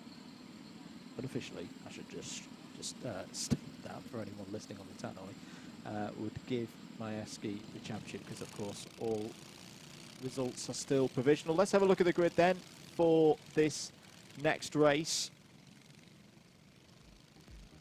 Rattle through it quickly, as they will be on a standing start. Logan McAllister and Charlie Warren on the front row. Oliver Majewski and Cameron Nelson row 2. Andrew Dixon and Jarrett Clark start the race on row number 3. Jensen Hookey and Jaden Sherwood row 4. Hayden Gray and Martin Wright on row 5. Mayan Patel and Riley Till start on row number 6. Finley Lyons and Ethan Griffiths are on row 7. Victor Hansen and Christian Stefanov row 8. Oliver Warner and Katie Donaldson are on row 9. Amy Peacock and Sukmani Kira on row 10. Archie Dyson and John Richardson row 11. Oliver Spencer and Bella Fairclough on row 12. And Charlie King and Felix Freeman on row 13. Alice Fairclough and Felix Smedley completed the 28 kart field.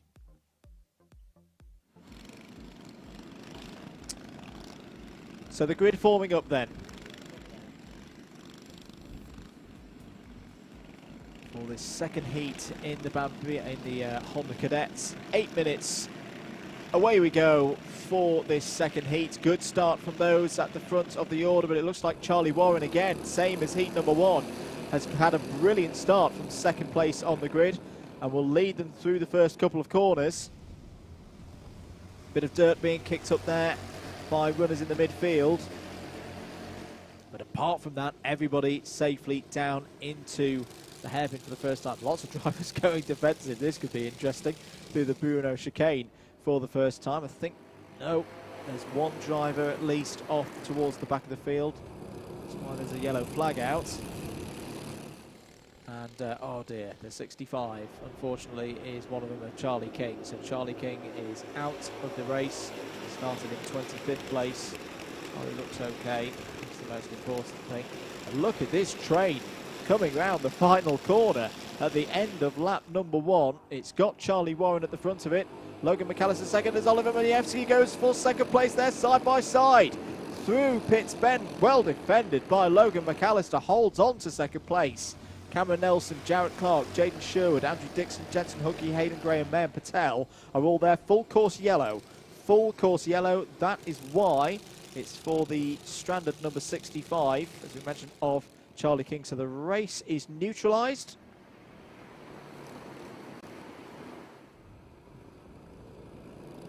Time continues to run, of course. 6 minutes 25 on it at the moment. So Charlie Warren effectively becomes a safety kart. Now, we'll wait to see if there is a second lap of full course yellow. Yes, I think there will be. No, we're going back to green then, so a very short full course yellow just to clear the number 65, and we're back to racing speeds here at Shenington. Charlie Warren still at the front of the field in the number 82. Logan McAllister there in second place. Oliver Majewski in third.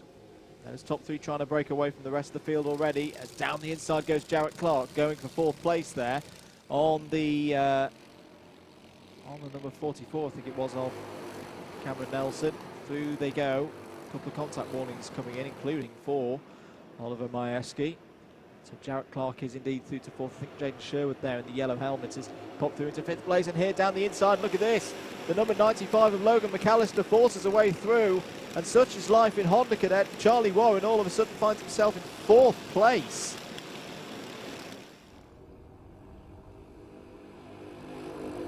So it's McAllister from Majewski. Clark, Warren, Sherwood, Nelson, Hookey, Patel, Dixon, Gray. That is your top 10.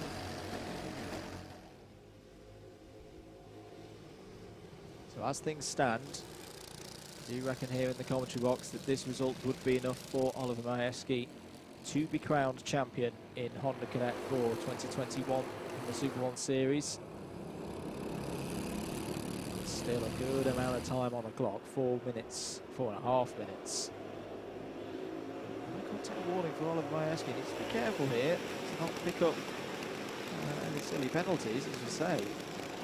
To win this race, he finishes maybe around 10th place in this race, and the points will be enough. Of course, he wants to win it in style. Jarrett Clark up to third place now. The O-plate always tends to run fairly well round here, does Jarrett Clark. And oh, Jarrett Clark down the inside, saw the gap opened up by Majewski and took it. Really good stuff from Jarrett Clark. As, oh, big sideways moment though through the Bruno chicane, and that's going to give Majewski the opportunity to get back through, and now Clark's going to have to defend, and defend hard. Jarrett's lost momentum there. He's done it pretty well though. Jaden Sherwood will hop up the inside to fourth place, side by side of Cameron Nelson, the number 44, and the 82 there, I think, of Charlie Warren. Jensen Hookey in the green helmet's now getting involved. Number 33 gets a move done on Charlie Warren, so that's sixth place now for Jensen Hookey, who had a great day yesterday, took all 3 victories. He's definitely got a little bit of pace in that number 33. It's down the inside again, opens the door again, so that's 2 laps in a row. Majewski has opened the door for Jarrett Clark to just hop down the inside. It's still not massively affecting the championship situation. In terms of winning this race, and noting that for the final, it's going to recognise that is an area of the circuit that Jarrett Clark is very, very strong in.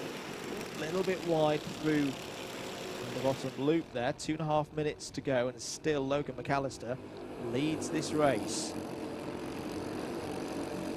He was 4th earlier on this morning. Has had a smattering of second places across the season so far,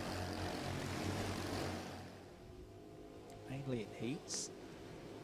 And down the inside goes Jarrett Clark and does exactly the same move that he pulled off on Majewski a few moments ago, and in fact Majewski has hopped through into second place. Well, the lead changes again then. And now Will Clark and Majewski trying to pull away from the rest of them now.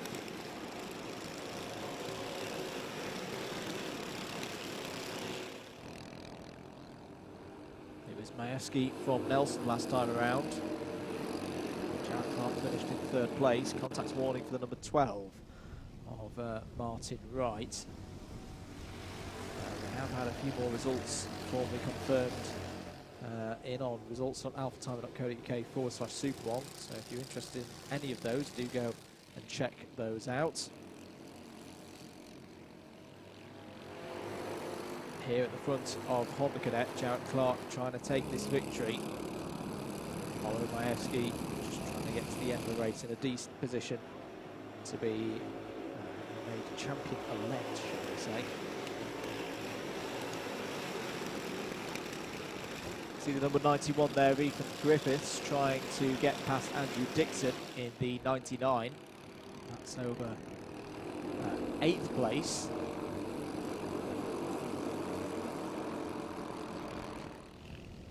Less than a minute on the clock then. Still Clark from Majewski, McAllister, Sherwood, and a bit of a gap back to Mayan Patel. Mayan Patel, who's had another very strong run. He's had a problem for number 36 of Alice Fairclough, I think it may be. But Mayan Patel, another strong run, getting past other drivers, working the number 20 up through the order into the top 5. Should be on for a strong grid position later on. And a change for the lead as Majewski's got to the front, so he's got past Jared Clark there. And it looks like Logan McAllister has hopped through as well. Last lap board is about to come out then. Oliver Majewski. Can Oliver finish this title charge in the finest of fashions and win this race? He's got one more lap to hold out front of a charging pack of 3 behind him. Logan McAllister in second, Jared Clark in third, Jaden Sherwood in fourth. It's good for Jaden Sherwood trying to secure up second place in the championship as well. That's a good bit of defence from Majewski down into the hairpin. Big chop across the front there from Jared Clark to hold on to third place. That might be enough for Majewski to just have to worry about Logan McAllister into the last braking zone and not everybody else. Here we go through Hanger for the last time in heat number 2 for Honda Cadet. Can Majewski get it stopped? Yes, Oliver can. Round the final corner to take a second victory of the day, completing a wonderful string of results. Oliver Majewski takes race number 2, and that may well be enough to be the 2021 SuperOne Series Honda Cadet champion, winning this time by 0.098 of a second ahead of Logan McAllister. Jared Clark in third, Jaden Sherwood fourth, Mayan Patel fifth, Charlie Warren, Andrew Dixon, Ethan Griffiths, Hayden Gray and Christian Stefanov all in the top 10. Cameron Nelson, Riley Till, Finley Lyons, Sukmani Kira, Jensen Hookie top 15s. Martin Wright, Amy Peacock, Oliver Warner and Alice Fairclough and Victor Hansen, sorry, all in the top 20. Katie Donaldson, Bella Fairclough, Felix Freeman, Oliver Spencer, Felix Smedley, Archie Dyson, John Richardson and Charlie King wrap out the field who finished. Well done to Oliver Majewski. Another fantastic result there for Oliver. And we will see the Hondas back out again later on this afternoon for their final. In the meantime, we're going to get ready for the next race, race number 13, which will be Heat 2 for the iArmy Bambinos.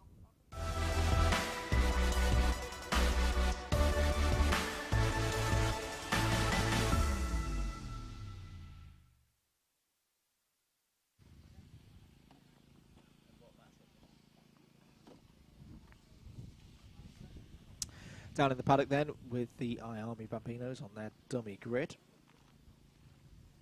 And same story as before, 8 minutes plus 1 lap for their second heat. Harpadas there back out on circuit, had a great race early on in one of the other Bambino categories. Danny Ferguson, the number 15, George House needing to do some work again. However, started from that lowly grid position last time and won the race, so can definitely do it again. Dax Farah there. Lots of happy faces in IRB Bambino. Always good to see. There is Ethan Owen, who had a great race last time, earlier on this morning. Was classified in second place. Can even go one better and take that race victory. Championship situation. 9 points is the difference between George House and Edward Haynes.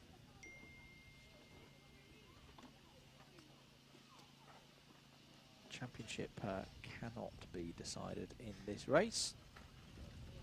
We'll definitely go down to the final.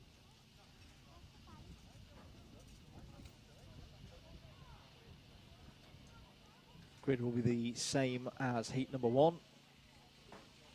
Both grids set by the same timed qualifying session that was held earlier on this morning here at Shenington. Keep your comments coming in. Do hope you're enjoying the coverage here on Alpha Live.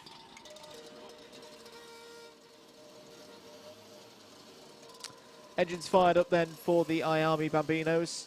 Visors shut. And away they go. Let's have a look at the grid then for the second heat in the IRB Bambino category. Edward Haynes will be on pole position once more. Ethan Owen alongside on the front row. Manav Dew and Charlie Clough on row 2. Hopefully the number 82 has been fixed after troubles earlier. Jarlath Sayer and Darren Dimitrov are due to be on row number 3, and I can see that Jarlath Sayer is out for this race. Grayson Wortley and Dax Farah row 4, Harper Das and George House row 5, Archie Rutter and Danny Ferguson complete the 12 runners in this one. So good to see that both karts that appear to have issues earlier on in the day, those being Manav Dew and Jarlath Sayer, are both out on the grid for this one. Can see both of their transponders registering times through the relevant sectors. I really can't call how this one's going to go because we've got the championship situation as it is, very, very close. One of those drivers towards the front of the field, one of them towards the back, but we saw George House being able to pull through in the last race, so there's no reason to believe that he can't do that again.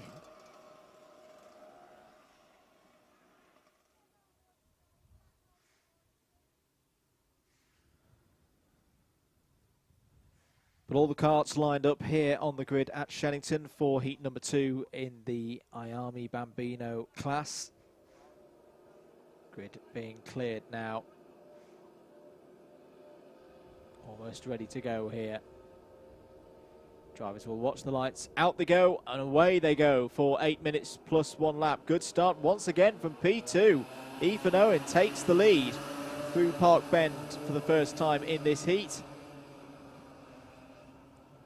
All of them file through Cafe Corner now and stream down through Pitts Bend into the hairpin. So Ethan Owen has got a good start here, leads through the first big break. There's a spin involving 3 karts there. Number 65 and 51 are involved. So that looked to be Charlie Clough, Darren Dimitrov, and there was another kart involved in there as well. George House's transponder is not. In fact, is that George House stuck on the outside of Pitts Bend? I think it may be. George House has not come through sector number 1. It is. The number 5 looks to be in trouble, and this could have huge ramifications in this season of the IRB Bambino class. And down the inside now goes Edward Haynes, takes the lead. Yellow flag is out, so drivers will not be able to race back, but George is perfectly okay, but the kart is not, and that is a real sad moment for George House. I think he'll at least he's taken the start, and he's just being run back towards us here in the commentary box, cared for by one of the marshals, getting to a position of safety. But that may be the moment that George House's chances of becoming champion are over. Oh, a little bit of contact there between the 82 of Marnav Dew and Edward Haynes. So, Edward Haynes just needs to get to the end of this race now. Oh, you've got to feel George House and the whole team, the whole family, because they've been working so hard. There is the number 5 off the left-hand side of your screen. Ethan Owen retakes the lead. So Ethan Owen back to the front, but here comes Edward Haynes once more. Back down the inside. Back to the front, and Marnav Dew still there. Remember, Marnav Dew was leading in the first heat before a problem befell the kart and took Marnav out of the race. Definitely deserves something out of today. So the order as it stands: Haynes, Owen, Dew. Archie Gutter's had a really good start to 4th place ahead of Jarlath Sayer. Grayson Wortley, Darren Dimitrov, who we saw involved in the little incident earlier, is moving back through the order. He's up to 7th place. In fact, that's 6th place for Dimitrov. So 11 karts still running out there. Look at this top 3 having a great fight at the front of the field. Edward Haynes still leads ahead of Ethan Owen and Marnav Dew.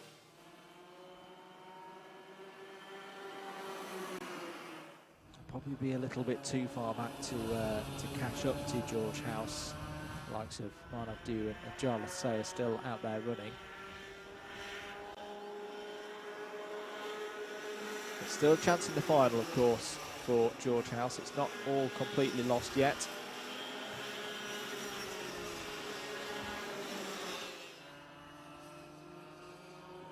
Four minutes and 13 seconds to go. Through the first couple of corners go the leaders once more. Dax Farrow has got past Harper Das for 8th place. In fact, no, Charlie Clough has just got past both of them as well. So Charlie Clough now up to 8th place. Here goes Ethan Owen down the inside, going for the lead of the race, and has taken the lead of the race, but here comes Edward Haynes back on the switchback. Very wisely done. And Haynes will have the inside for the chicane. Retakes the lead. Marnav Dew still there in 3rd place. In fact, Marnav Dew has just gone and set the fastest Sector 1 of anyone so far. So Loving sitting in the slipstream at the moment is the number 82. Round 2 finish, another lap. In fact, make that a new fastest lap of the race from Marnav Dew, trying to go around the outside of Ethan Owen now. 55.064 for Marnav Dew on that tour of the circuit. Haynes from Owen, Dew, Rutter, Sayer, Dimitrov. Dimitrov currently top rookie as well. Wortley, Clough, Farrer, Das and Ferguson. George House, of course, is out of the race.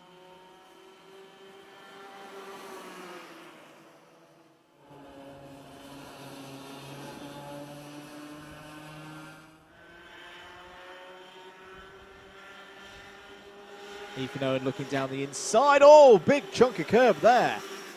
That was a big moment for the number 27. It's always one of the tricky things with Hanger Bend. And if the door shuts, you are going to bend up on that curve. And for a moment I thought Ethan Owen is going to be spun round there by the sausage, but just about got away with that one. That will have caught the attention of, I think, all 3 drivers in this lead battle. 2 minutes to go on the clock. Haynes defensive into the hairpin, switches back onto the racing line at just the right moment there. What other battles have we got potentially closing in? Charlie Clough's pace is pretty good at the moment in 8th place. 55.845 is a second quicker than Grayson Wortley ahead in 7th place, and quicker than Dimitrov and Sayer in fact ahead. So look out for Charlie Clough in the latter stages of this race. Still got a couple of laps to go in this one. Edward Haynes continues to lead out front. Bit of a gap open there by Ethan Owen, and that's allowed Marnav Dew. My goodness me, is Marnav Dew going to go for the lead here into the right-hander? Yes! What a couple of corners for Marnav Dew. Split the gap between Haynes and Owen over start-finish. and then decisively cut to the inside, takes the lead. Now, can the number 82 of Marn of Dew hold on to this one? Ethan Owens down the inside, going for second place. Edward Haynes takes the switchback option once more. And they're side by side as they go through the chicane, but this time Ethan Owen has won out. So all change at the front here in Miami Bambinos. Marn of Dew to the front. Ethan Owen has another think about that move through Hanger. Cuts the inside early, defending and attacking at the same time. Edward Haynes tries to go around the outside. Owen shuts the door, 2 laps to go. By my reckoning, for this group of drivers, Marn of Dew confirmed as your new race leader. And now the inside goes Edward Haynes through Park Bend, sweeps through into second place. Great move from Edward Haynes. A lot of excitement around the circuit for this one. Marn of Dew will be defensive into the hairpin.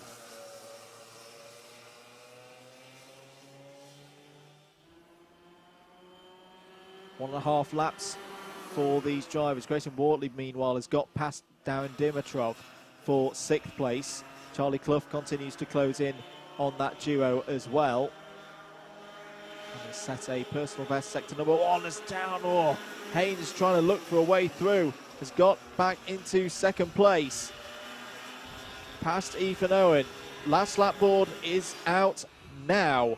There it is on the digiflag in Marn of Dew, trying to hold on here for what would be a first victory of the season. Has had many a top 3.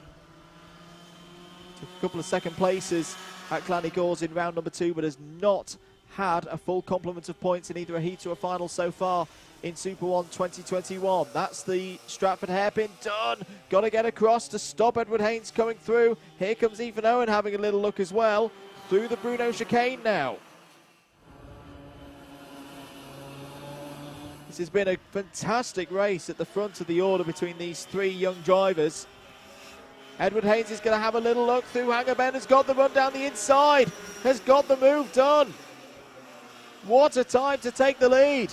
It's going to be a drag race once again to the line. Is Marn of Dew just going to try and get underneath? No, Edward Haynes is going to take race victory for race number 2 in Miami Bambino with an overtake on the last lap. Marn of Dew, a best result since Clanny-Gores there in second place. Ethan Owen, another top 3 for Ethan Owen. 4th for Archie Rutter, which I think is also an equaling of a best result so far this year. Yes, it is. 5th place for Jarlath Sayer. 6th, Charlie Clough. Darren Dimitrov in 7th. Grayson Wortley 8th. Dax Farron 9th. Harper Dass is going to come across the line in 10th place. There is Harper. 11th for Danny Ferguson, and a retirement, a key retirement. George House, championship leader, will be at best classified in 12th. Well, a really entertaining race from our Miami Bambinos. Their final will be later on this afternoon. And in the meantime, we're going to go to race 14 on the schedule, which will be the second appearance of the day for Junior Rock.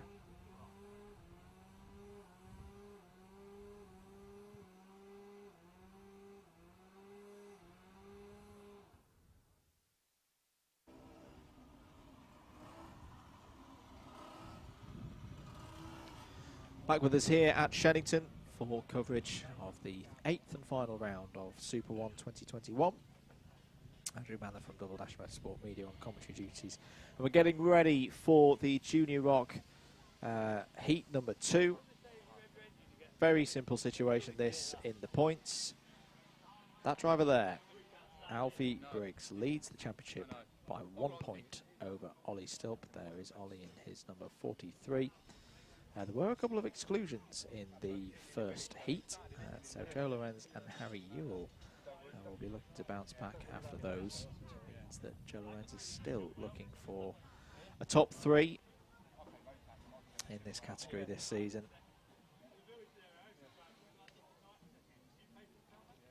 It's promoted Alfie Richards up to 3rd in that first race. Darren Marshall and Kieran Pepper to 4th and 5th.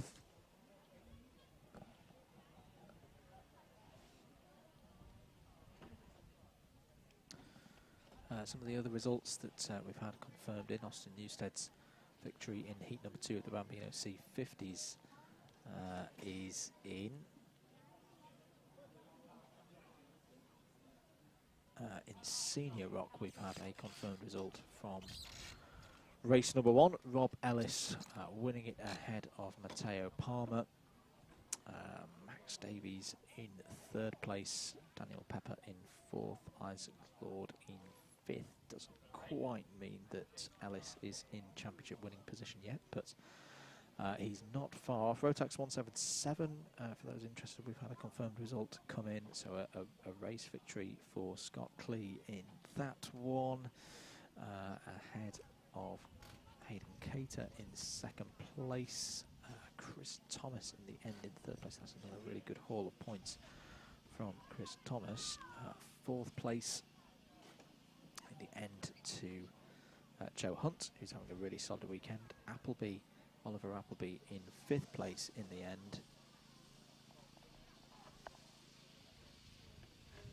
The rest of them running down through the order. So check out all of these results if you're interested over on the Alpha Live, the results.alphatiming.co.uk website. And there is Alfie Briggs. We've seen the interview that we had with him yesterday during the lunch break. Such tension in this battle. It is the closest across any of the 11 classes here this weekend. It's been Briggs and Still. A couple of carts being recovered, but we are now ready to go. Let's have a look at the grid then for the start of this second heat for Junior Rock. Alfie Briggs will have pole position. Ollie Stilp alongside on the front row. 1 point separating the two of them in the championship with 2 races to go. Joe Lorenz and Alfie Richards start on row 2. Kieran Pepper and Harry Ewell are on row 3. Darren Marshall wraps out the 7-cart field for this one.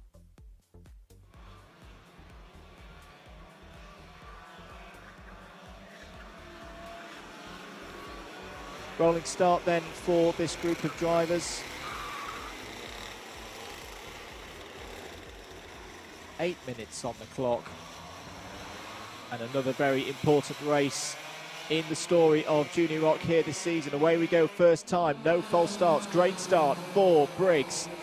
Leads into the first couple of corners. Still follows through into 2nd place. And I think Joe Lorenz has held on to 3rd there.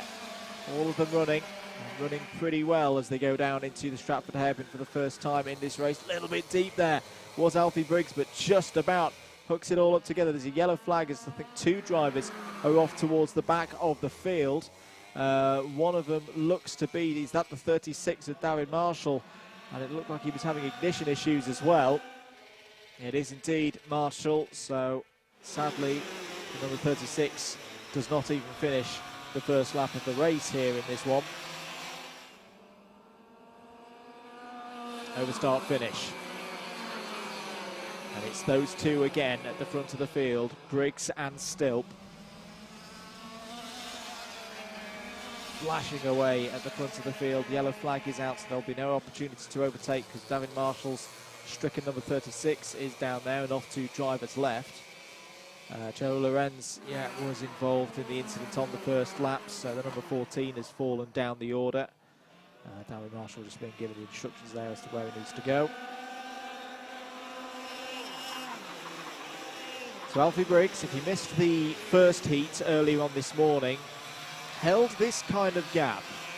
This 1.5, 2 cart length, what would you say, gap over Ollie Stilp, as you see it on screen. And then in the last couple of laps, Ollie Stilp really turned up the pressure as the number 3 I can see has come into pit lane. So Kieran Pepper is out of this race. But under all of that pressure, Briggs was able to hold the position ahead of Ollie Stilp. If the race result was to finish as it is now, it would be a 2-point lead for Alfie Briggs going into the final race. Now remember, the difference in terms of points final, first to second, is 2 points. So it would all be down to that final race and whether Stilp could edge out ahead of Briggs on that one, and then we'd start going into tiebreakers of who's won the most finals and who's won the most heats across the course of the season. It all get very complicated. Oh, Stilp was looking down the inside there. That is one of the closest times I think Stilp has been to getting past Alfie Briggs so far today, either in this race or the first heat earlier on in the day.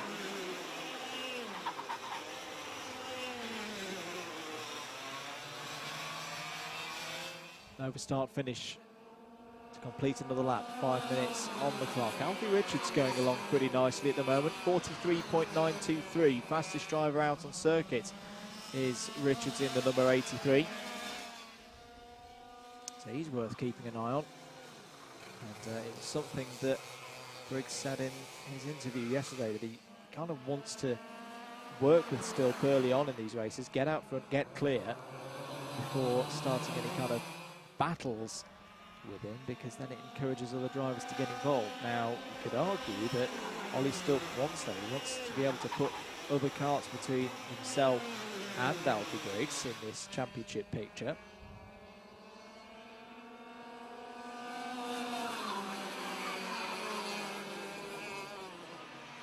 Quicker again from Alfie Richards, and that's last time around, 43.8.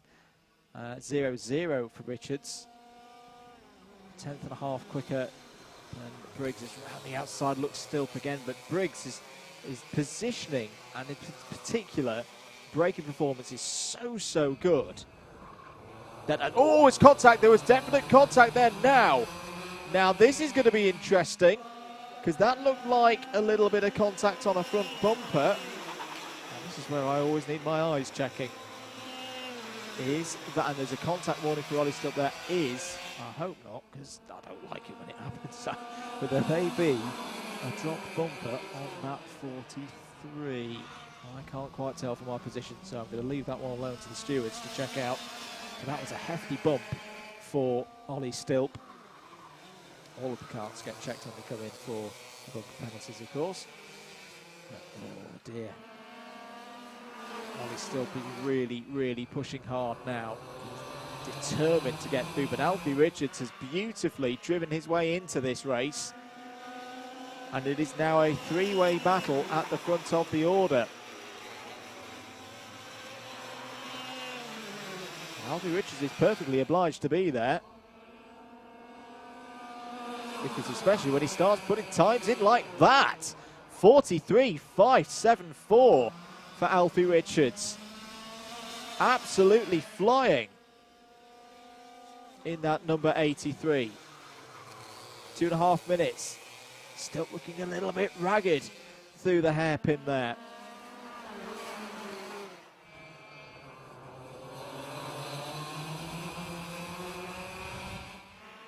Onto the back straight they go.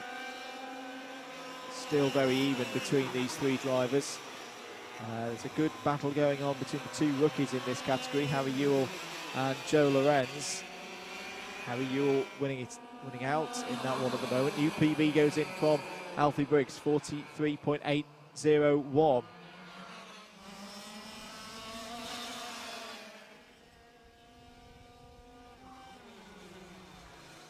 Briggs really defending now. Still, again, nowhere to get through off that last corner, but down the inside, almost still nearly got the overlap that he needed there to get through into the Bruno chicane, but once again, Briggs just holds the nose out front. Stilp is not particularly happy about Alfie Briggs' driving there. Round the final corner. Still a good couple of laps in this one to go. Can Alfie Briggs hold on for a second victory here today at Shenington?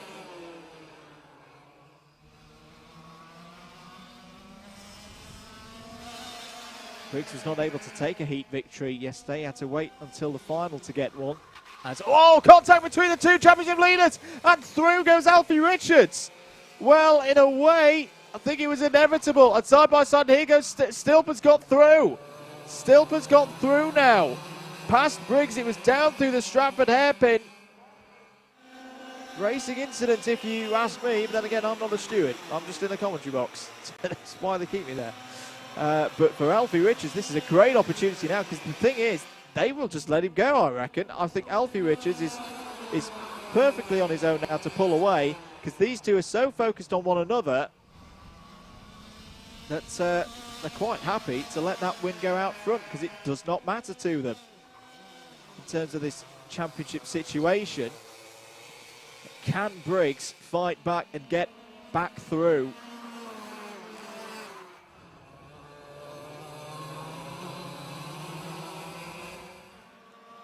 Briggs now having the benefit of the slipstream. Well, still appeared to be saying there, let's do work together to try and catch Alfie Richards. I don't think that's going to be on Alfie Briggs' mind. Alfie Briggs wants to get that point back, because at the moment, if the race finishes like this, they're going to be even on points again going into the last race of the day. You can guarantee that there will not be a tiebreaker required between these two if that is the situation, because one of them's got to win. Oh, side-by-side contact again between Briggs and Stilp as they go into the Bruno chicane. There is Alfie Richards ahead. Which one? It's still Stilp. Stilp ahead of Briggs, and Briggs is going to maybe have one opportunity down into, well, through Hanger and into the big braking zone. Stilp trying to hold to the inside there. Alfie Richards is going to come round and take a victory, a very well-deserved victory as well in Junior Rock, and over the line it is Stilp ahead of Briggs, so at least provisionally they are tied on points again. Harry Ewell and Joe Lorenz finish 4th and 5th. 2 retirements, Kieran Pepper and Darren Marshall. Let's have a look at the inside. This was down into the Stratford hairpin. Well, looked to me that Ollie Stilp was turning in a little bit there, and Alfie Briggs is nowhere to go. I would still probably say racing incident. There we go. 36 there of Darren Marshall being recovered back to pit lane. Oh boy, it's a little bit tense. Well, it was a little bit tense in Junior Rock. I think the temperature's just been turned up a little bit more, and we'll see their final later on this afternoon, and that is going to be a firecracker of a race. Let's go for the next race, though, which will be race number 15 on your schedules. Second appearance of the day for Senior Rock and Rotax 177.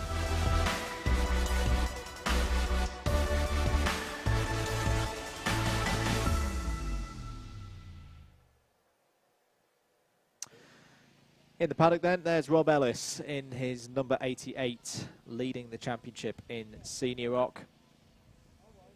Daniel Pepper, the number 33. Mateo Palmer is having a great weekend so far. Oliver Appleby looking ready for the race. Here are all of your Rotax 177s. Chris Thomas still leads the championship. Good opportunity this for him to get himself in a good position ahead of the final later on today. Sammy Milam looking for a better run in this one. Had a difficult time in heat number 1. Scott Clee there. Really impressive weekend so far from Scott Clee. Has taken the battle to Chris Thomas here at Shenington. And good to see Davies there. Max Davies wearing the Team UK, Team Great Britain colours from the Rock Cup Super Final. I'm very much looking forward to seeing those colours again on the 13th to the 16th of October in Italy when we go to Lonato for those Rock Cup Super Finals. Double Dash Motorsport Media providing the commentary for that one. Let's have a look at the grid for Senior Rock and Rotax 177. Rob Ellis and Max Davies on the front row in Senior Rock. Daniel Pepper and Isaac Lord, row 2. Mateo Palmer, last of those in Senior Rock. Oliver Appleby, the first of the Rotax 177s. Scott Clee and Joe Hunt are next up. Hayden Cater and Chris Thomas on the next row. Robert Strachan and Adam Sadler on the 6th row of the overall grid. Ben Cowley, Callum Smith and Sammy Marlin wrapping out the order.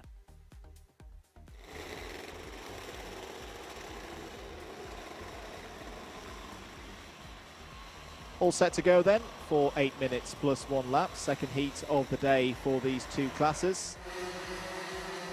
Nice steady pace up to the line. Lights out, away we go. Good start for Rob Ellis and Max Davies. Will hold on to their first and second positions from the grid.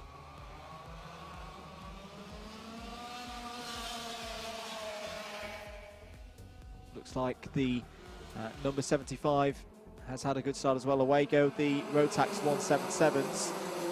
Oliver Appleby taking them from pole position. To Cafe Corner they all go, and good things to report is that everyone has got through the first area of the circuit perfectly clean, all fine, and are now into the race. Appleby leads then into the chicane for the first time. At the end of lap number 1, Rob Ellis leads, Max Davies second, Isaac Lord up to third place, Daniel Pepper and Matteo Palmer, so still all 5 of them in Senior Rock running in close proximity, 1.2 seconds covering them at the end of lap number 1. Oliver Appleby will be very happy with that first lap. Leads at the end of it. Joe Hunt is up to second place, Chris Thomas third, Adam Sadler fourth, Hayden Cater fifth. Scott Clee, not a good start there, was down to sixth place, and someone is in trouble. It looks to be the number 15 of Isaac Lord. So Isaac Lord sadly is out of this race. That's a somewhat tricky position to actually no, Rotax 177 have all done very well to get past that stricken cart. The race can continue. Ellis, Davies and now Matteo Palmer, your top 3 in Senior Rock. So Matteo Palmer got past Isaac Lord, obviously breaking down on the last lap, and Daniel Pepper on that tour. Oliver Appleby still leads ahead of Joe Hunt. Hayden Cater on the move has got past Adam Sadler on that last lap.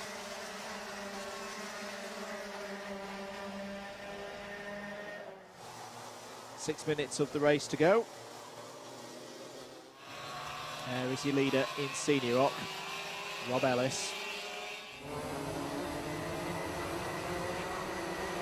Would be just shy of the points required to close this one out, but as we've said at the top of the programme, actually need to win races today, just needs to finish and score points, any points, with 5 entries in this category.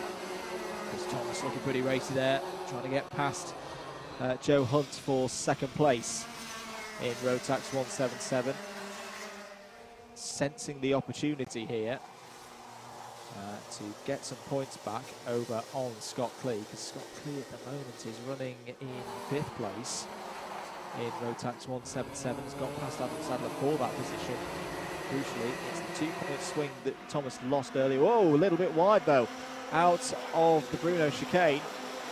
Contact warning for Max Davies. I'm guessing for that with the battle with Matteo Palmer, and a little bit of contact there between the 44 of Hayden Cater and Chris Thomas. Chris Thomas, he's pushing hard. He's really pushing hard. Now in second place. So he really has changed the dynamic of this weekend. Earlier on in the heats yesterday, Chris Thomas looks in very firm control, if I may say so. Down at the hairpin for his second heat. He was miles out ahead of everybody else, but since then, the other drivers have really stepped up their game and are taking the challenge to the championship leader in Rotax 177.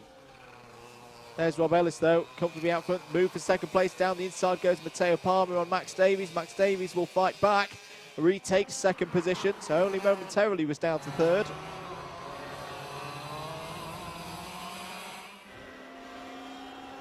Out of the Bruno chicane. Matteo Palmer inherited the win yesterday. When you're driving like this, he really hustled the other drivers in the class, and then when Rob Ellis made the error, he was there to pick up the spoils. New fastest lap from Ellis, meanwhile, 42.667. Rob Ellis has got the bit between his teeth now. Here's the fight for second place in Rotax 177. Scott Clee there in the black and blue suit has got himself back up to 4th place in class now. He's tucked up behind Hayden Cater and Chris Thomas. Cater down the inside, big move, opens the door for Scott Clee, and he's gone through as well. Well, Chris Thomas will not have liked that at all, but he's down 2 positions now, and crucially back behind his championship rival. And Scott Cleese now going for second place, being squeezed a little bit by Cater as they go down the straight between Stratford and the Bruno chicane. This is a tense race. Will Scott Clee go for the move now down past Marshall Post 9, past the viewing bank? No, not that time around. Chris Thomas, surely he's thinking of a move now. He's got to get back ahead of his championship rival here. Through Park and then through Cafe. Don't count out the likes of Joe Hunt and Adam Sadler just behind, and everybody else for that matter. Good news for Oliver Appleby, all of this fighting though. He continues to extend his lead quite nicely. 2 seconds out front, and he's cracking on with the job, is Appleby. It's probably not part of the championship picture now. Had a point of the season where in a tight points battle, exclusions or retirements start to really come into effect as Scott Clean leans on the back bumper of Hayden Cater there, trying to break away from Chris Thomas.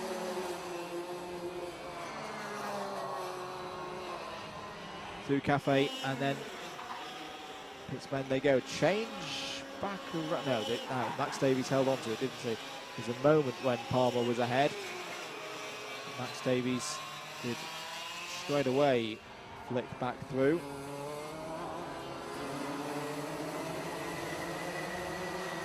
Daniel Pepper has just set a personal best of the race so far, 43.474. Rob Ellis has gone quicker again, 42.604 this time around. Hayden Cater trying to do everything that he can to hold on to this second place on your screens at the moment in Rotax 177, but here comes Chris Thomas. There's a little bit of contact between Thomas and Clee there.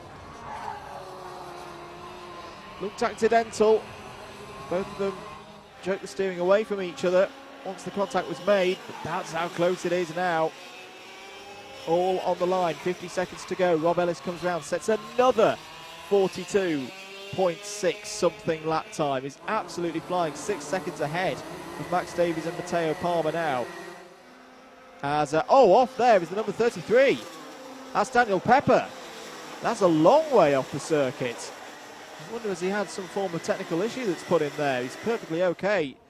Thankfully is Daniel, but that is not a nice place to have an off there. That is a high-speed corner, big braking as you come off hanger. My oh my. Well, that promotes the 177s, at least overall in this race, up to 4th place and downwards. Says, who's that in trouble? And it looks to be the number 44 of Hayden Cater. So Hayden Cater, who was in 2nd place. Now, was there contact with Scott Clee and or Chris Thomas or anybody else for that matter? Because it was very closely congested, and there's the pump there from the number 67 of Adam Sadler. It's all getting a little bit rough out here as they were going on to the penultimate lap of the race. So Oliver Appleby leads, Scott Clee 2nd, Joe Hunt now up to 3rd, Adam Sadler 4th. Chris Thomas has been shuffled down to 5th place now, so as things stand, Chris Thomas is going to lose the championship lead going into the final race. Last lap is now being shown to the senior rocks. And Rob Ellis just has to close this one out. Nice calm lap to the end of the race. We'll have, by my calculations, 702 points on the board. The only driver who would be able to beat that would be Daniel Pepper, and Daniel Pepper would need to win the final, and Rob Ellis would need to 0 score, which is very unlikely. But here he comes into the final couple of corners and is mere millimetres away from being senior rock champion. Rob Ellis wins the race. Matteo Palmer has got through and into 2nd place and has taken 2nd place ahead of Max Davies. What is going to happen here though in Rotax 177? It's been a fairly rough and tumble race out there, but not for Oliver Appleby, who has kept himself out front, dominated the race, kept it calm. A fully deserved 34 points for Oliver Appleby. Scott Clee there in 2nd place and may well have the championship lead now. Joe Hunt 3rd, Adam Sadler 4th, Chris Thompson 5th. Ben Cowley, Sammy Marlam, Robert Strachan, Callum Smith and Hayden Cater run out the rest of the order. As there is Isaac Lords, number 15, being recovered, one of 2 retirements in that race, the other being Daniel Pepper. Well, very dramatic race there, especially in Rotax 177. Their final will be later today. Let's get ready, though, for race number 16 on the schedule, which will be the second heat for Mini Rock.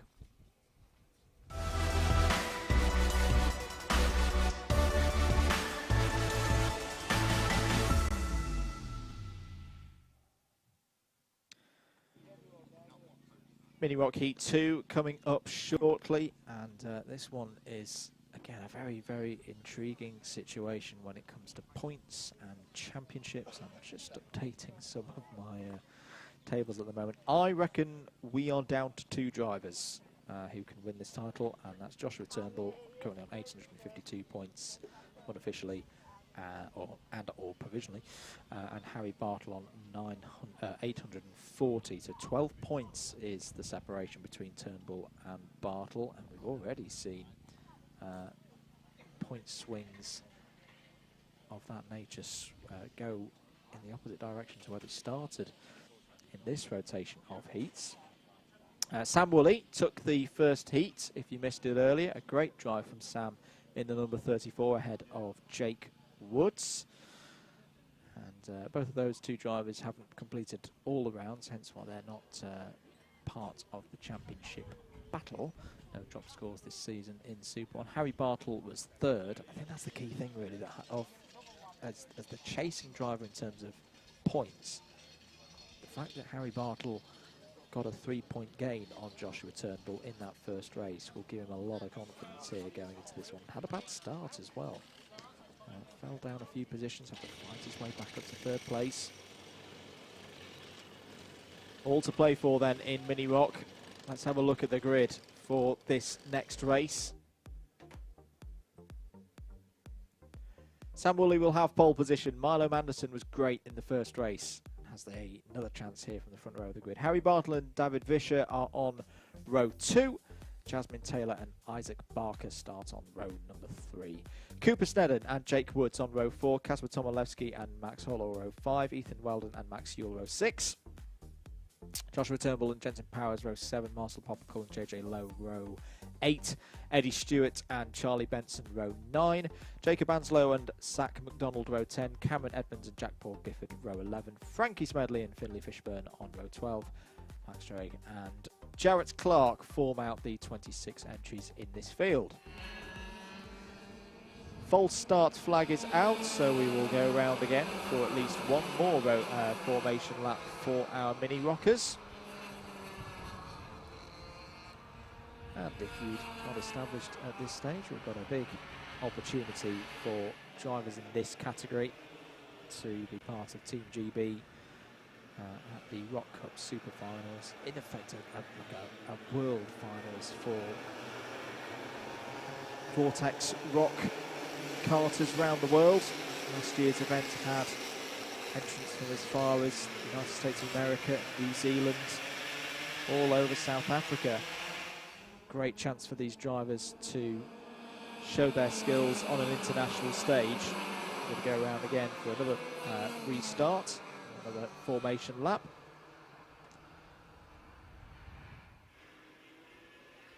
Just trying to make sure that all drivers are in the right position ahead of this highly important race. So remember, Turnbull and Bartle are the 2 karts in terms of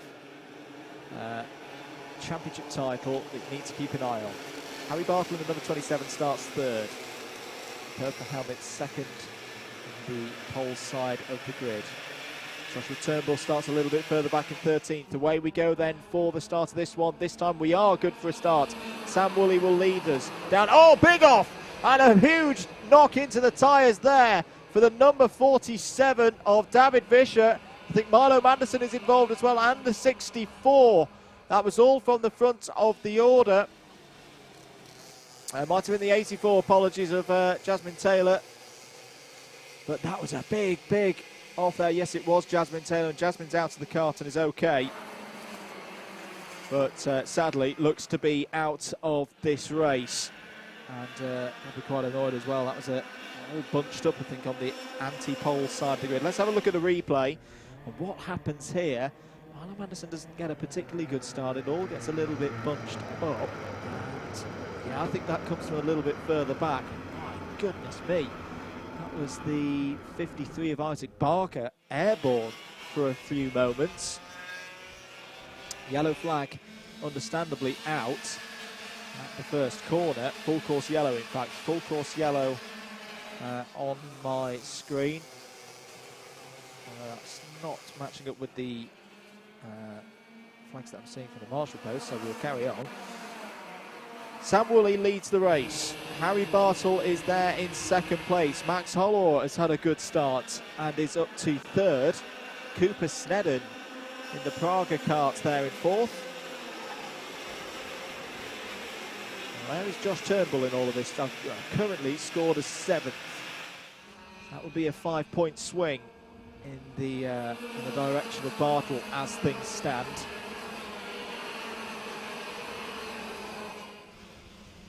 Jake Woods nearly got caught up, I think, in that start incident as well. He's in 7th place at the moment. Max Ewell in 8th. Down the inside, going for the lead, goes Harry Bartle. Big move. Big move from Harry Bartle. There's a bit of skipping in the background as well as everyone tries to sort themselves out. As Woods is on the move, trying to make an overtake work.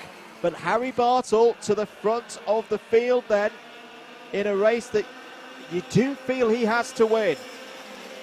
Has to win if he's going to become Mini Rock champion. And the top Mini Rock UK driver for 2021. Contact warning has come in for Harry Bartle though. So race control not completely 100% happy with a bit of Harry's driving there, but for now he has the lead of the race. 49.016 is his best lap time so far. Fastest driver out there though is Joshua Turnbull, 48.782 last time round. In this pack, within a second of the lead, there is Turnbull, the number 7, in 5th place. The rest of them filing through. Looks like something's happened to Kasper Tomilewski, because Tomilewski is falling a long way down the order, outside the top 20 now. Same for Eddie Stewart as well. Max Strade, David Fisher, Milo Anderson and Jasmine Taylor all have been in the wars as we know so far. Taylor out of the race. There's Bartle and Woolley out front.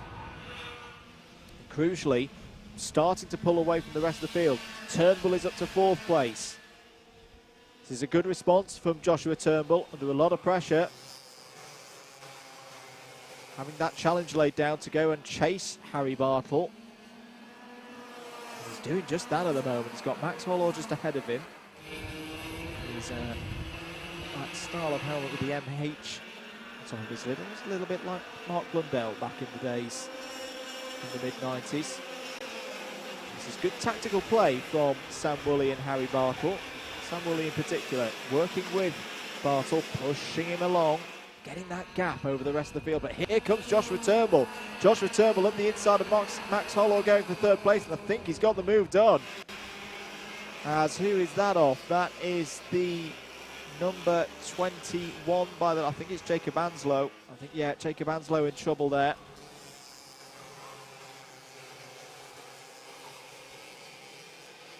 Two minutes and 30 to go. Still Bartle and Woolley out front, trying to get that gap over the rest of the field. Jake Woods is up to 5th place now. There you see confirmation. The number 7 of Joshua Turnbull is up to 3rd place. Digging really deep here. This is an impressive drive from Joshua Turnbull. Was a little bit quiet in the first race. Ended 6th. He's got the bit between his teeth and has got help from behind as well. Got Jake Woods there in 4th place. Winner in yesterday's final.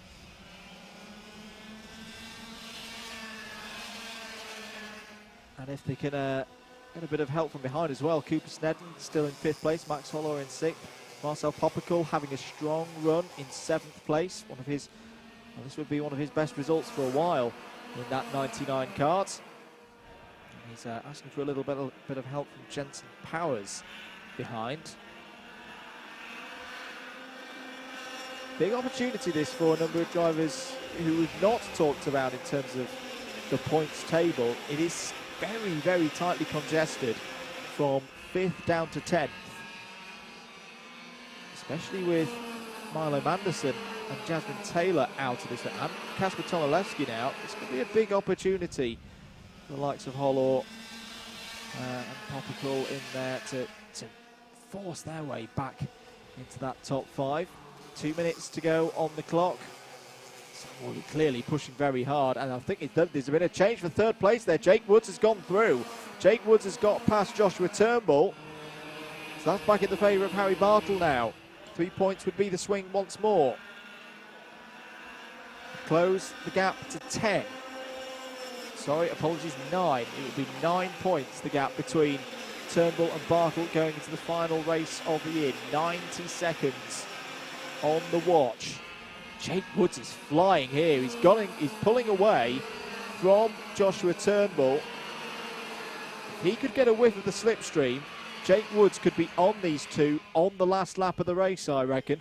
The gap was 0.9 of a second. There he is, the number 8, new helmet design this weekend. He was incredibly quick yesterday.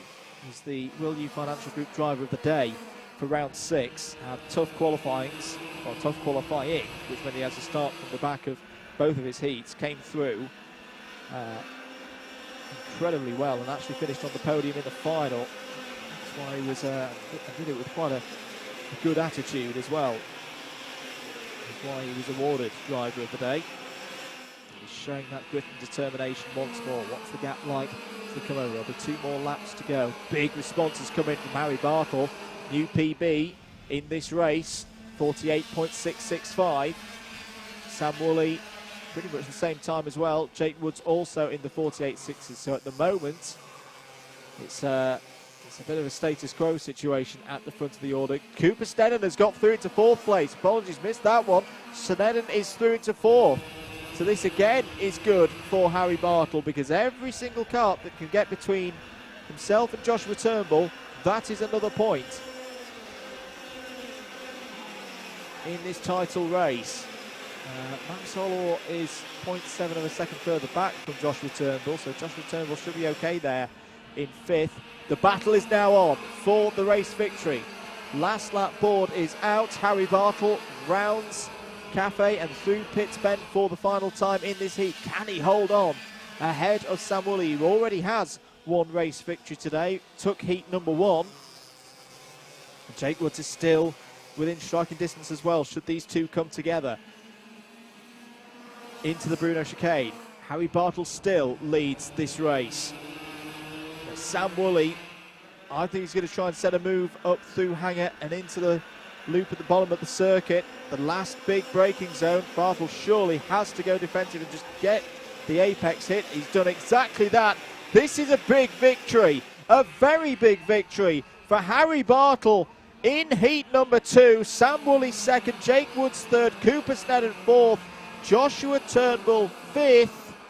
8 points, I reckon. 8 points is the difference between Bartle and Turnbull. And Bartle, in the personal battle, has won both of the races so far today. Max Hollor 6th, Marcel Popical 7th, Ethan Weldon, JJ Lowe and Jensen Powers all in the top 10.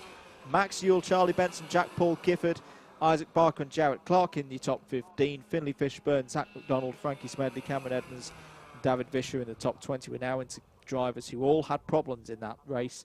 Eddie Stewart, Milo Manderson, Kasper Tomaszewski, Max Drake, Jacob Anslow, all on the lead lap. One retirement on turn 1, which was Jasmine Taylor. Wow, well that really is a feast to be had when we get on to the finals later on today. We'll see Mini Rock back out for that one in the middle of the afternoon. Let's get ready though for race number 17 on your schedules. It's Minimax and Junimax. Their second heats are up next.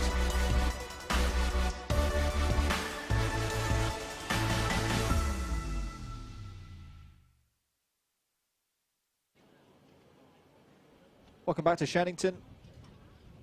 Coverage of the 8th and final round for the SuperOne Series 2021. Minimax and Junimax are out next. And this is, of course, the class that is absolutely wide open. Both of them are wide open. Out they go. Let's have a look at the grid ahead of this one.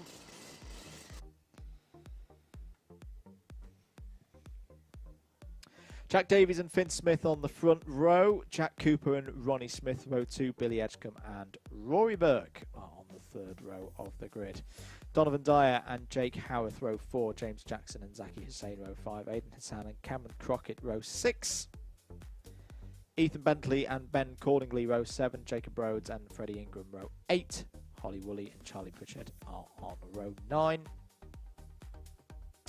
Rowan Cartwright and Harrison Morrow on row 1 of the minis. George Barker and Amelie Ackett's row 2. Harry Cottrell and George Ivanov, row 3.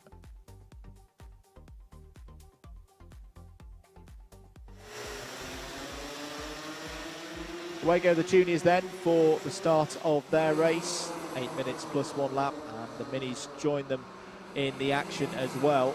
Rowan Cartwright having a great day so far. Juniors spread out across the circuit, looking pretty good. And all safely through the first couple of corners there. Down into the hairpin for the first time. Looks like Jack Davies has got an absolutely belting start at the front of the order.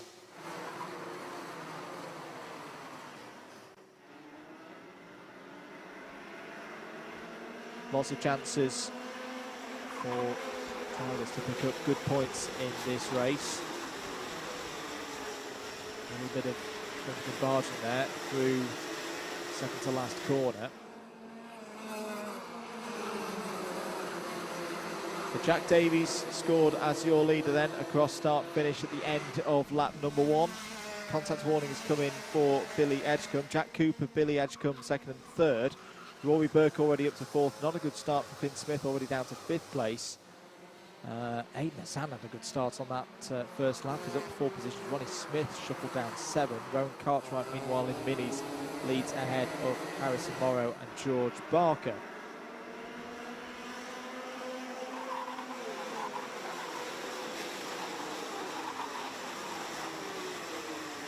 Field filing through. And the start-finish to go. Jack Davies' lead is 0.8 of a second ahead of Jack Cooper and Rory Burke. In fact, Rory Burke has got up into second place now.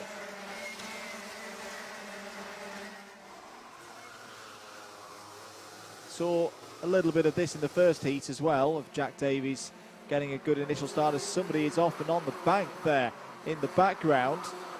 I think it may be...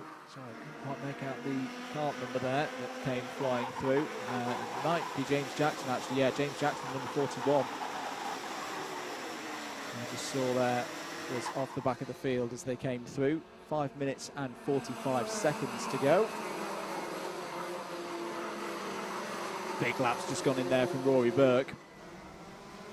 Took nearly 4 tenths, and in fact he's right on the rear bumper now of Jack Davies. Surely he's going to have a go down into the hairpin. No, thinks better of it. Just holds position there.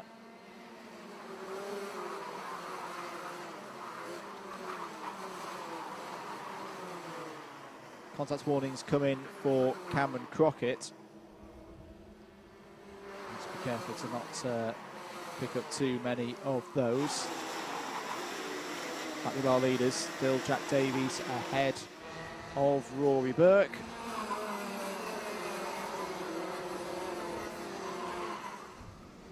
Rory Burke, I think, actually had a penalty in the last race, and in the end was classified in 6th place. So we wanted to make sure that doesn't happen again. He's bringing the rest of them along with him. Jack Cooper and Finn Smith getting involved there. The diminutive driving the number 19 black suit and white helmet, who in the end was your winner from heat number 1. It's a very strong day here as well. Down the inside goes Finn Smith, right on cue, takes 3rd place away from Jack Cooper. Rory Burke just seems to be happy at the moment to sit on the rear bumper of Jack Davies, maybe hoping to get a bit of a helping hand and a working buddy out to the front of the field. The trouble is that 1, 2, 3, 4 carts behind, they're working together nicely. Not letting this top 2 get away.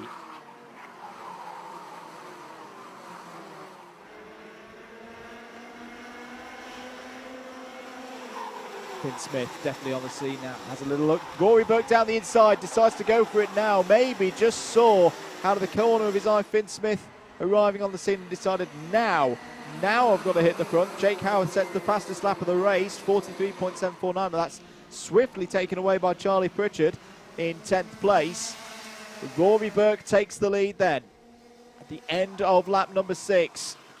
Jack Davies hunting around, trying to find a way through.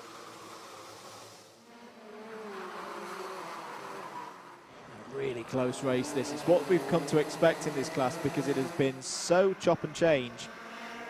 The drivers having, again, no one's really, we've seen in other classes, hat-tricks of victories, or even drivers top 3s across a day, take first, second and third respectively across the course of the day.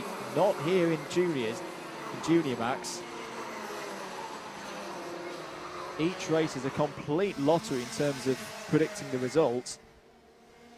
And it's what's producing this fascinating championship. But Rory Burke this weekend has been right on it. Down the inside, great move from Jack Cooper there. Jack Cooper gets through and into 3rd place. Forces Finn Smith down 2 positions actually, because Billy Edgecombe got through there as well. Meanwhile, just to mention in minis, still Rowan Cartwright ahead of Harrison Morrow. And George Barker, of course, had the retirement in the last race. He's having a much better run here. And is still there in 3rd place, but very, very closely packed. Just caught a sight of them there on the right-hand side of your screen.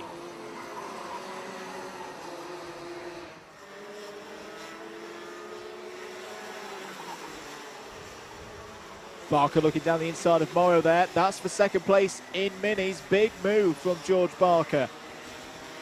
Points to Harrison Morrow to say, let's try and work together, but Harrison Morrow's going to dive back down the inside, retakes 2nd place. Great bravery again. So many brave moves that we're seeing put in today around this Shenington circuit. And that was one of the best yet from Harrison Morrow. I don't think Rowan Cartwright was aware at all of what's just happened behind him. But, not that it'll bother him too much, because he just wants to keep himself in charge of this race at the front and lead it off the front. I'd argue that he has control of the championship now, so it's very much in his hands.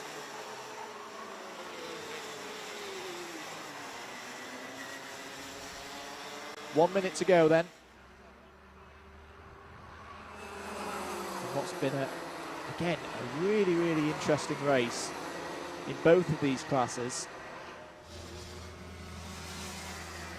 And for very different reasons. I don't think you can predict either of these classes. The minis, it's been these 3 all weekend, but very, very closely matched. So either of them could finish anywhere between 1st and 3rd, and the point situation is so tight that does make a difference.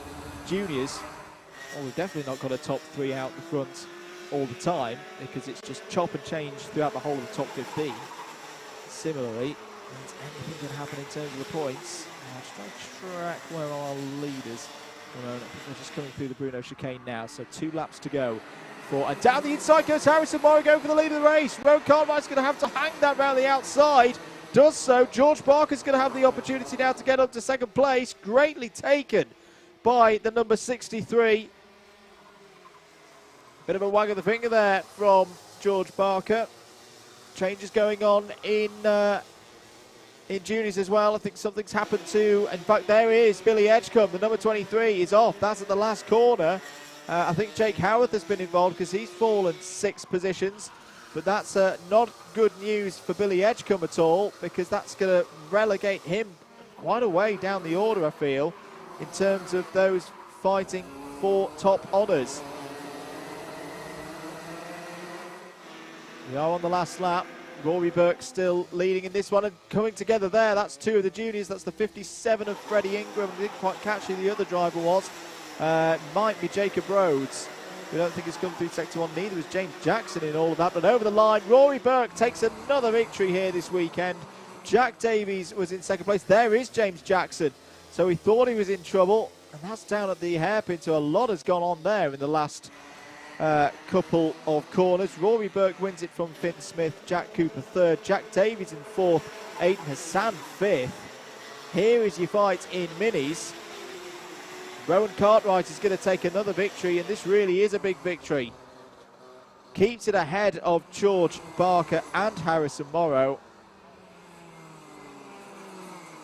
And that is, well, the end of both of those classes heat racing.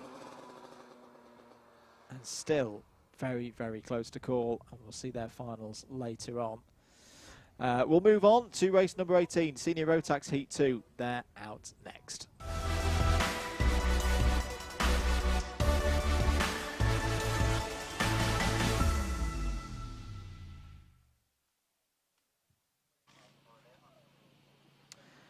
There's a quick shot of the Bambino C50 Pro class. They'll be out next for their final, but we've got the small matter of Senior Rotax and their second heat out first.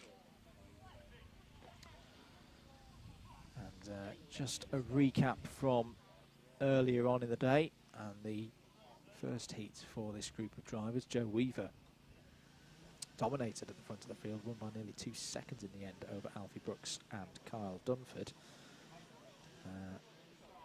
Rob Ellis, though, is still your championship leader. Finished the first race in 6th place, and that's good for him to be on 628 points at the moment. Sean Berry in the end was 4th, his closest challenger, now on 609.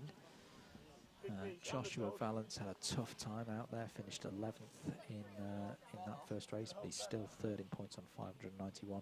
Carl Dunford, though, is having a very strong weekend, I must say.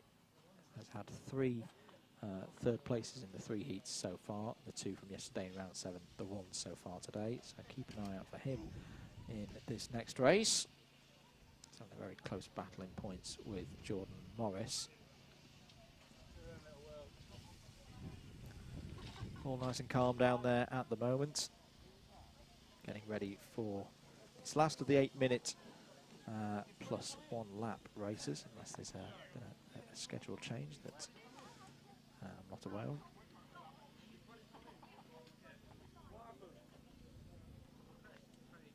$34 points on offer once again.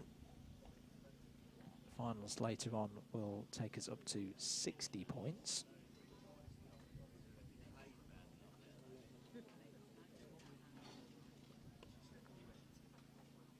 Keep your comments coming in on the live stream. Hello to Millie Hart, who I should mention was due to be here today. Has been cheering on Aidan Hassan. Was due to be here today racing, but unfortunately had to pull out. Has tested positive for COVID-19. Do hope you're doing okay, Millie. Hope you're healthy, and hope we can see you back out on circuit as soon as possible. We will miss you here at SuperOne this weekend for the Shenington finale. Ben Page's team there. Great atmosphere in the paddock this weekend in this class, I must say.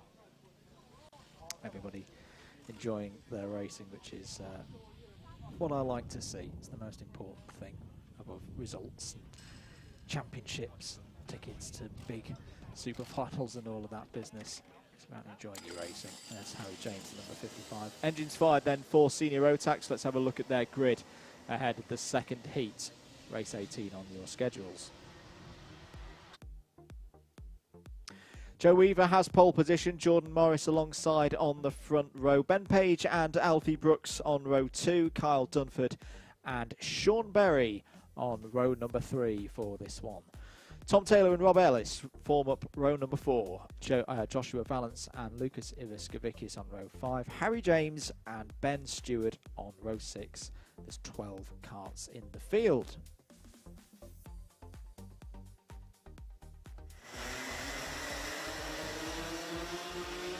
Restart flag is out, so we will go around at least one more time.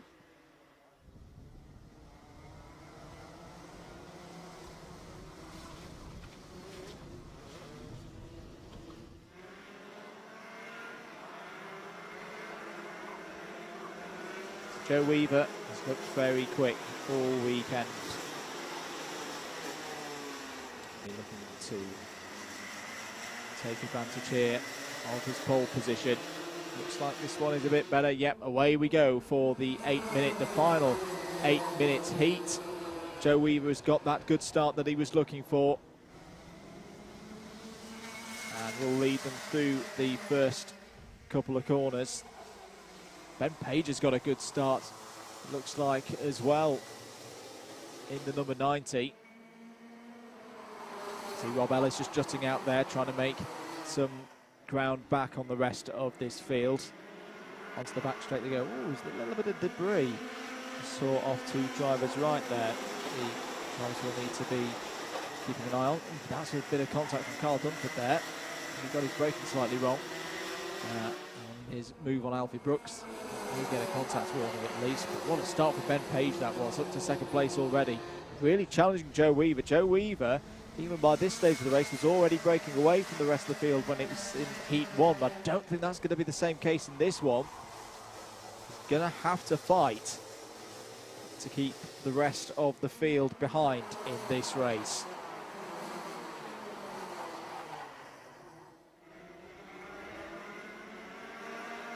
Out of Bruno they go. A couple of adjustments being made by the field. You see Carl Dunford has got up into third place now. Has got past Ben Page. Ben Page is back down the... Jordan Morris. Jordan Morris is back down the inside there. Retakes third place. Ben Stewart has formed 2 places on that last lap. Harry James and Lucas Iviskavicius are the ones who put in there.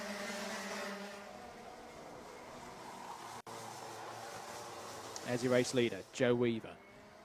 Need to make it 2 out of 2, get pole position for the final. You get the feeling this is a good first half of the lap.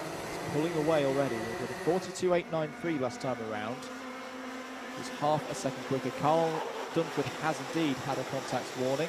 There's a bit of leading going on there, and I think Alfie Brooks has just returned the favour from earlier in the race there. Sean Berry has got through as well now. Where is Rob Ellis in all of this? He's in 7th place at the moment. He's 2 places back from Sean Berry.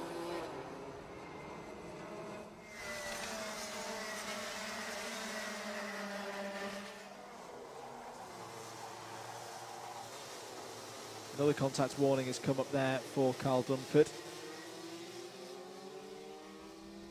He is going through his warnings at the moment. Here is the squabble now over 4th place. Alfie Brooks there, number 57, 47 of Sean Berry. Sean Berry's likes a good overtake or 2 today. No opportunity there. Alfie Brooks made sure that the door was not going to open for his rival on that particular round of the corner. Leaders starting another lap then.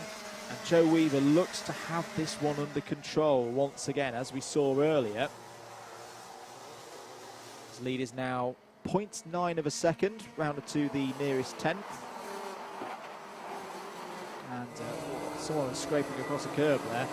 Well, is clearly pushing very, very hard. It's so easy to damage your kart around this circuit. It is a proper old school track. No nice tarmac runoffs or flat curbs to save you when you get something a little bit wrong. Gravel, grass, those big concrete inside sausages, as we keep calling them. New fastest lap has gone in, well, initially from Joe Weaver, but Alfie Brooks has just done a 42.523. There he is, with the Dayglow yellow on the front of the kart and plenty of it on the helmet as well. Crucially, could he pull the likes of Sean Berry and Carl Dunford and Rob Ellis along here? Be pretty useful. Some of those in the middle part of the top 10.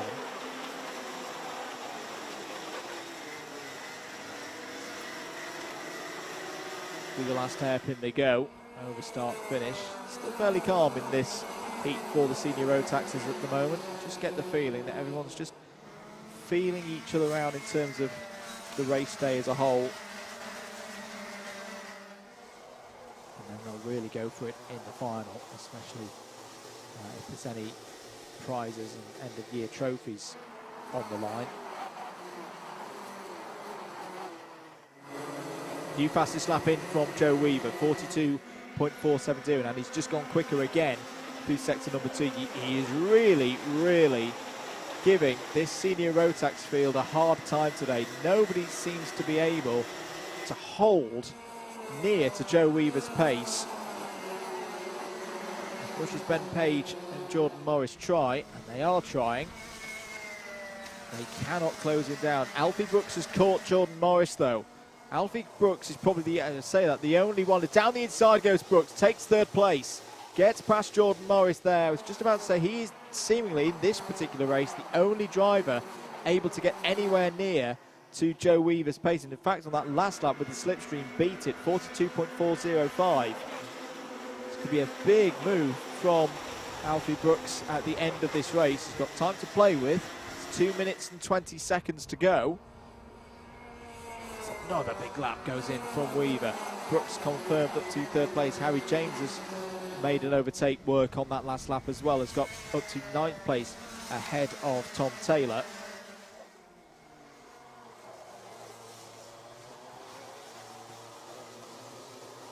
Two minutes to go on the clock. Still Weaver from Page, Brooks, Morris, Ferry.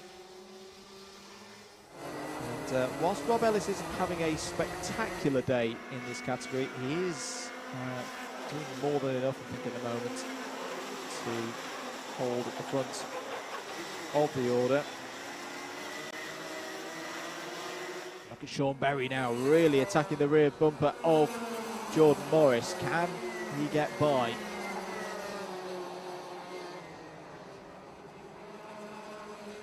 You're waiting for our finals. They will start after this one with the C50 Pros and the Bambinos. Don't go anywhere, because after the next race we will start crowning some champions. You can see, I think Joshua Valance has got ahead of Rob Ellis there, so that's more good news for Sean Berry. So promotes Rob Ellis down another point. Here's the quartet going over 2nd place now. Down the inside goes out Brooks. Can he get it done? Yes, he can. Nearly tripped over Ben Page there. There was just enough room to get that 57 kart down the inside and through and into 2nd place. It's been a great race from Alfie Brooks. And it's not over yet. Ben Page will want to take that position back. I see Carl Dunford coming on to this group, so it's 5 of them going to be going for 2nd place now.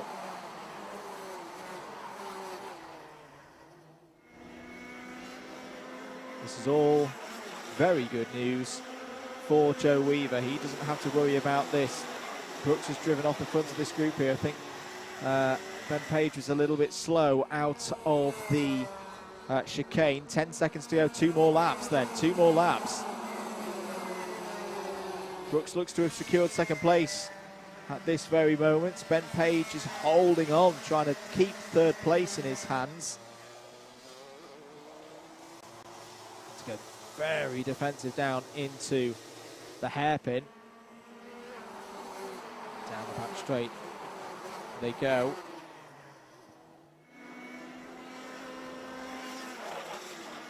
It's been a good race. I'd say it's a little bit calm, maybe a little bit too calm for neutrals.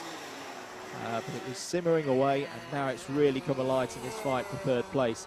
Over the start-finish line they go. Joe Weaver, as to say, surely going to have this one sewn up. Great camera angle there as you go through Cafe Corner.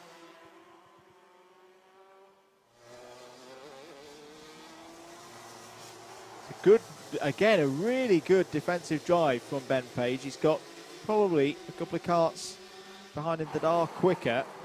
He's not letting him through. He's reading what other drivers have done so far today.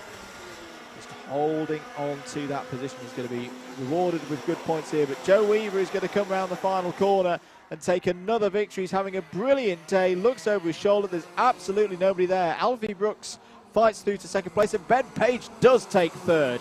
A really good 3rd place there for the number 90. Jordan Morris, Sean Berry, Carl Dunford, Joshua Valance, Rob Ellis, your top 8. Harry James, Tom Taylor, Lucas Iviskavicius and Ben Stewart complete those in that race. Well, that is all the heats racing completed. We'll get ready for the next race, race number 19, on your schedules the Bambino C50 Pro Final.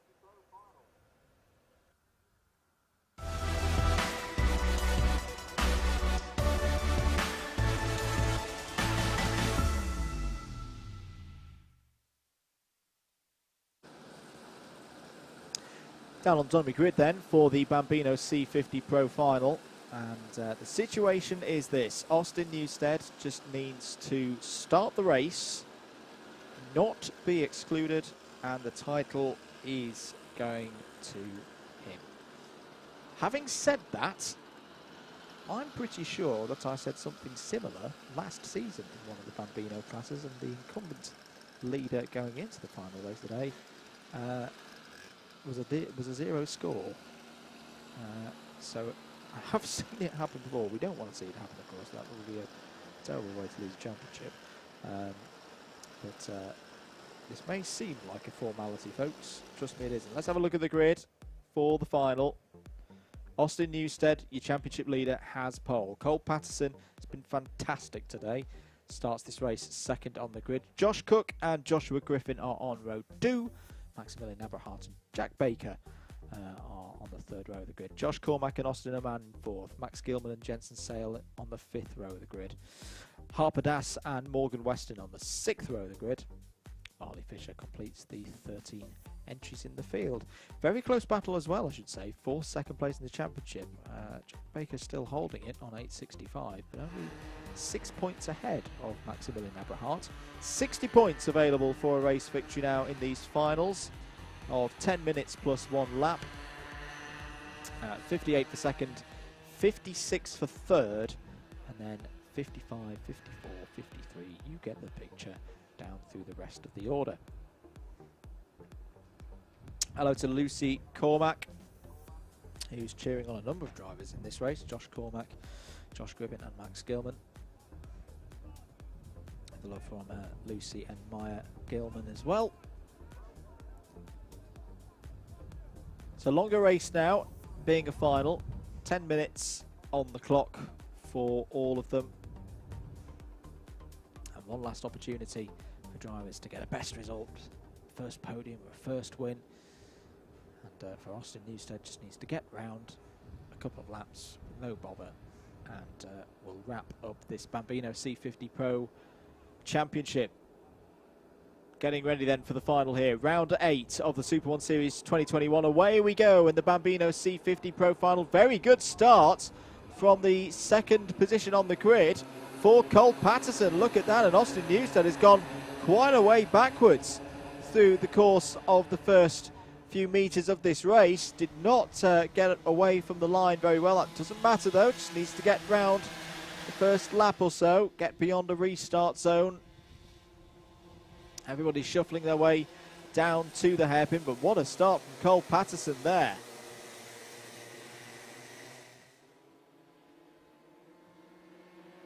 Into the chicane for the first time.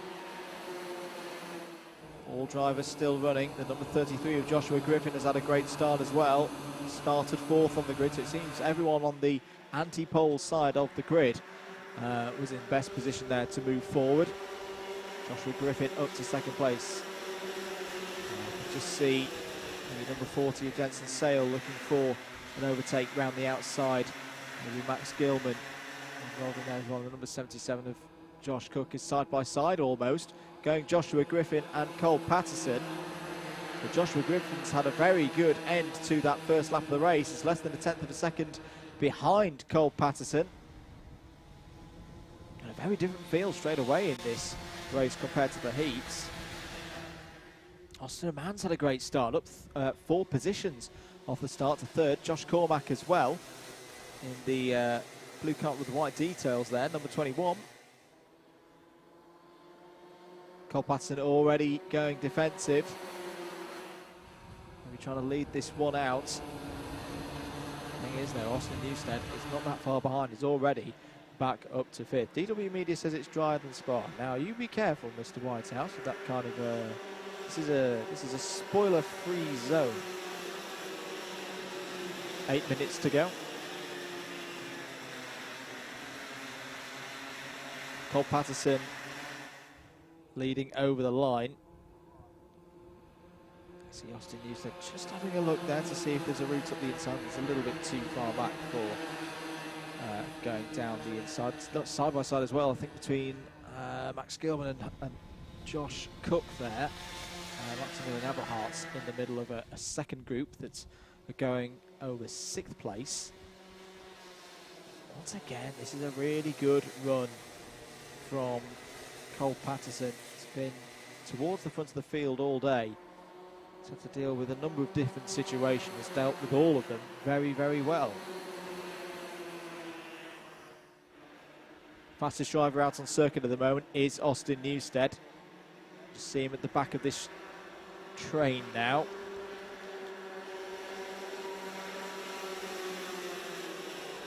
We've ticked past the extra time for a final, so drivers are now into a run of time equivalent to a heat. What's going on in our battle for second place in the points? Jack Baker is currently in 11th place.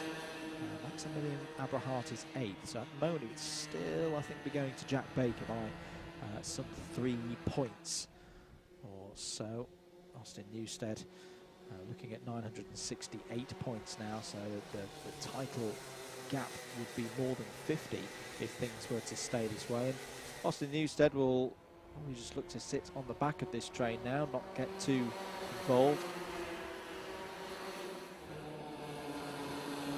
Joshua Cook up 2 positions on that last lap, is up to 6th place. Max Gilman has got past Maximilian Aberhart as well.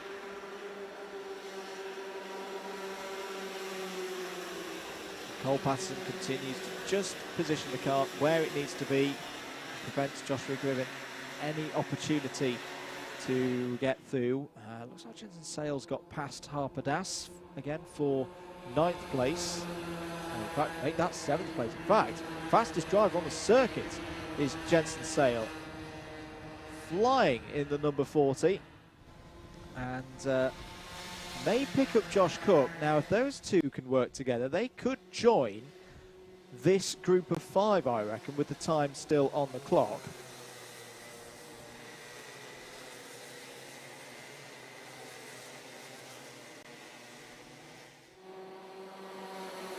Yeah, you see that group there with Cook ahead of Sale. Sale in the green, white and blue kart, number 40.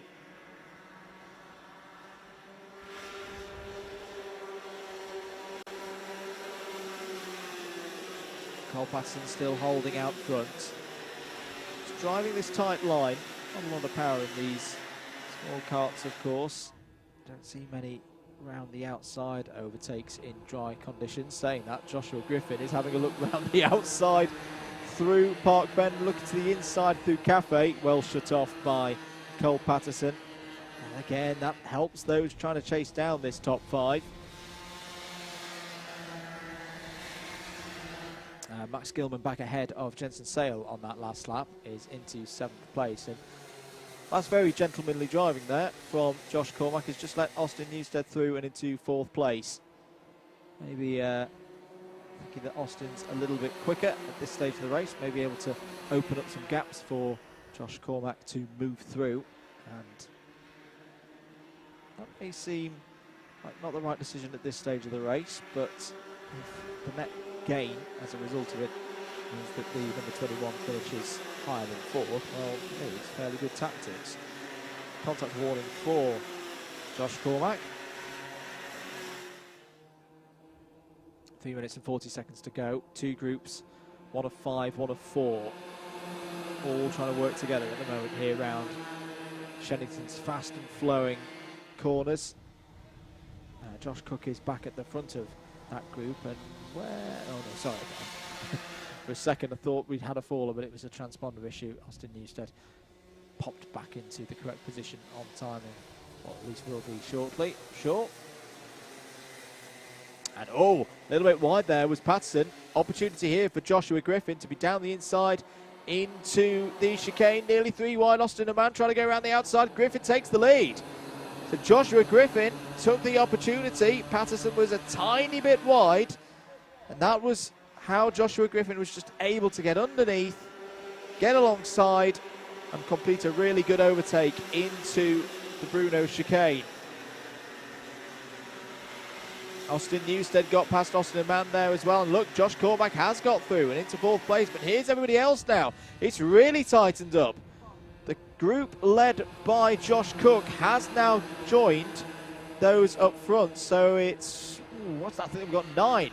9 of them going through side by side between Griffin and Patterson off of Cafe Corner. Patterson could hold to the outside here and have the inside line into the next corner, which is the Stratford hairpin. Doesn't need the next corner because it's been pushed through by Austin Newstead and Josh Cormack. So look at this, Josh Cormack, we mentioned it, letting Austin Newstead through, recognising that Newstead's wheel, or the bow wave behind Austin Newstead was probably going to be a good place to be. It's definitely a good place to be because the number 21 is now up to 3rd place. It's Patterson and Newstead out front again, as we've seen in the first couple of heats. Josh Cormack now sat there in 3rd place.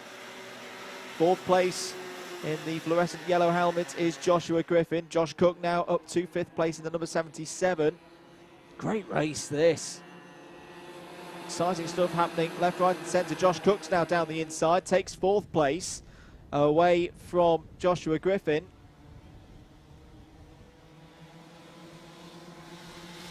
Can Cole Patterson hold on? Newstead's getting help from behind though. No, as the number 40 of Jensen Sale just pulls over to one side of the circuit. I thought for a second then that Newstead was going to get a little bit of help from Josh Cormack and push through underneath Cole Patterson, but Cole Patterson shut the door well there. Shenington still involved in all of this as well, just off there in 7th place.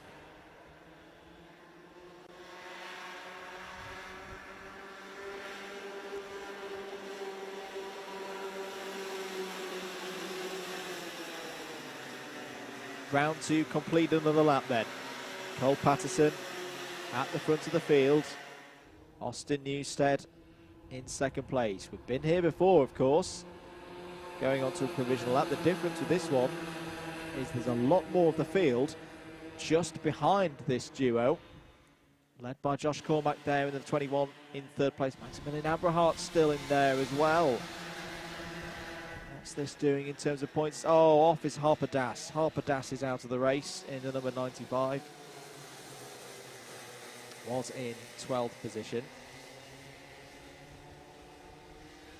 This could be an opportunity, you know, for Abrahart. This close battle for 2nd place in the championship. These 3 or 4 positions could overhaul the points here of Jack Baker, who's stranded down in 10th place, unfortunately. Yellow flag is out. I think that will be for Harper Das. Not sure where the 95. I think the 95 has now been pulled off circuit, so good work there for the Rush. There they are. Just coming out the final corner. Last lap then. And down the inside goes Newstead, looking for the move. Is it good for the lead? Cole Patterson trying to hold round the outside, but Newstead is through.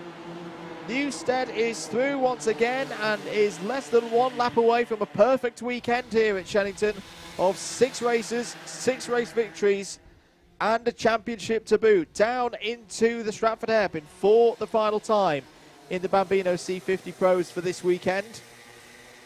And it's still so close, anything could happen. Cole Patterson could have another good go. We've seen him put in some really good overtakes so far today.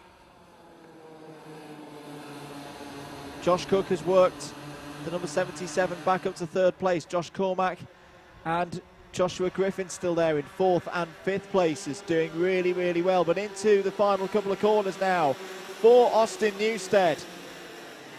Through the final braking zone, round the final corner, 6 out of 6 for Austin Newstead, and Austin Newstead wins the 2021 SuperOne Series Bambino C50 Pro Championship. 2nd place here in the round for Cole Patterson. A fantastic day for Cole there. 3rd place for Josh Cook. Josh has been fantastic all day and really strong drives in the final there from Josh Cormack in 4th. Joshua Griffin in 5th. Austin Oman fighting through into 6th place. Max Gilman in 7th. Maximilian Abrahart in 8th place, Jensen Sale 9th, Jack Baker in 10th. And I think that's enough for Jack Baker to be classified 2nd in the championship. 11th for Marley Fisher, 12th there will be Morgan Weston. One retirement, which is Harper Das. This is the time at which I enjoyed when we did this last year, and seeing the champions coming out of the scrutineering bay. Austin Newstead is going to be your champion, and a big hug there. Champion for 2021 in the Bambino C50 Pro category. What a way to do it. Well, well done to Austin Newstead and the whole team on a fantastic season. They can be very, very proud of their achievements. We're going to sweep on now to the next race and the next final, which will be the Bambino C50 New Eras.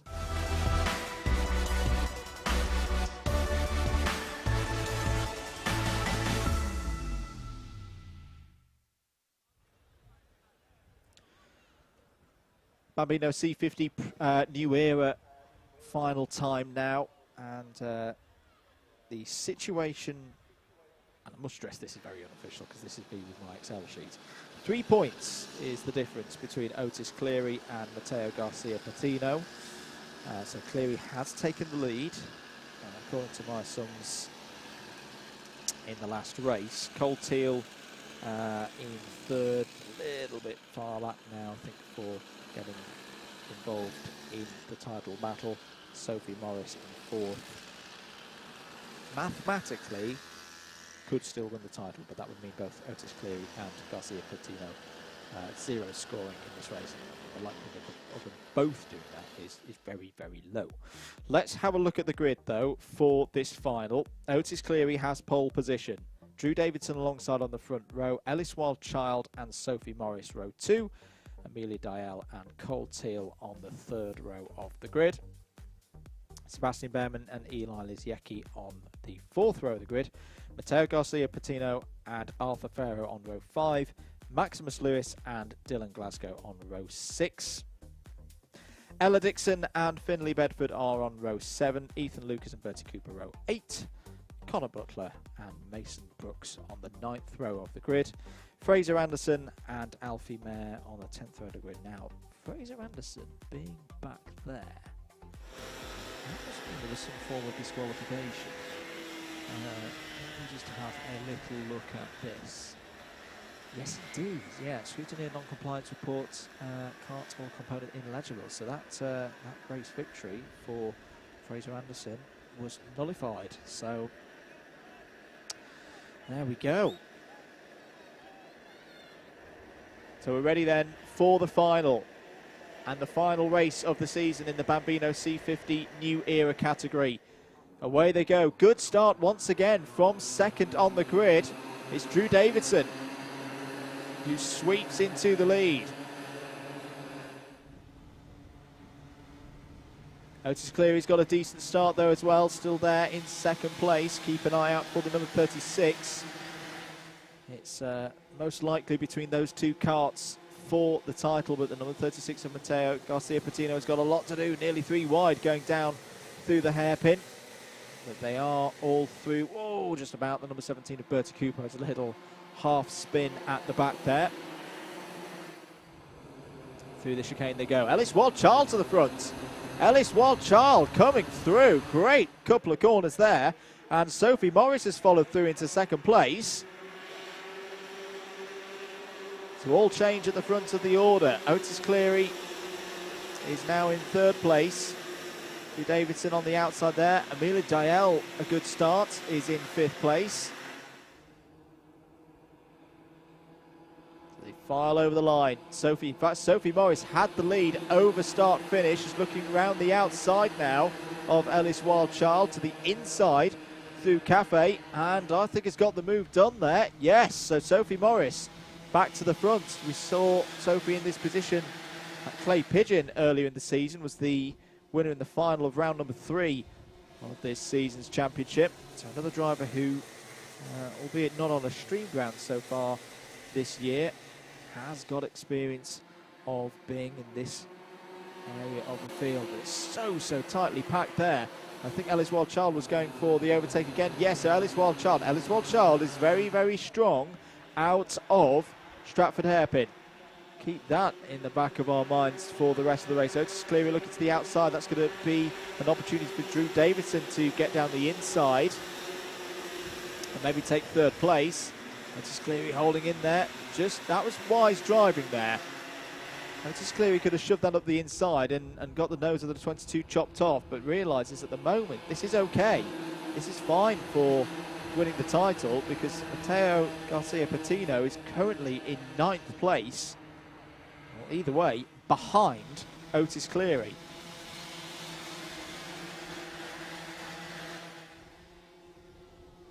Down into Stratford Hairpin. 3 by 3 again. This is fantastic. So Joe Davidson's down the inside. He takes the lead. Oh, Cleary spins. Oh, the championship leader was spun and lost a number of positions there. Oh, this is the drama that a championship finale can sometimes bring about. But look at that. Something's happened to Patino as well. The number 36 is not one of those karts that has overtaken the 22. So now we've got the scenario, it looks like, of where both championship contenders are miles behind the rest of the pack. Down the inside there goes the number 12 of Connor Butler, making a move on the 66 of Cole Teal, and I think the 13 of Dylan Glasgow as well. So it's all changed on that last lap. Drew Davidson leads, Ellis Wildchild second, Sophie Morris third. Connor Butler now up to fourth. Connor Butler gained 9 positions on that last lap. That's not often that you see that on a lap that isn't lap number 1. And, out there is the number 53 of Ethan Lucas. It's been a really tough day for Ethan Lucas. Sadly, it ends on lap 3 of the final.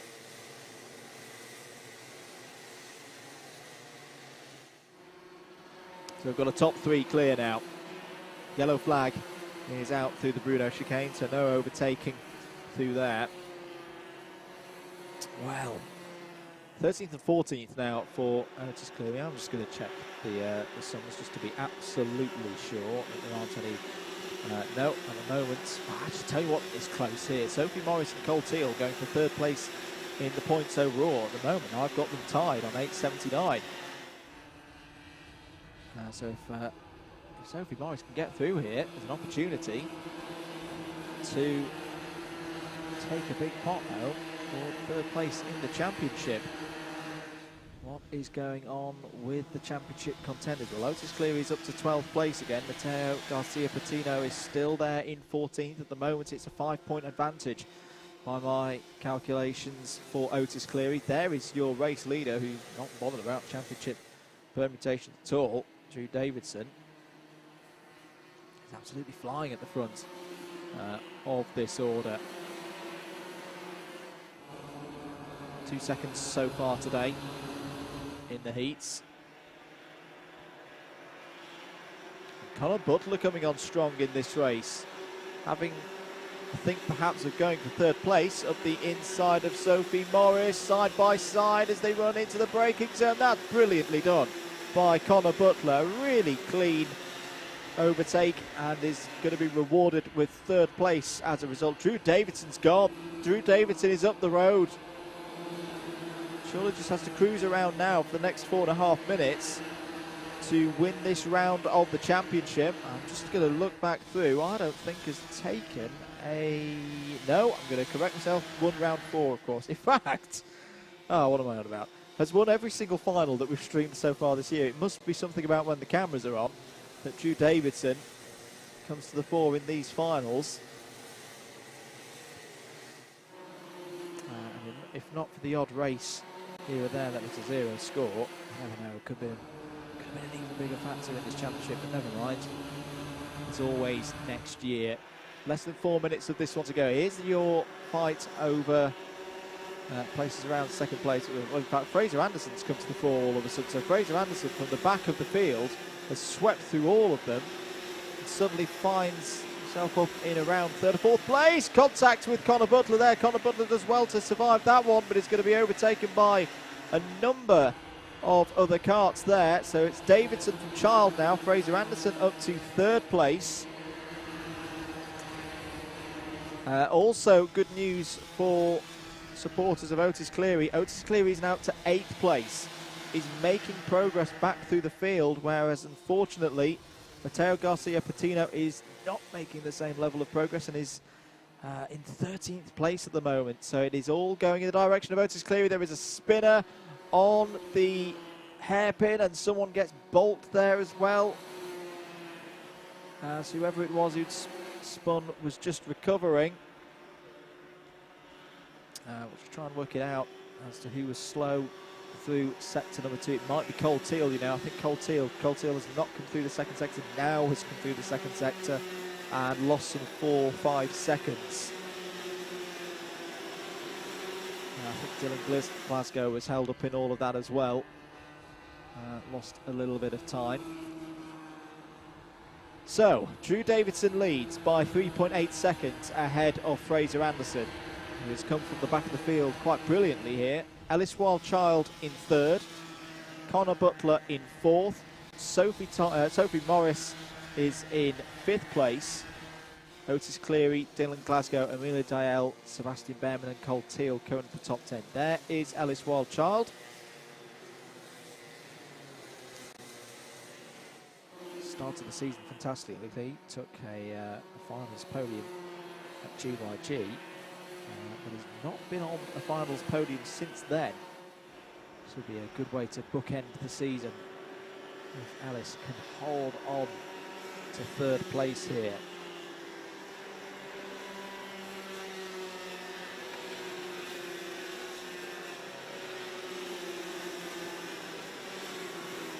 Less than 1.5 minutes to go then for the Bambino C50 New Era final, round 8.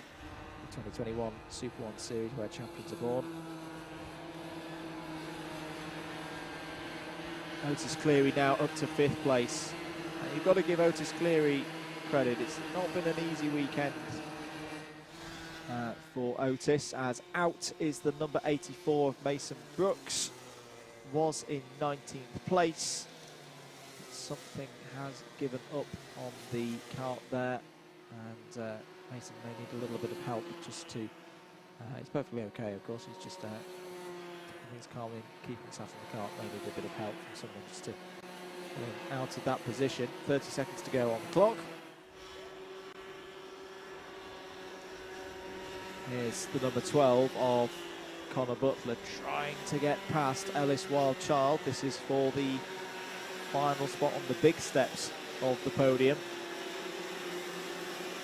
And oh, bit of a bump there from Connor Butler on the rear right of Ellis Wildchild. 2 more laps then for our youngsters here in the Bambino C50 New Eras. The personal best has just gone in from Fraser Anderson. 1 minute 3.641, but it's still a good comfortable lead for Drew Davidson out front. 3.7 seconds between the two of them.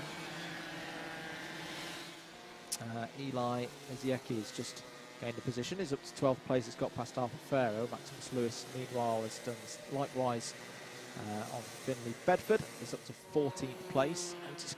Otis Cleary might still get a podium here at this rate after that spin earlier on in the race where it looks like it was all potentially over, and has fought back here. This will be a story to tell. He's just got to pick the moment here. In fact, he's going to slip down the inside here. That's a really good piece of driving from Otis Cleary. Takes 4th place away from Connor Butler. To get good drive now through the final corner. Last lap board is out for Drew Davidson, who, as we say, will want the cameras to be on every single future round that we do of this series, as he's on to win 3 stream finals out of 3.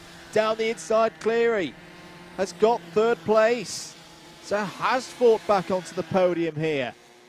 What a drive this is from Otis Cleary. Remember this name for future years. Round the hairpin for the final time. Connor Butler, I think, has got through into 4th place as well, but Drew Davidson down the back straight now. It's a mere couple of corners away from completing this race and completing what's been a fantastic day for Drew Davidson. 2nd in both of the heats. that decisively took the lead. Drew Davidson wins round 8 of the 2021 SuperOne Series Bambino C50 New Era Championship. But your champion for 2021 is Otis Cleary, number 22. A fantastic drive in the final, was facing the wrong way in the earlier stages after a spin and fights back to finish in the top 3. Fraser Anderson fights from the back of the field and finishes in second place. Connor Butler, say there is your champion, Otis Cleary, number 22, in third. Connor Butler in fourth. Ellis Wildchild in fifth. Cole Teal in sixth. Dylan Glasgow seventh. Sophie Morris in eighth. Mateo Garcia Patino, a team from Mexico, can be very proud of the efforts this year. Second place in the championship, finishes this race in ninth. Amelia Dial wrapping out the top 10. Eli Liziecki, Maximus Lewis, Arthur Farrow, Finley Bedford, Alfie Mayer, Ella Dixon, Bertie Cooper. Those are those who finished on the lead lap. 3 retirements in that race: Sebastian Behrman, Mason Brooks and Ethan Lucas. But there's your champion, at least elect, for 2022. Sorry, for 2021, the number 22, Otis Cleary, has driven really, really well today. Right, well, let's move on to the next final, and this is going to be a very, very close final. Honda Cadets, in their last race of the year, are out next.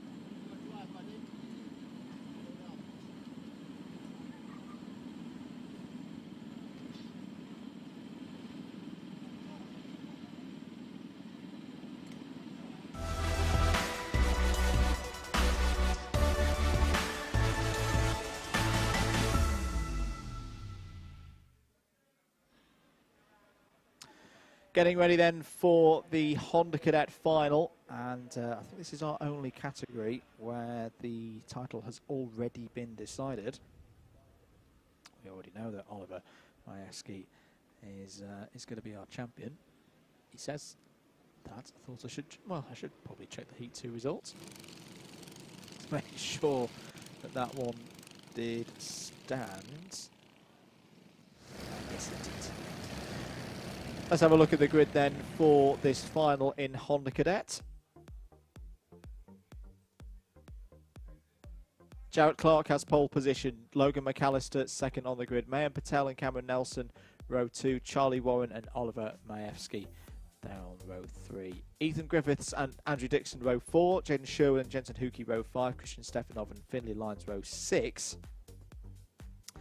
Riley Till and Sukamani Kira on row 7, Hayden Gray and Amy Peacock on row 8, Martin Wright and Bella Fairclough on row number 9, Katie Donaldson and John Richardson row number 10, Oliver Warner and Victor Hansen row 11, Felix Freeman and Oliver Spencer row 12, Charlie King and Alice Fairclough are on row 13, Felix Smedley and Archie Dyson on row 14.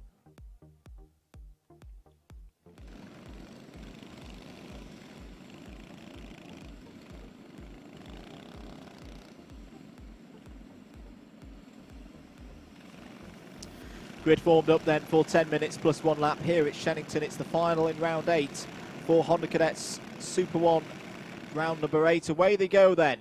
Good start from Jarrett Clark at the front of the field, and Oliver Majewski fighting through, already going for second place, using a little bit of the grass in doing so. Keen to finish this season on a high, having already at least provisionally wrapped up the title. Into the hairpin they go for the first time. Are they all going to make it through? No, there's a spin, I think, for Martin Wright there, the number 2, and the 88 of Felix Freeman. Everybody's okay, though. They carry on down the circuit. So it can always get a little bit close through the hairpin on the first lap of a big grid final.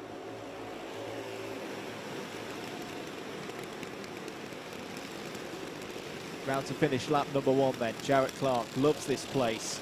Leads at the end of lap number 1. The number 20 of Mayan Patel just behind. Again, this is a great opportunity for Mayan Patel to put on a big show. He's had to fight through the grid the last couple of times in the heats. And having done so, rewarded with a good starting position in the final. He's now there in second place. Oliver Majewski in third. The number 44 of Cameron Nelson in there as well. Logan McAllister crossed the line in the first lap in 5th place. Biggest mover on that first lap looks to have been Archie Dyson, up 5 places for Archie into 20th place.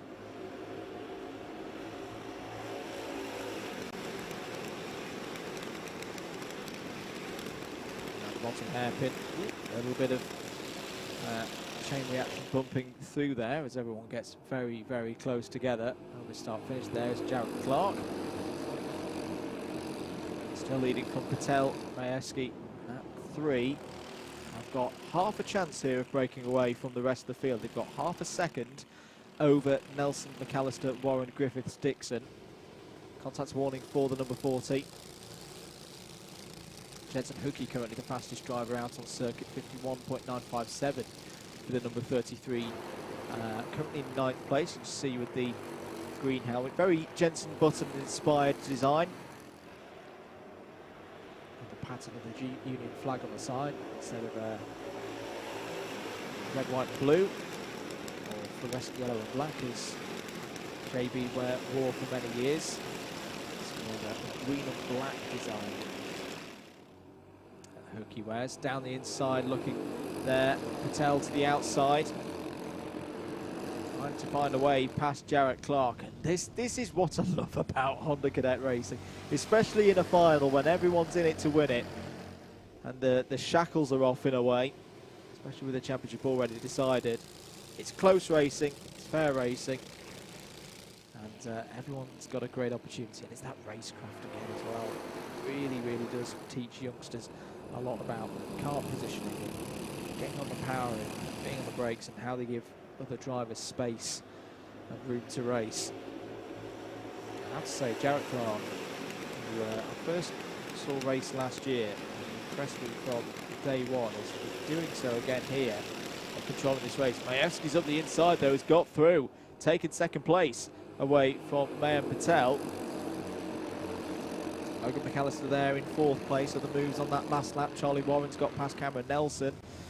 Jensen Hookey, Jaden Sherwood, Christian Stefanov and Riley Till have all got past Andrew Dixon on that last lap. Stefanov also got past Till in everything that was going on there. So Stefanov into the top 10. A little bit further back, Hayden Gray has got past Alice Fairclough for 22nd place. Martin Wright, Charlie King and Felix Freeman have all got past Felix Smedley, so I think a bit of a problem there for Felix Smedley towards the bottom of the order. 5 minutes and 45 seconds to go. Still Jarrett Clark holding this lead out ahead of Oliver Majewski, who wants to finish this season with a finals victory. Hasn't actually had a finals victory since round 4 of the championship at Clay Pigeon. Was 2nd and 3rd in the finals at Wilton Mill a few weeks back, and was 3rd yesterday. When the history books look back at this season, it really was that first 4 rounds of the season where Majewski won 10 of the available 12 races to him. The only non-wins, 6th in the second final at Glanigors, and a 3rd in one of the heats at Clay Pigeon. Really was a sterling early part of this season. Here he is again in 2nd place, looking for a way to get past the O plate of Jarrett Clark here.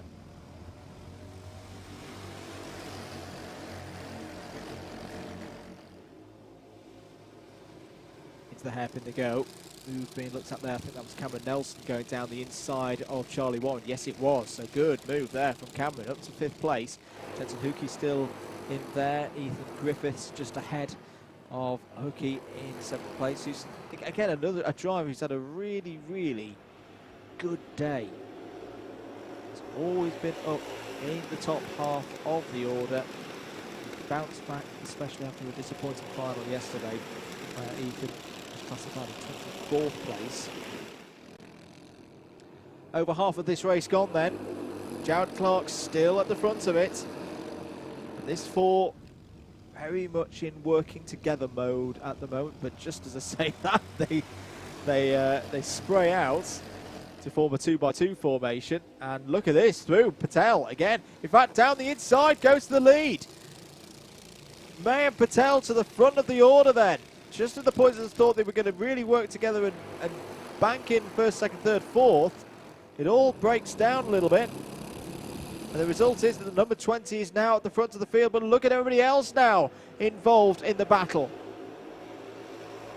Nelson, Griffiths, Hookie, Stefanov, Warren, they're all there.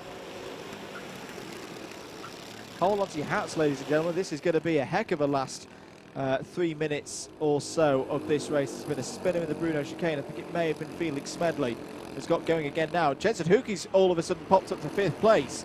So that's 2 positions on that lap. Finley Lyons gained 4. And in fact, I think Riley Till and Andrew Dixon and Cameron Nelson, something's happened to those 3 drivers because they've all fallen down the order now. And Jensen Hookie's just left there on his own, yesterday's final winner in a shortened Honda Cadet final. And there's a spinner in the hairpin. Just try and track that through and see who it was. Someone's going to go missing in sector number 2. A couple of the drivers who were held up by it. Cameron Nelson, may have been Archie Dyson, I think, who's gone round. Yeah, Archie Dyson lost some 5 seconds in the second sector. Still at the front here. Another minute ticks by, and Mayan Patel has the lead. He's had race victories this year. Race victory. Just the one so far in one of the heats at Wilton Mill. Best result in a final will have been yesterday.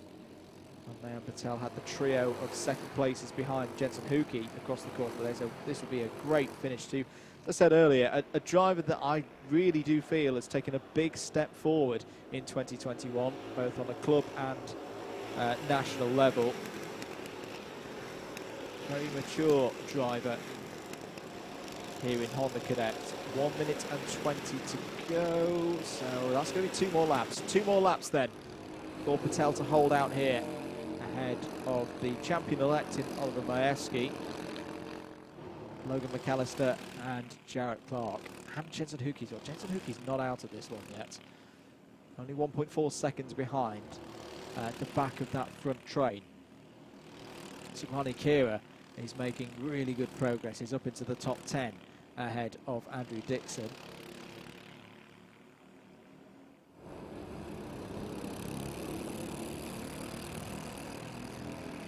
Onto the hanger straight for the penultimate time. Still Mayan Patel at the front of this train. Nobody has gone for a big overtake yet. I think a good part of that is because Mayan Patel just keeps putting the karts in the right area. Start, finish, we go. In fact, no, I was wrong earlier when I said 2 more laps. It's going to be 3 more laps, of which this is the second of them. A bit more time for Patel to defend here. Jarrett Clark has got through and is into 3rd place. Has got through on Logan McAllister. Contact warning for the number 40. Majewski really trying to find a way through. And in all of that, Jarrett Clark's back up the inside. Is going to go for 2nd place. Will Majewski yield through? Oh, just holds in there through the Bruno chicane. Great stuff again from the Hondas. And you've got to think it's one of these 4 now. They have pulled away from Jensen Hookey. Is down the inside. They both go. Majewski and Clark get through on Patel. On to the last lap we go then. Oliver Majewski already has 1st place in the points wrapped up. Is there going to be one final victory in a final here in round number 8? And the first one since Clay Pidgeot. To the outside goes Logan McAllister. Nowhere through there. Mayan Patel trying to get back underneath Jarrett Clark there to take 2nd place. But still, Oliver Majewski leads this one through the chicane for the final time. He's got good speed out of there. but will have to defend from Jarrett Clark. Jarrett Clark is right there, looking for a way through. Is there going to be a line down the inside? No, there isn't. Oliver Majewski is going to win round 8 and complete a fantastic Super One Series Honda Cadet season. Oliver Majewski wins the final in round 8, rounds off the season, first finals victory since Clay Pigeon. Mayur Patel takes second place.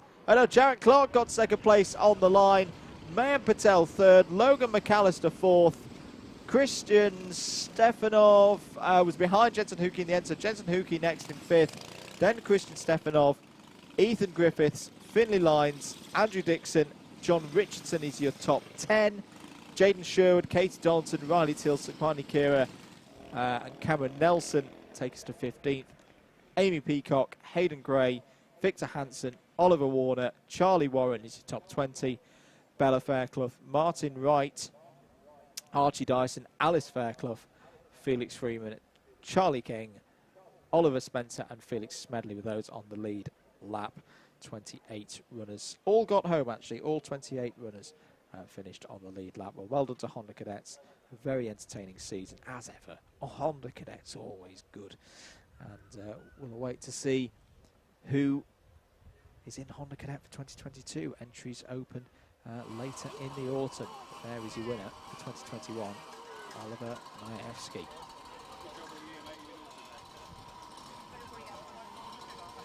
Well done to all of those drivers. And fingers crossed we'll see those drivers rising through the ranks in coming years. And we'll move on from Hondas and go to the Bambino I-Armies because their final is up next.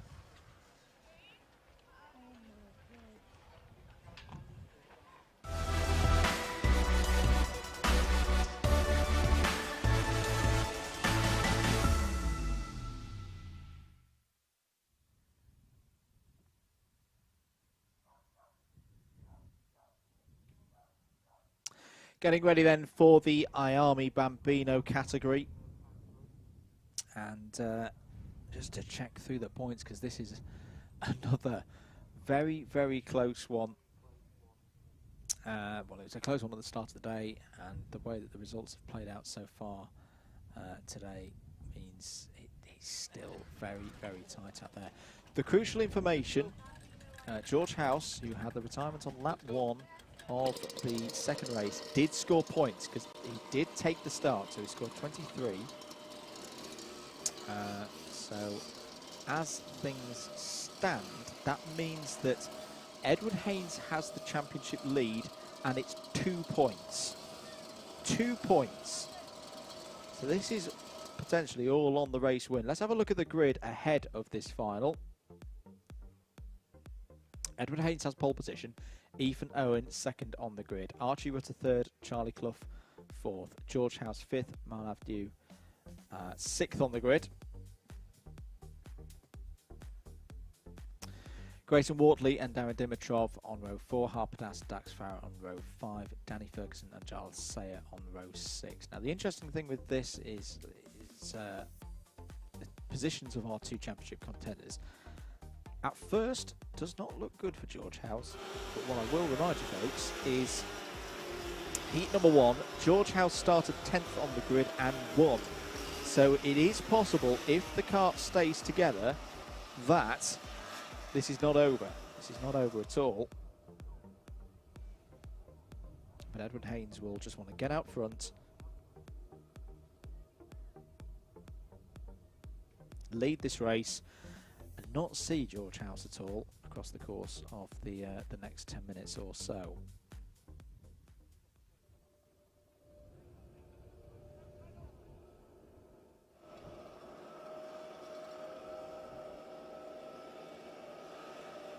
Now the other crucial thing that we need to remember in this race is tiebreakers. I currently have George House as 2 finals victories, Edward Haynes with 1. Away we go then for the final in the I-Army Bambinos, the final race of this season. Good start from all of them as they go through the first few turns. Clean and precise, that's what we like to see, but Edward Haynes has got a good lead out front at the moment. Ethan Owen there in second place. George House going down the inside, takes third place. A really brave move from George House. May have just lost one of those positions to Archie Rutter, but that was a very, very good go from George House.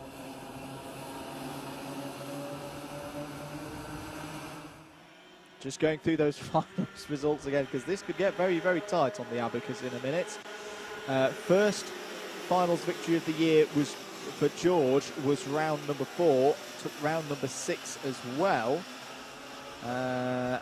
Spin, and off there goes the number 15, I think it is, of Danny Ferguson. So starting towards the back of the field, Charlie Clough was involved as well. Edward Haynes, meanwhile, took a finals victory at round 5 and 7. Right. That's brilliant, because that makes things a lot easier. They're currently going into this race tied on finals victories. So whoever wins this final wins the championship. It's as simple as that. Down the inside went House there, and he's got second place. So now the race is on between George House and Edward Haynes.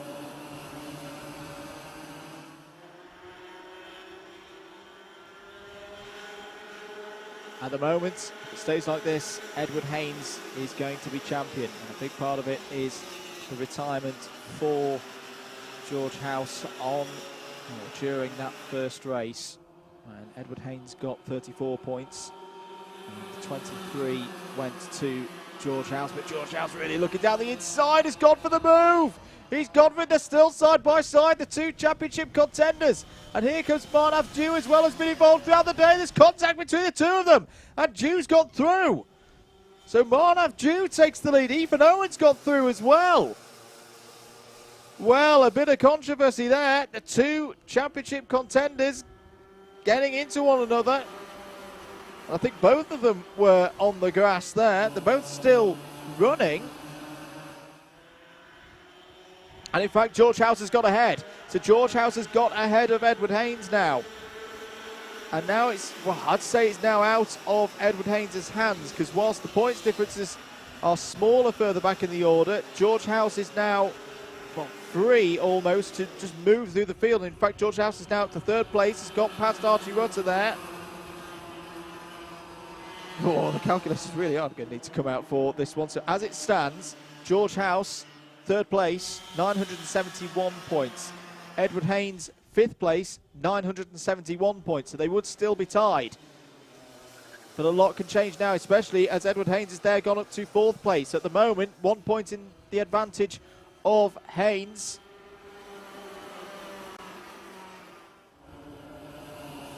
We're going to be furiously checking previous results as well, just to make sure that, that we have got all of this right, because I'd hate to get it wrong, especially for smaller people. But George House holds third place. Yeah, just to confirm, the result from earlier still stands, but George House is a race winner in heat number 1, third for Edward Haynes. Meanwhile, Marnav Dew, and this would be quite something if Marnav Dew could win this race. Very, very nearly won heat number 2 earlier on in the day, which would have been a first finals victory, a first victory of any kind for Marnav Dew in the championship this year. Ethan Owen's been great today as well. Ethan Owen now looking to the outside. That's going to be an opportunity for George House to get down the inside. Does so and has got through. And it all changes again, because now that means George House, that one position, being a high position and in a final, has actually gained 2 points as a result of that. As it stands, is on 973, Edward Haynes on 972. It could not be any closer at this level.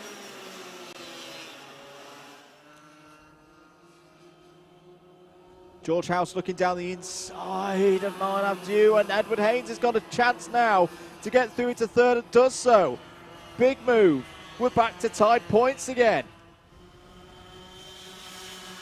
And all of a sudden, we're now looking at second places. How many second places have each of these drivers got across the course of finals so far this year? And Edward Haynes is looking down the inside, has got through past George House, and 2 other drivers coming as well. It's the number 20 of Archie Rutter and the 27 of Ethan Owen.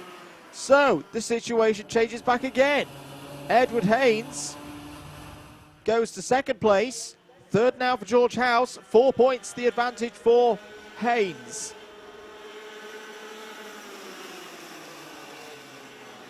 Still, Martin continues to lead this race fantastically at the front of the order. But here comes Edward Haynes going back to the front of the field. There's still 4 minutes of this race to go. Oh, and the one lap. It's more like 5 minutes out there, ladies and gentlemen. It's not over yet, so Edward Haynes retakes the lead. George House has to make moves now to get past Martin and then past Edward Haynes. Edward Haynes has wrestled this one back, taken control of it once more. There's a contact warning, if we haven't mentioned it already, for Darren Dimitrov.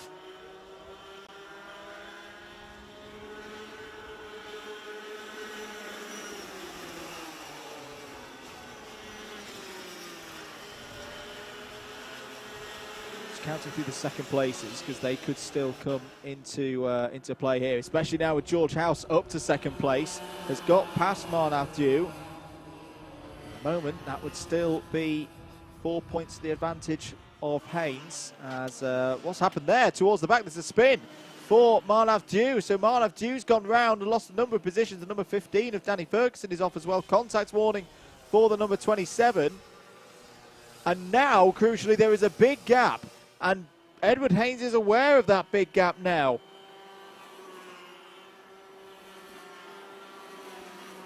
Just trying to look through. And out is George House! George House is out! The cart has come to a stop now. I wonder what's the spin for Martin as a result of... Oh, I think the cart has broken again. I think it's a repeat of what happened in Heat 2. And there's tears, there's understandable tears. And my heart goes out to George House. That is it. That is it now. Edward Haynes does not need to win this race, just needs to go round for the next few laps. We'll see the stricken number 5 of George House. Well, George House will be absolutely disconsolate. But what I will say, he's in good company. Many, many great champions over the years have lost championships in other years due to mechanical failure and things out of their control. And I do hope George will be able to. He's been brilliant all season. And I particularly enjoyed his round victory at round 4 at Clay Pigeon. He so nearly took a first finals victory of the year at round 3. Was a bit disappointed, but the way he came back for round 4, won round 4, was brilliant. It's one of my highlights of the season, and I'm sure George will be back in future years. But yeah, your heart really does have to go out to the young lad, because that is not how he would have wanted to finish the season. And is there a bit of damage on the rear left there? I'll just have to maybe get another camera shot on that and see. But for what it's worth, Edward Haynes, wow, what a drive this has been from Edward Haynes, and he's had to fight for this. It was out of his control earlier in the race. Blue flag is out for one of the back markers. I think it may be Danny Ferguson. 45 seconds on the clock. 2 more laps then for Edward Haynes to complete this season in the iArmy Bambino category. Archie Rutter is up to second place. Jarlath Sayer is third. What a drive that is from Jarlath Sayer, who's come from the back of the field to be in that 3rd position. And I think he's going to be consolidating 3rd place in the championship with that effort. Here's a battle between, in fact this is the 2nd place battle. This is Rutter, Sayer and Ethan Owen.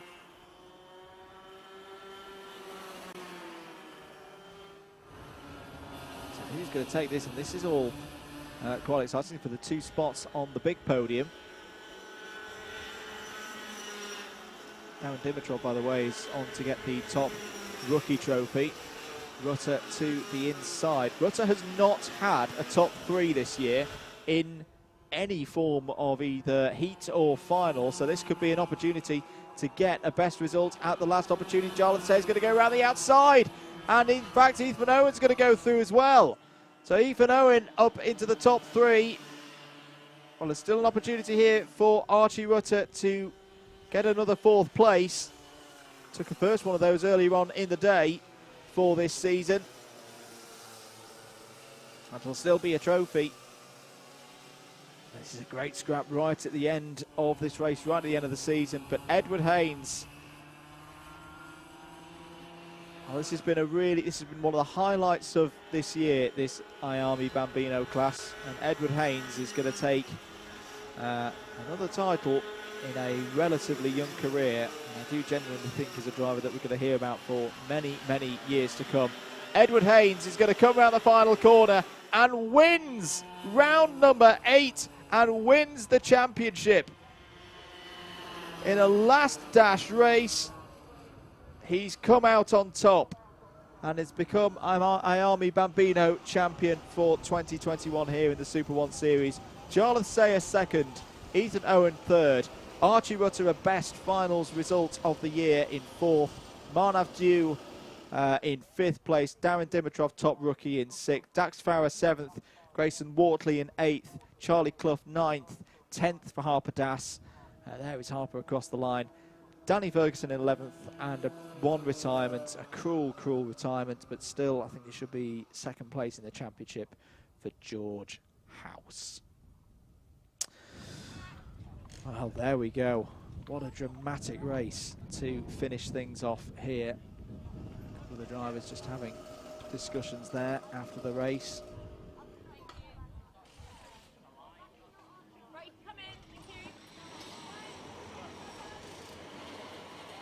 Checking on Jarlath Sayers' result from heat number 2. Yeah, I think George House has got more than enough to be there in 2nd place. But Edward Haynes, provisionally at least, should stress that these are all provisional results, is your champion in IAME Bambino. We're going to move on, though, to the next race, the Junior Rock Final. And this is going to be another one that's pretty close out there. Alfie Briggs and Ollie Stilp on the front row. Alfie Richards and Darren Marshall, row 2. Kieran Pepper and Harry Yule, row 3. Joe Lorenz completing the field there of 7 drivers. Right. So 10 minutes. And this is another one that is just a straight shootout between 2 drivers at the front of the field. Lights out, away we go. In fact, that was a very, very bold start from Alfie Briggs. And I think Stilp was complaining there that he went too early. I'll be very interested to know, as Stilp is already back up into 2nd place. Now, we did see yesterday in the seniors a jump start decision that decided the final. Now, if that was to happen here, that would be very dramatic. It's +5 positions if there is a jump start. I'm not saying that it was from Alfie Briggs, but I think that's what Ollie Stilp was indicating, that he felt it was a jump start. Anyway, coming round to complete the first lap of the race. Briggs from Stilp, Alfie Richards, who took the victory in the 3rd heat of the day.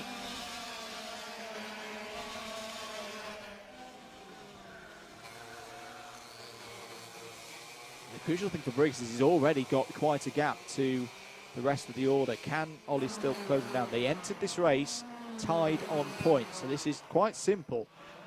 Whichever of Stilp or Briggs ends up higher up the road, as long as there's no post-race penalties, of course, will be champion and will be going and taking that golden ticket to Lenato in October.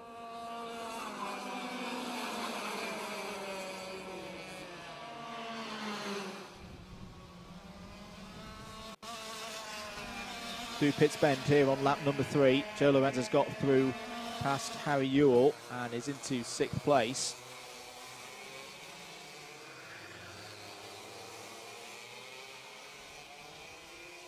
I'll keep an eye on the rookie battle between Joe Lorenz and Harry Yule, and Darren Marshall, I think, is involved in that trophy award as well. At the moment, Alfie Briggs out front by over a second versus Ollie Stilp. Ollie Stilp will be hoping he can get a little bit of help from Alfie Richards, similar to the pace that we saw from Alfie Richards in the last race, which was very, very good indeed. Managed to reel both Briggs and Stilp back in. Stilp was quicker last time around, 43.846. But we're talking hundredths of seconds here at the moment. 1.096 seconds is the gap between Briggs and Stilp at the end of lap number 3. There's the battle between the novices and the rookies. Marshall currently in the lead of it. New purple sector from Stilp through sector number 2. It looks like this is one of the characteristics that you can get with Shenington. Sector 1, all about those high-speed sweeping bends.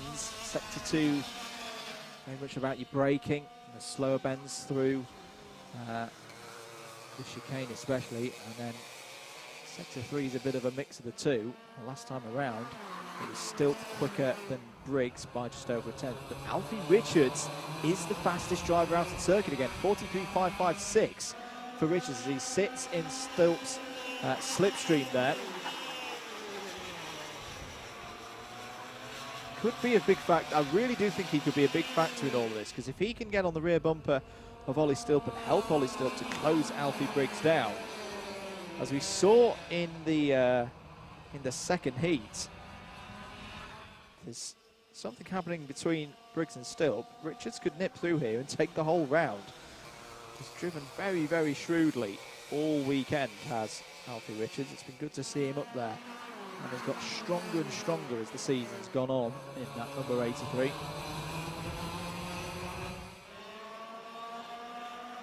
Keep your comments coming in on the YouTube stream. Thank you for your support. If you've enjoyed the stream and not subscribed to Alpha Live yet, we politely request for you to do so.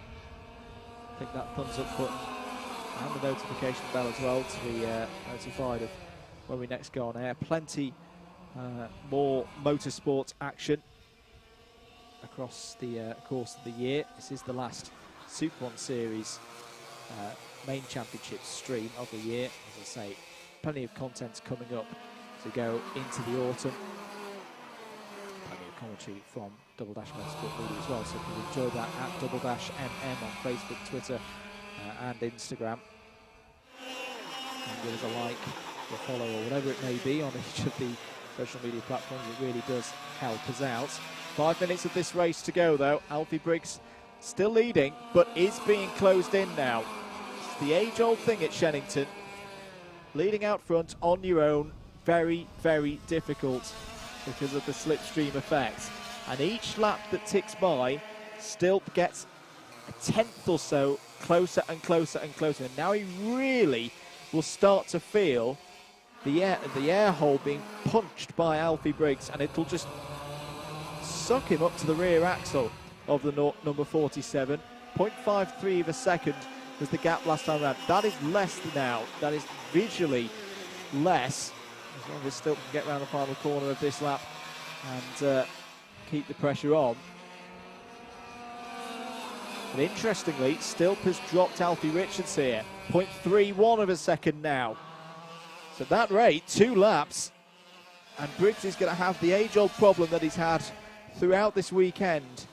A pumped up, charging, ready to race Ollie Stilp in that 43, all over his rear axle. And just in case you hadn't clocked it already, there's a championship on the line for this. 3 minutes and 35 seconds to go. Briggs is starting to go defensive. He knows he's there. This is a long, long way out to defend this, and this is almost going to be a repeat of what we saw yesterday in round 7. To remind you, there was contact between these two drivers. There was a penalty to Ollie Stilp, and Briggs was the round winner. And it was one of the things that tied the points up at the start of today. Stilp's getting a good run off of the hairpin again. This is what we've seen from Alfie Briggs pretty much all day. when it comes to Ollie Stilp trying to get through. Briggs has been so good at positioning that kart in just the right place to prevent Ollie Stilp from being able to get an overtake, or even a 50-50 opportunity to get an overtake in. He's just going to try and hold down on the inside line for the next 2 minutes and 40 seconds and the lap afterwards that'll inevitably come for these drivers. And once again, look out, this is the exact same thing that we saw in heat number 2. Alfie Richards is closing in now. Alfie Richards was 0.4 of a second quicker than Ollie Stilp on that last lap. I mean, even this time, Kieran Pepper's not that far behind as well, only 1.5 seconds further down the road. He could get involved in this. We could have a 4-way scrap for the last race of the year in Junior Rock and to decide the championship. Darren Marshall has just set a personal best for this race of 43.994. Some good pace out there for all of these drivers. Joe Lorenz is currently still ahead of Harry Ewell in the battle of the rookies. Briggs continues to lead. Another lap ticks by. That's 11 of them done now. Briggs just knows if he holds that line, not too hard on the brakes, but he's still up alongside this time. This is one of the best runs that Stilp has had, side by side through the Bruno chicane, and Briggs holds him off. Briggs holds him off. That was, I think, the biggest opportunity I've seen so far for Stilp getting down the inside into the Bruno chicane. He looks wide this time, trying to get a really good run through the last corner onto the pit straight. 1 minute and 10 seconds to go. Oh, to the inside goes Stilp. Thought he was going to dive it down the inside into Park Bend, but Briggs was wise to it, just held his line a little bit wider. Richards and Pepper have got the best seats in the house at the moment, and both of them want a podium, of course. So Pepper wants to get involved in there. He's had quite a few third places across the course of the year. 45 seconds to go. Still, Alfie Briggs holds out. The two of them tied on points going into this race.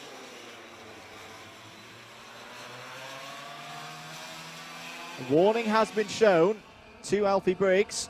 2 more laps. Ollie Stilp won the battle in the second heat. 1 place separated them. Alfie Briggs won the battle in the first heat. 1 place separated them.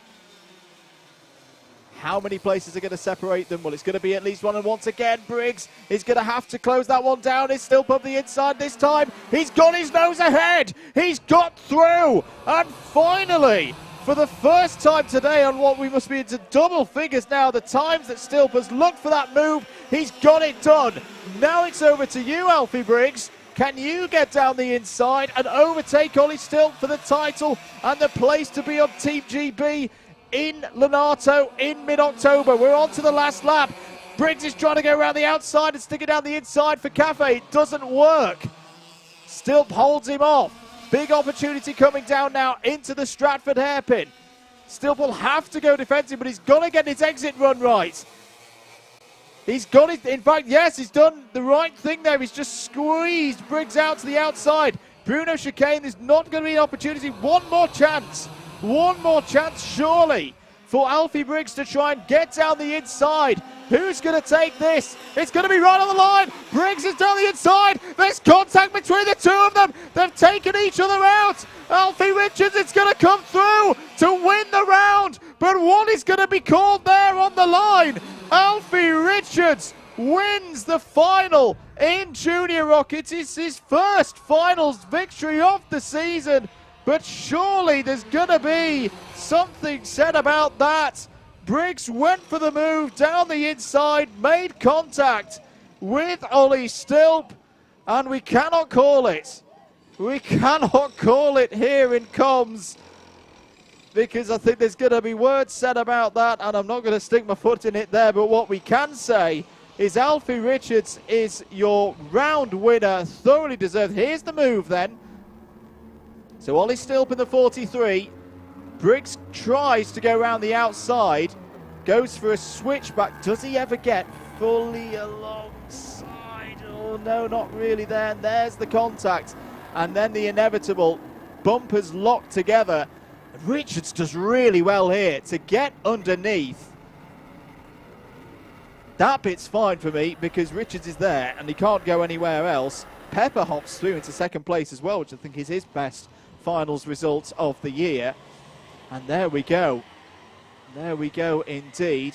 Alfie Briggs doesn't look very happy about that. And I don't think Ollie Stilt will be too happy either. But Alfie Richards wins the final, that we can say. And wow, we knew it was going to be drama in Junior Rock. Didn't know it was going to be quite that dramatic. We're going to move on though, because we've got another race heading out on circuit. Let's have a look at the grid for the Senior Rock and Rotax 177 finals. Rob Ellis, Matteo Palmer, Max Davies, Daniel Pepper, Isaac Lord is your top 5 runners in seniors. Running through the rest of the order in Rotax 177, Chris Thomas, Hayden Cater, Ben Cowley, Oliver Appleby, Robert Strachan and Joe Hunt. Sammy Milam, Adam Sadler, Scott Clee watches as your pole sitter for this one. We're going to go round again. Thank you, marshals. Thank you, officials. I need a chance to catch my breath. Right, situation in Rotax 177, because that is where it is really quite close between Chris Thomas and Oliver Appleby. We're going to go around again, as I say, for at least one more. I'm just going to pull up the results from heat number 1. Oh, and we've got a bit of a problem now because the Rotax 177 grid has split itself as it goes around the circuit. Scott Clee was your winner in the first and second races. Chris Thomas was third and second. So at the moment, Chris Thomas has a 2-point lead. Just 2. Just looking for where Oliver Appleby finished the last race. Probably finishing it in 6th, a little bit further back. We're going to go around again for another false start lap. So this is very much, this is between Thomas and Clee. This is between Thomas and Clee for Rotax 177. Rob Ellis, similar to how we said with, in fact, the Senior Rocks are going to be good to go this time. Rob Ellis just needs to finish. That's all he needs to do. He could pull off the road. In fact, he doesn't even need to finish. He could pull off the road right now, sit at the roadside, have a cup of tea, and would be Senior Rock champion, and a well-deserving Senior Rock champion. Needs to not get DQ'd. There is the small matter, though, of a finals victory, though, and he'll want to strike back after the disappointment yesterday. The Rotax 177s needing to get themselves organised, and that's somewhat organised, and away they go for the start of their race, with Clee at the front, Cater in second place, and Thomas in third. So at the moment, Clee would be winning the title. Oh, down the inside goes Cater. That was a big move, a brave move, and Clee did well to hold that round the outside and prevent any collisions.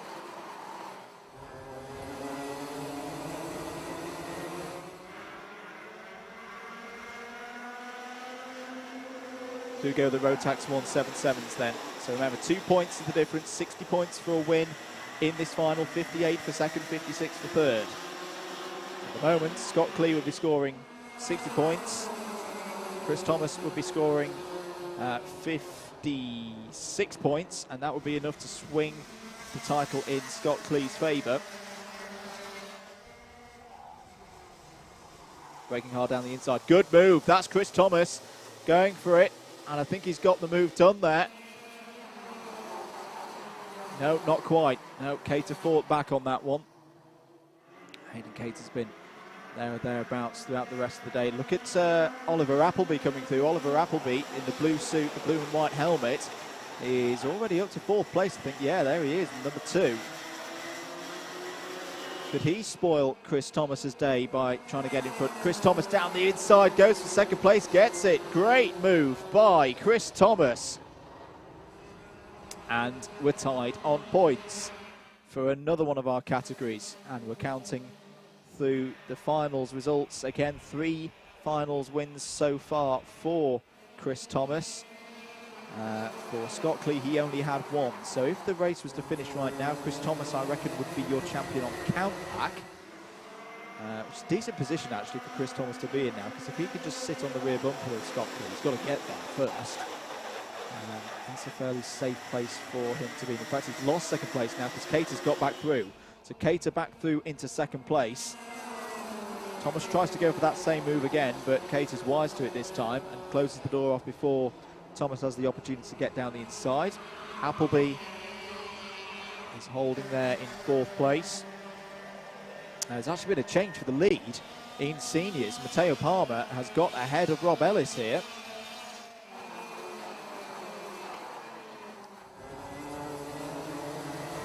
So Rob Ellis, he's definitely had, I think this weekend, it's been a bigger challenge for him than any other meeting that we've had so far this year in Senior Rock. Oh, big send down the inside from Chris Thomas. There's a little bit of contact, pod to pod, and someone's going for some rallycross. It looks like it's the number 10 of Ben Cowley. And Cowley loses a stack of positions as a result of that. Well, Chris Thomas went for the move there and has taken second place again, so we're back to where we were, 7:34 apiece for Chris Thomas and Scott Clee. Chris Thomas taking the count back as a result of having won round 1, round 2 and round 3. Sorry, round 1, round 3 and round 4. Scott Clee so far only the one finals victory, which was yesterday in round 5 for these guys. So he's got to hope now that someone can get ahead of Chris Thomas, whether that be Hayden Cater or Oliver Appleby, who looks pretty racy in this one. Slightly different lines there between Cater and Appleby. Still looking back to those in seniors, Senior Rock. Rob Ellis ahead of Matteo Palmer. I just wonder, I think the Senior Rocks may catch some of the Rotax 177s here, which could be an interesting challenge for the Rockers. Into the midfield now as Oliver Appleby. In fact, I think Oliver Appleby's lost a position there. Yes, he has. Joe Hunter's got through. So Joe Hunt up to fourth place in 177 now. Isaac Lord has got past Max Davies. That's for third place in Senior Rock. And Daniel Pepper not too far behind that as well. What's going on with Oliver Appleby there? It's very, very wide out of the Stratford hairpin. He's back on the road now. Hayden Cater's fallen down positions as well. So Joe Hunt all of a sudden is back up to third place, where he finished in the final yesterday.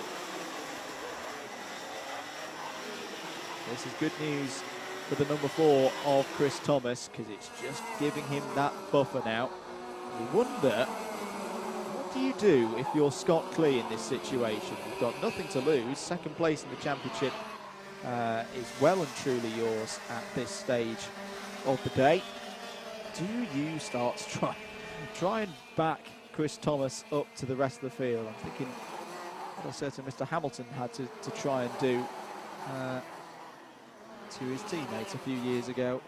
Nico Rosberg won the Formula 1 World Championship. There's a yellow flag out there for a slow kart, which I think may have been Callum Smith. And yes, the Senior Rocks are now having to overtake some of the Rotax 177s. 3.5 minutes of this race to go. Hope you're enjoying the coverage here. Round 8 of the 2021 SuperOne series. Watching the finals for your Senior Rock and Rotax 177 categories. And in the Rotax 177 class, your 2 leaders in the race fighting for the championship as well in their final outing of the season. Chris Thomas has now caught Scott Clee. What do you do here, as I say, if you're Scott Clee? Chris Thomas gets through. It's pretty much done. But to be honest, the situation that Scott Clee's got at the moment is not that much better, to be honest, because Chris Thomas, by my calculations, is taking this on countback. Chris Thomas gets through, of course. It is no countback required. Blue flags are out now for all of these guys in Rotax 177. It's Matteo Palmer. A really tricky situation here. He's got to get through this traffic cleanly. He's all fighting over position and keeper charging Rob Ellis behind him.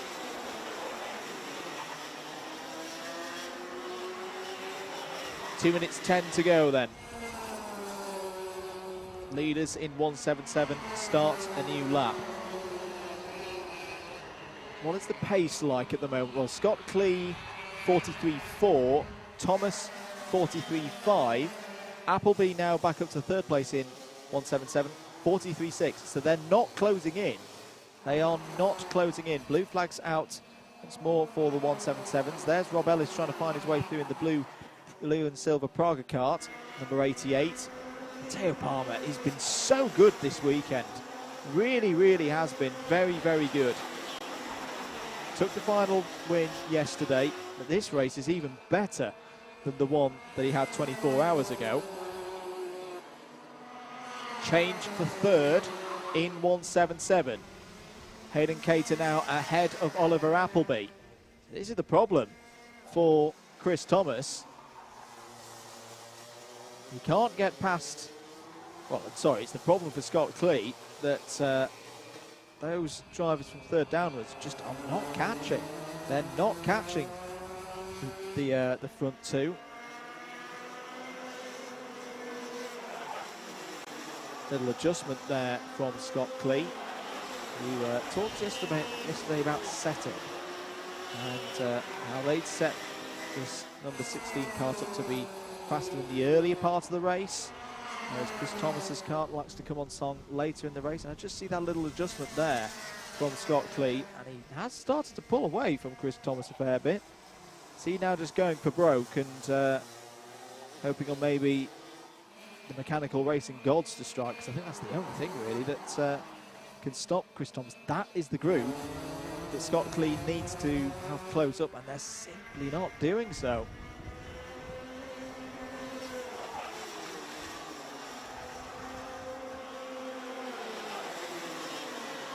Through the loop once more. Time is up, so there we go. And I think there's going to be another problem here for Scott Clee, because I think, yes, the 177s are all going to fall behind the Senior Rocks now, who have just been shown the last lap board. Rob Ellis has got back ahead of Matteo Palmer through all of the traffic. So he's looking to right the wrong that he felt from yesterday. And he will close out the Senior Rock trophy. Still got the one that he really, really wants to win in. And oh, off there is Matteo Palmer.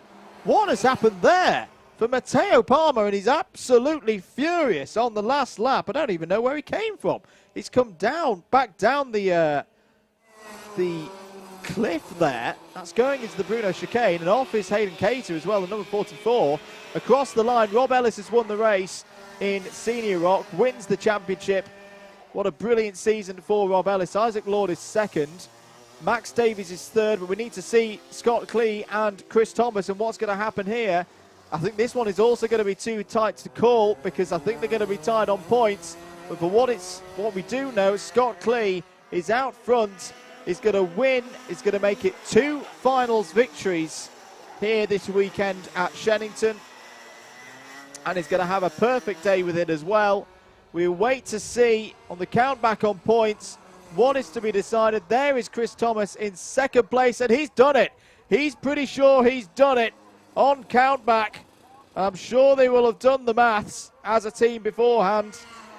But Chris Thomas thinks that he's got the title won on, as I say, what I reckon here in the box is count back. I reckon he's taken it on account of 3 finals victories to 2 across the 6 rounds that we've had this year. We will see if that is confirmed.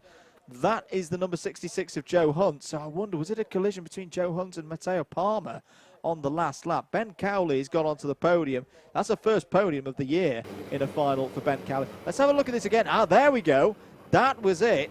So I think it was Joe Hunt getting into the back of Matteo Palmer, who speared off drivers right, and there he is, reappears. That's where my eyes first spotted him. And he's absolutely furious about that, because that's second place in the Senior Rock category gone. Wow, more drama here at Shenington.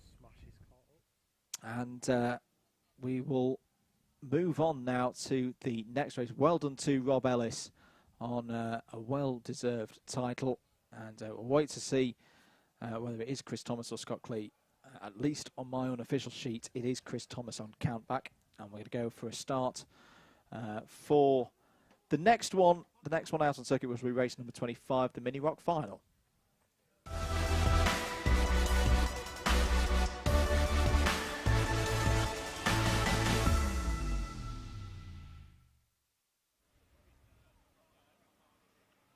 So there'll be a bit of a pause in proceedings here whilst the karts involved in that last lap incident are cleared up. Right, here's what we've got for you in Mini Rock. 2 drivers, Joshua Turnbull, Harry Bartle. 8 points is the difference in currently the favour of Joshua Turnbull. But let's have a look at the grid, if we can, for the Mini Rocks.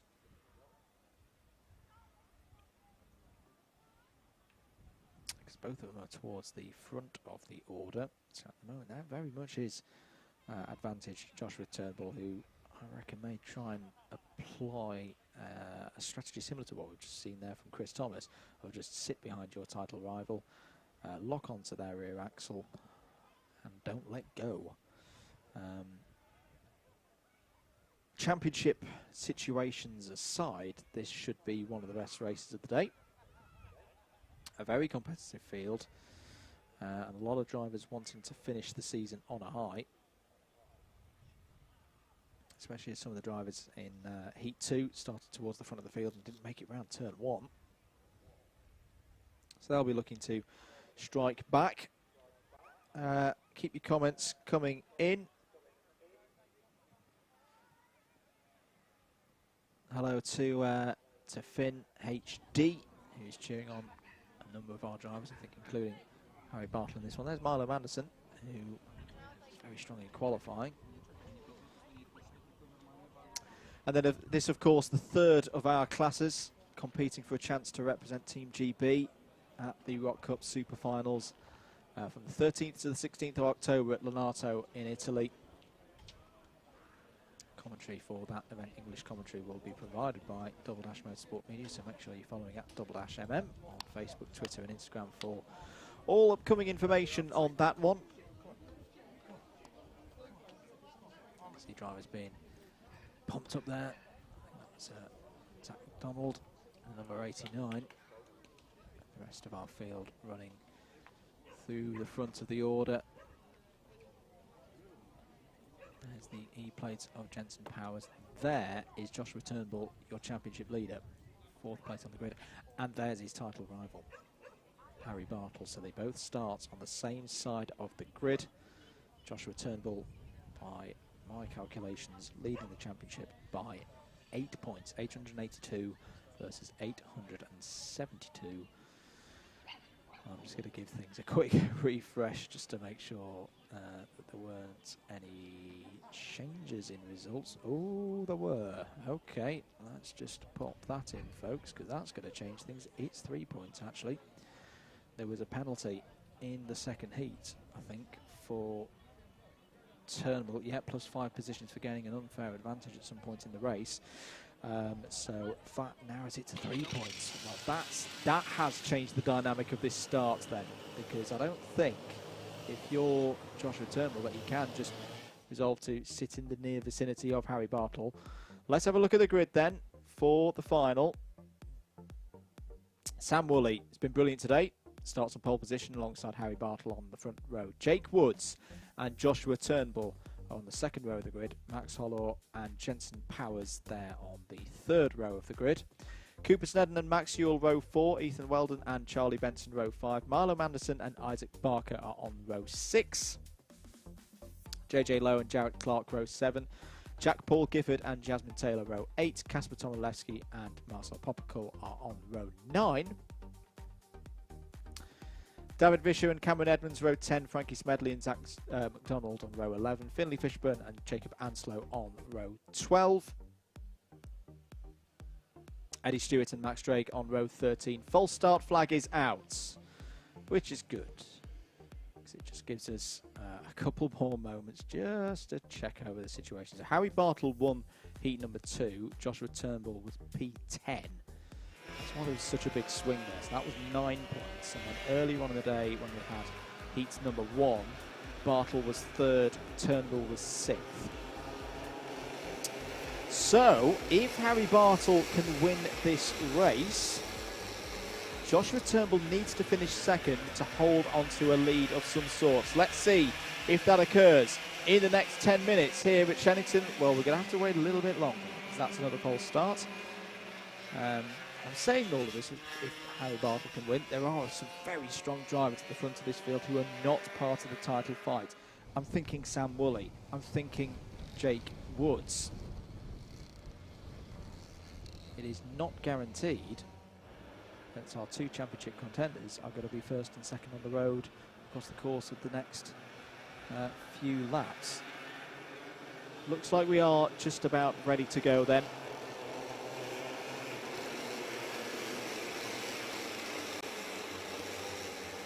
Get ready to grab hold onto something or someone, because this is going to be a belter of a race. The final race for Mini Rock here in 2021 SuperOne Series is go. Good start for Sam Woolley and Jake Woods as well from P3, trying to get alongside Harry Bartle into P2. Bartle defends it well as they go round Cafe for the first time in this one. All drivers are through the first couple of corners on their way down to Stratford. Woolley leads, Bartle 2nd, Woods in 3rd, Turnbull still there in 4th. A couple of drivers running wide, and there's somebody in the tyres and nearly rolling. There is the number 53 of Isaac Barker. So Isaac Barker is out of the race already, and he's going to need help getting out of there. He's perfectly okay.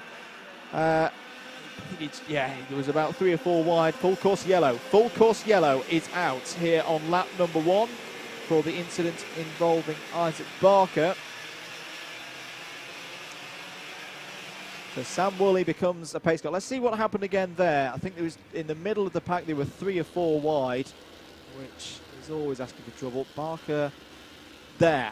Yes, gets a shove from the right. Trips over a car that had run very wide and was cutting back in. And unfortunately for Isaac Barker, he had absolutely nowhere to go there.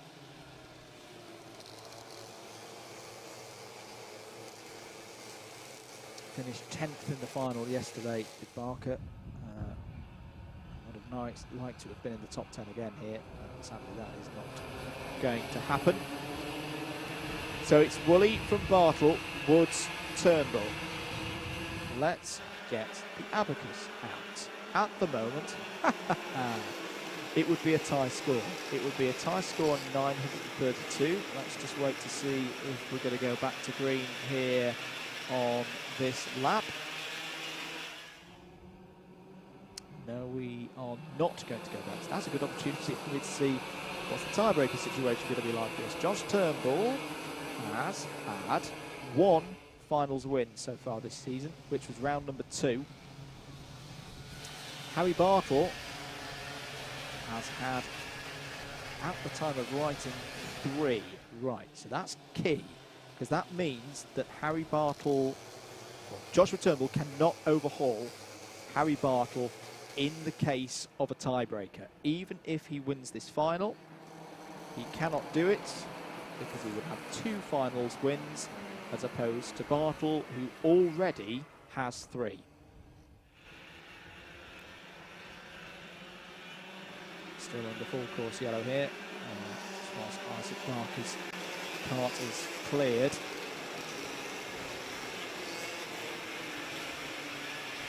I think we are just about ready to go back to green. There we go, back to racing then. And Harry Bartle immediately looks for the lead. Has to settle to just slot back into 2nd place behind Sam Woolley. Big move. Was that Cooper Snedden going for a move, I think, on Joshua Turnbull? Yes, I think it was. Now, did he get it done? Yes, he did. Yes, he did. Now, that is really, really key now for Harry Bartle because it pushes Turnbull back a spot. It loses him a point. There's a contact warning as a result. for Cooper Snedden, but crucially, right now, Bartle 9.32. No, not 9.32, because he's just been overtaken by Jake Woods. Jake Woods up to second place. That's an even worse loss for Bartle. That's 2 points. 60 points for a win, remember. 58 for second, 56 for third. So it's now, as things stand, Bartle 9.30, Turnbull 9.31.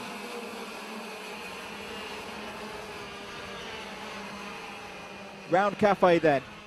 Back to green. Jake Woods won the final yesterday. Sam Woolley won one of the heats earlier on today. Has been very, very quick throughout proceedings here at Shenington. Just looking through Sam's finals results so far this season. Has not been on the podium in the final. Has not been in the top three. Obviously something for Sam to achieve today. If he could, Cooper Snedden has got past Harry Bartle. Cooper Snedden is having an absolutely brilliant race here. And evened it up as Bartle goes back down the inside, trying to retake third place. Has done it, but that may offer the opportunity for his title rival, Josh Turnbull, to get through. But no, Snedden's held on. This is a great run from Cooper Snedden. Now Joshua Turnbull is in this situation we talked about earlier of just sit on Bartle's rear bumper. It's the safest place to be, in a way, in terms of points. Because you know the loss is at most going to be 2 places. Oh, there's an incident in the background. It's the number 98 that is off there. That's Ethan Weldon. There's another driver involved. It's one of the Albone drivers. It's Jasmine Taylor. It's Jasmine Taylor with the distinctive front end of the kart. And Jasmine Taylor, unfortunately, is out again in another race. Change of lead. Jake Woods to the front has got past Sam Woolley. But Jake Woods trying to make it 2 finals victories in a row. Missed out at Wilton Mill. Had a tough couple of, tough 24 hours in a way at Wilton Mill, because had a grand old round 5 with first at the front in the heats, and then 23rd in the final, and then poor qualifying that led to compromised heats, I should say, in round 6, 9th and 10th before striking back to be third in the final, and then hasn't looked back since all 3 victories yesterday. He's been pretty strong today as well. Now here he is, 4 minutes to go in this one at the front of the field. Looking to get to Super Finals later in October as well, irrespective of whether it's with a golden ticket or not. Keeping an eye on this situation between Turnbull and Bartle. Big move down the inside from Harry Bartle. He's got it done. 3rd place is his. Past Cooper Snedden. That's not enough though at the moment. 930. And the trouble for Bartle now is this top 2 have streaked away. And Cooper Snedden has actually got back into 3rd. Josh Turnbull there in 4th. Bartle down the inside, goes to the move on Cooper Snedden, gets it done. But the gap is surely going to be huge. And that's an interesting thing, that must be gearing. And how Cooper Snedden and the team Prague have set this kart up for this race. Got really good drive out of the medium speed corners there. So Snedden back up to 3rd place. And the trouble here, even if Bartle gets through into 3rd, that is not enough as things stand for the title. Having said that, look what's just happened there. Milo Manderson has gone down the inside of Josh Turnbull, and I think Jarrett Clark followed through as well, or somebody followed through. Can't quite make out the number from the angle that we're at now, but that's possibly changed things once again. The 2 title rivals losing points hand over fist at the moment. And it is on the scene. It is the number 60. It is Jarrett Clark. It is Jarrett Clark in the number 65, who's now going to try and go up the inside of Harry Bartle. Right, let's just clock this. Harry Bartle currently sat in 4th place. That's 929 points by my calcs. Joshua Turnbull 7th, also 929. So at the moment, Bartle would be winning on countback on the basis of finals victories. Bartle back down the inside. Contact between Manderson and Snedden. That's going to offer an opportunity for Turnbull to get at least 1 position, maybe 2. Every position worth a point at the moment. and so, so important in the context of that points table. Bartle up to third then. He needs to pull away. He needs to pull away. Kind of hope that everything else kicks off behind and Turnbull gets shuffled back, because he's just too far behind Woods and Woolley at the moment. Got to give it though to Josh Turnbull. He's digging deep here. 5th place at the moment. This is okay. He's only losing 2 points of that 3-point advantage that he held at the start of this race. I do wonder if well, he's just seen there that there's a gap. There's a bit of a gap between himself and Milo Manderson. If I'm Joshua Turnbull right now, which I'm not, because I'm nowhere near talented enough to be in Joshua Turnbull's situation. Yep, and he's got it spot on here. Push Cooper Snedden. Push Cooper Snedden. Push them up the road. Cooper Snedden, or get Cooper Snedden to go down the inside. That's a good tactic as well, because that drops Bartle by another point. The idea being, as a group of 3, if Bartle's sandwiched in the middle or at the front of it, just push away from the rest of this group who are going to fight and fight and fight for the next 2 laps, surely. It's a difficult spot this for Harry Bartle. He's thrown everything at this today. Closed in quite a points deficit from the start of racing here at Shenington for round number 8. Anderson's still there as well. Jake Woods and Sam Woolley, it's a shame we're not able to see them as well. As all side by side go Turnbull and Manderson. This is danger now for Turnbull, because he's going to lose positions now. There's 1, there's 2. He's being attacked from all quarters at the moment. We're on the last lap now. And where is Turnbull? I think Turnbull's lost at least 2 positions here, which if he has tied them up at points. And Bartle's trying to get back past Snedden again for 3rd place.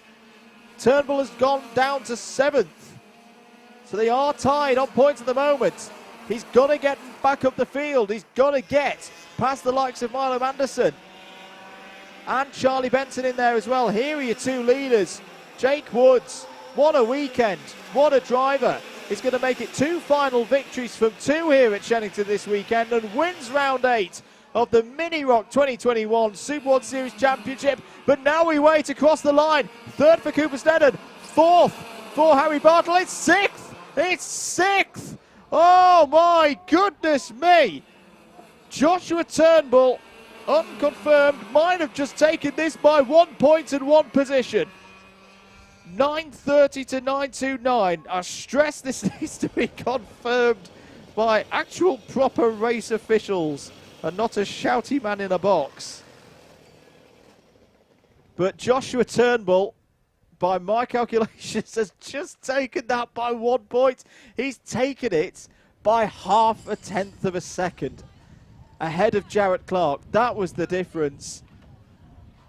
What a race. What a finale to Mini Rock 2021. And if you enjoyed that, folks, make sure at Double Dash MM and you're following for Rock Cup Super Final later in the year, when got all the international representatives of this class. It was one of the stunning races last year in 2020. And I do hope we see not just one of these drivers across there in a few weeks' time, but a number of the Brits across there. Well done to all of our drivers today, though. Well done to Joshua Turnbull on a great season. Jake Woods, Sam Woolley, Cooper Snedden, and Harry Bartle as well. We're going to have to move on to the next race because they're heading out onto circuit now. Race number 26 is out there for Mini Max and Junior Max, and that's a driver who thinks he's just, I don't think he's realised he's just won his title. Mini Max and Junior Max, they're up next.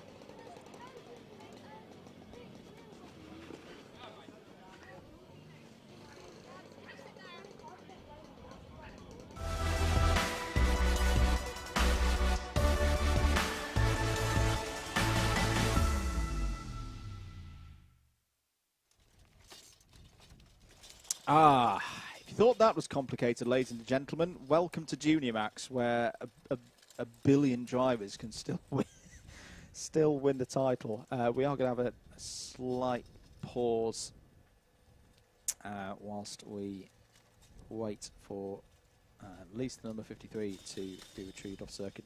That's actually opportune because it gives me half a chance at trying to work out who's actually still in the battle with this one.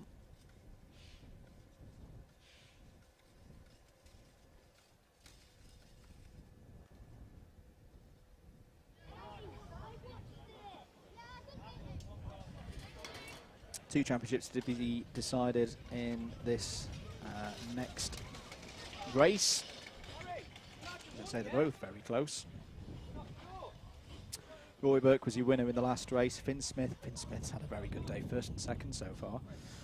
Jack Cooper was third, fifth and third for Jack so far today. Jack Davies was fourth, second and fourth for him. Aidan Hassan, fifth, he's had a middling day, 14th and fifth in the races so far. Ronnie Smith, third and sixth. This is the thing, there's been a lot of drivers that have had two decent results up the front of the order.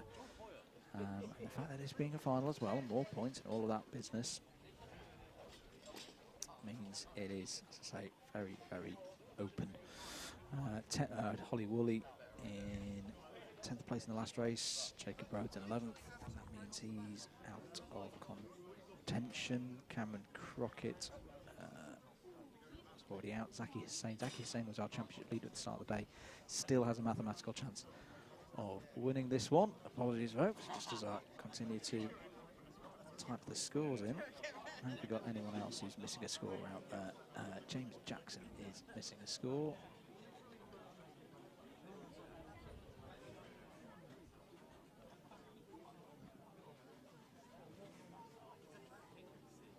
Situation in Minimax, that's a bit easier for us, I think, that we can work that one out. So Rowan Cartwright has taken 2 wins so far today. George Barker responded really well in that second race, holds the championship lead according to my sheet by 3 points. So second place, just needs second place in this race, and the title will be his. Harry Cottrell in fourth, still has a mathematical chance, but needs some quite interesting things, shall we say, to have occur out there.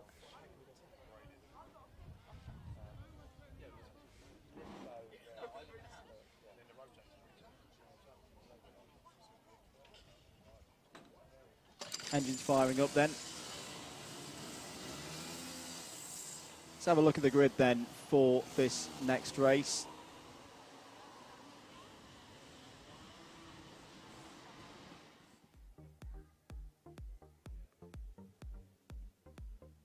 Starting with the juniors, Finn Smith and Jack Davies on the front row of the grid. Rory Burke and Jack Cooper, row 2. Ronnie Smith and Charlie Pritchard start the race on the third row of the grid. Donovan Dyer and Aidan Hassan are on row 4. Billy Edgecombe and Ben Cordingley, row 5. Jake Howarth and Jacob Rhodes on the 6th row. James Jackson and Holly Woolley on row 7. And Cameron Crockett and Ethan Bentley, row 8. Freddie Ingram and Zaki Hussain, row 9. A lot of work to do there. Harrison Morrow and George Barker on row 1. Rowan Cartwright and Amelie Ackett, row 2. These are of the minis. George Ivanov and Harry Cottrell, row 3. Away we go then for the juniors in their last race of the year. There's still quite a number of drivers who can win this. Away go the minis as well.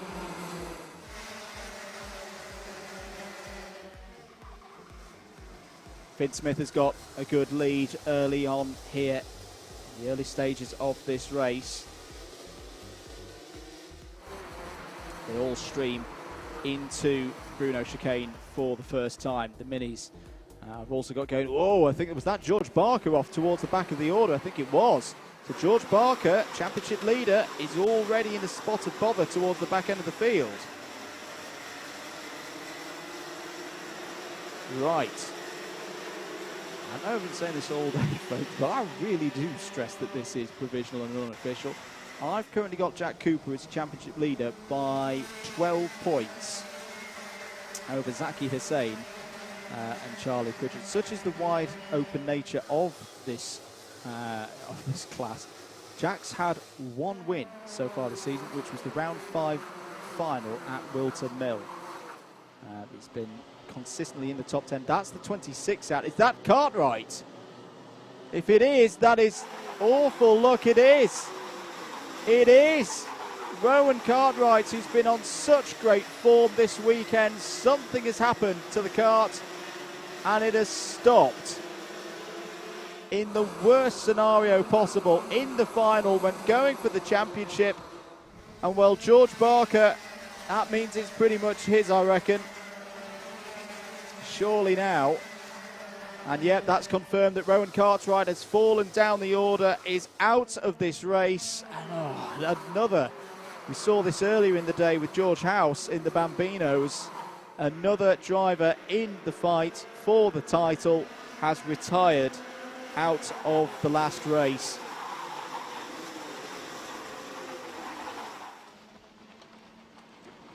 And that's Ace Wheel. Oh, he's lost the stub axle. Well, that is particularly gutting for any driver in any situation. But when you're fighting for title, it reminds me of it was Ollie Stevens last year who had a similar fate at this stage when we visited Shenington. Change for the lead. Rory Burke gets past Finn Smith there.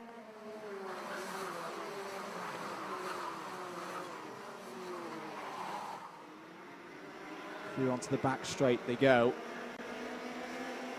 Right. Let's try and take stock for a moment. As I said, there are a good number of drivers still in with a shot of winning all of this.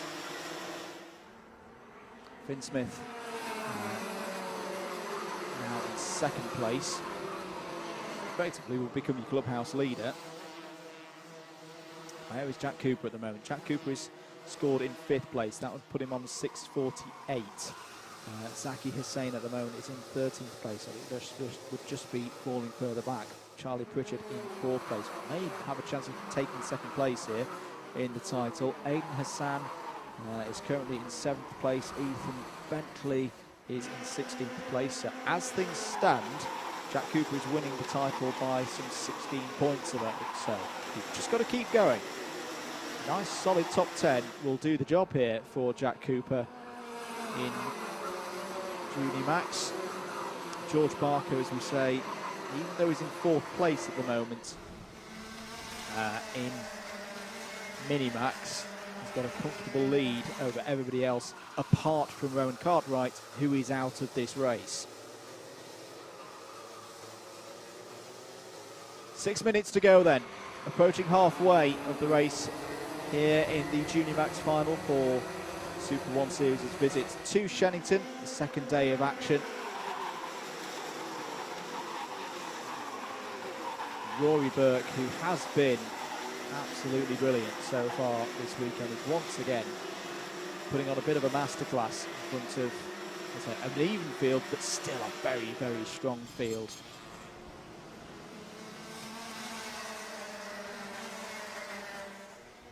Jack Davies there in 3rd place. Charlie Pritchard with possibly, is this going to be his last race with the number 1 plate in 4th there. He's giving it a good old go. It's just not quite fallen into place for Pritchard this year. I think back to, it's just like at Wilton Mill in the final. Unfortunately, he was classified in 26th yesterday as well, 24th for the final. That could have been for Charlie Pritchard if those 2 races had gone a little bit better. Down the inside, looking there is Rory Burke as Finn Smith is challenging for the lead. Momentarily had it. And Rory Burke gets it back.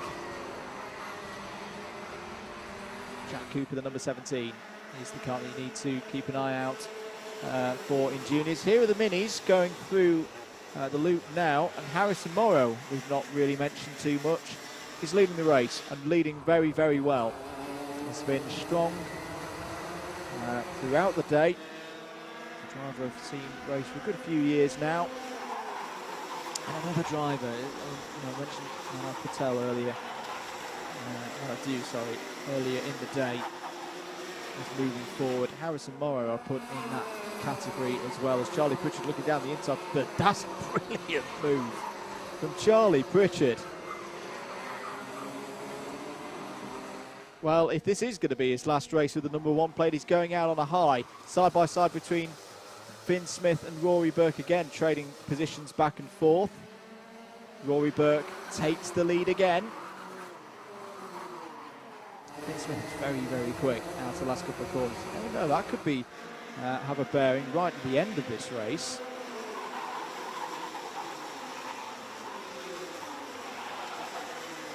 Doesn't matter how much you win by, just as long as you get the transponder in front. Charlie Pritchard, though, is charging here. Jack Cooper still in 5th place. Pritchard down the inside takes another overtake through Park Bend up to 2nd place now. You never know. A lot can happen in 3 minutes of karting. Jack Cooper there, you see him just at the back of the train, number 17, down the inside. This is Emily Yackett and George Barker fighting over 2nd place in the minis. George Barker looking to the outside there. So a great performance yesterday from the George in the number 63. You see him sliding out of Cafe curve there. 2 minutes and 38 to go. New fastest lap of the race has just gone in from Charlie Pritchard. It's gone purple on the timing there. 43.363.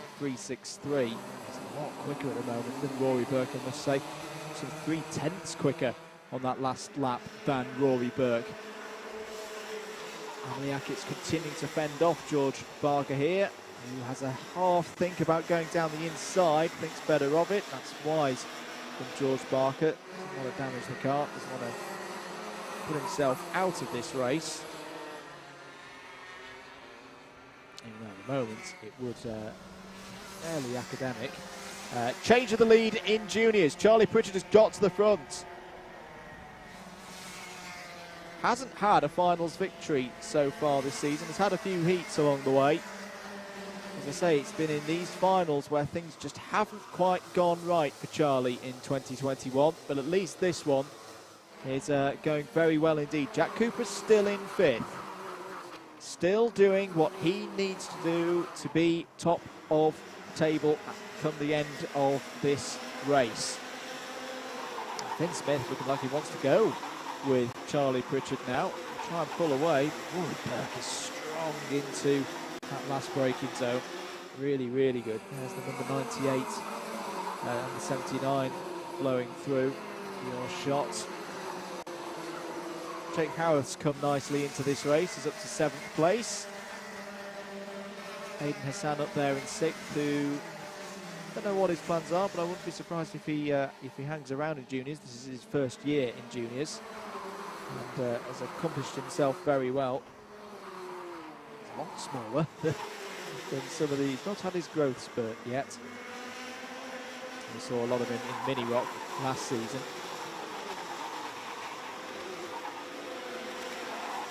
30 seconds on the timer to go. 2 more laps. Here comes Rory Burke again, trying to go down the inside of Finn Smith, and Finn Smith closes the door, blocks it off. Ronnie Smith gains a position. He's up to 7th place. He's been getting past Jake Howarth. Billy Edgecombe has gained 2 spots on that last lap, past Donovan Dyer and Zaki Hussain. And what's going on in the background here? Is that a problem? That is a problem for Pritchard. He's fallen out of the lead of the race, and Rory Burke goes to the front now. Now what happened there? They're coming up on some Minimax traffic as well. The blue flag, that's what the blue flags are for. And Finn Smith's going down the inside now on the number 79 of Jack Davies. Last lap board out then. Can Rory Burke become another double finals winner here at Shenington this weekend? He's got 1 more lap of this Shenington circuit to complete, and he'll be able to say, yep, I'm part of that group. Jack Davies up to 2nd place. Finn Smith in 3rd, having a look down the inside. And look at this, down the inside, that's Cooper. That's Cooper going on the offensive right at the end here, not settling for just rolling around and taking the points lead right at the end, right when he needed to. He's going on the attack for positions, but here come the leaders into the last couple of corners. What a weekend it's been for Rory Burke. A fantastic charge and another finals victory. Taps the cart in jubilation. 2nd place goes to Jack Davies, 3rd for Finn Smith, and Jack Cooper, out of all of that, didn't lead the title at the start of the day, but by our spreadsheet, has got 649 points, which is greater than anybody else. Here's the fighting minis, still going on. George Barker has got to the front, closing in on the title.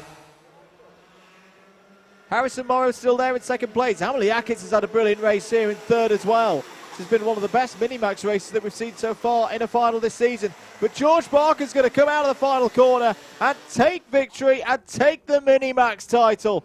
Brilliant stuff there from George Barker. Harrison Morrow second, Emily Atkins third, and Harry Cottrell in fourth.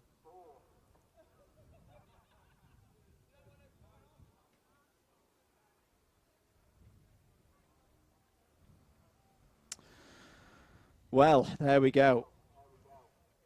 Let's move swiftly on. We've got one more race to do here at Shenington. It's going to be race number 27 and the final for Senior Max.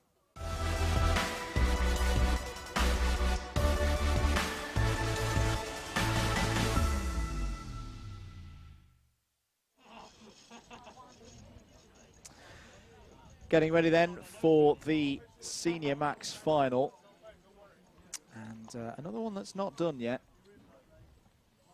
And a very strong field to compete this last race of the day. If you weren't with us earlier, the day so far has gone like this. Joe Weaver, 2 races, 2 wins. It's been exemplary today in his number 40. It's a great scrap though for second place in the second heat in particular. Ben Page took second in the previous race earlier. Jordan Morris in third. Sean Berry still trying to fight back and claw back these points as he's in second place in the points at the moment. 5th place for Joshua Valance, 6th place for Rob Ellis. So at the moment, Rob's got a 17-point lead. So it's another one like we saw in Senior Rock. He just needs to get round, even if he finishes in 12th place. Let's have a look at the grid then for this next one.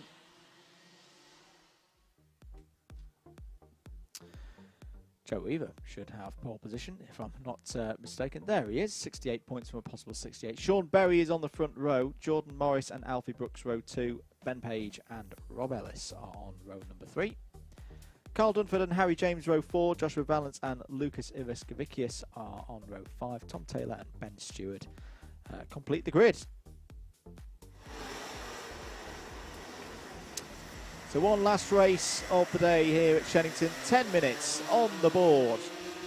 Can Rob Ellis close out this senior Rotax Max title? Who can stop Joe Weaver in this race at the moment? Nobody, because Joe Weaver's got a great start there. There's a spinner. It's Ben Page. Ben Page has had a spin through Cafe Corner there, but has got going again. So it's going to be Weaver from Brooks. Berry there in third. Rob Ellis is up to 4th place. That is a brilliant start for Rob Ellis. Just what he wanted, a nice solid start, getting himself up to the front of the field. He has had a contact warning though, may have been involved there with Ben Page, as we say, had that spin.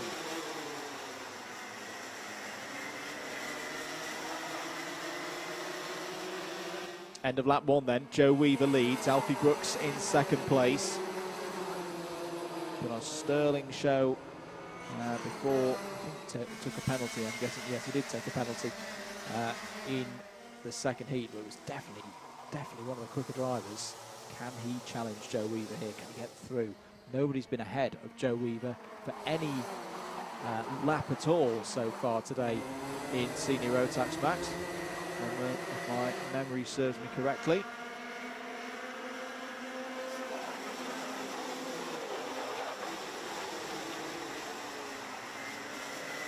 And the final corner, end of lap 2. Fairly stable at the moment, but we have seen this from Senior Rotax across the course of the day so far. The first half of these races fairly calm. And it gets really spicy towards the end of things. At the end of these, well, in this case, 10-minute race, Joe Weaver continued to hold that gap at just about 0.3 of a second ahead of Alfie Brooks, who's got a similar gap back to Sean Berry, a couple of tenths back to Rob Ellis. Everyone's still running at the moment. Ben Page, what's Ben Page's pace like? It's not too bad, 42.779.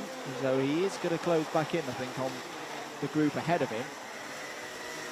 2.5 seconds, between 2.5 and 3 seconds the gap between the two Bens, currently in 11th and 12th place. End of lap 3 then, it's Joe Weaver ahead of Alfie Brooks, Sean Berry in 3rd, Rob Ellis 4th, Jordan Morris 5th, Harry James in 6th. As down the inside goes Sean Berry on Alfie Brooks, so Berry up to 2nd place. Carl Dunford in 7th at the moment, Joshua Valance, Lucas Iviskavicius and Tom Taylor wrapping out the top 10, and then Ben Stewart and Ben Page. Ben Page continuing to close back into the group. He's now 1.8 seconds behind Ben Stewart.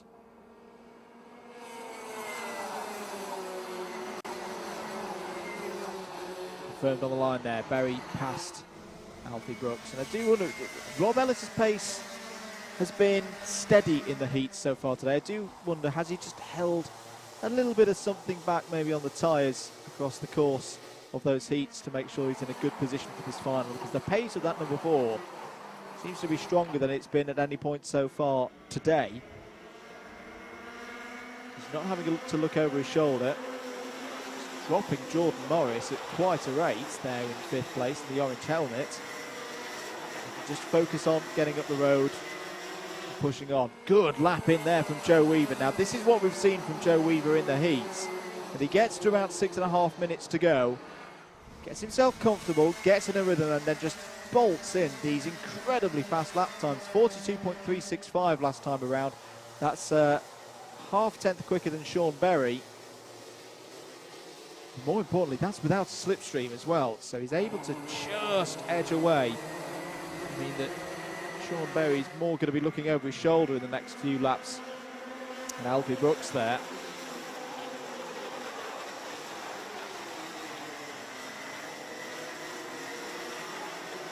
Sean Berry has been off the podium for a while in the finals. His best result is I think still the one from the very first round for this class, which was at Clay Pigeon, was at 3rd place. Rob Ellis, meanwhile, really has been in his stride in these finals. Hasn't had a finals victory, but hasn't been off the podium in them all season. There's been another driver who, through consistency, has set this championship campaign up very, very nicely indeed. Change for 2nd place then. Brooks has got past Berry. So Alfie Brooks past Sean Berry there. 5 minutes to go. Can Brooks start to chase down Joe Weaver? He had to try and chase him down from a lot further back through the field in heat number 2. Whereas now he's got a good 5 minutes or so to flat down a 1.059 second gap. Just don't feel like Berry is able to kick on and get a few more tenths out of the 47. Once again, Joe Weaver's put in another 42.3.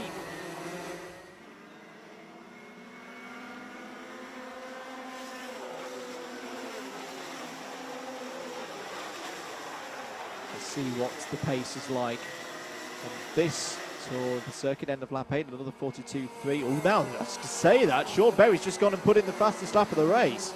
42.303, so a bit of help from Brooks ahead of him means that there is a bit of pace in the 47.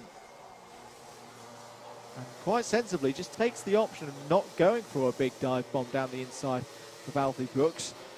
Keep working together, boys, because there is half an opportunity of pulling Joe Weaver in here with the time still remaining in this race. Bit of a stretch there for Sean Berry as he comes down the back straight. It's been a long, long weekend for all of these drivers. Rob Ellis still there in 4th place, doing what he needs to do. Half a second clear of Jordan Morris. Now, the one concern for him is it does look like he's just about lost the slipstream of Sean Berry ahead, and that means he's going to be open to attack from Jordan Morris and Harry James behind in 5th and 6th places. Carl Dunford still there in 7th, ahead of Joshua Valance, Lucas Iviskavicius and Tom Taylor. Ben Page has got past Ben Stewart, he's up to 11th.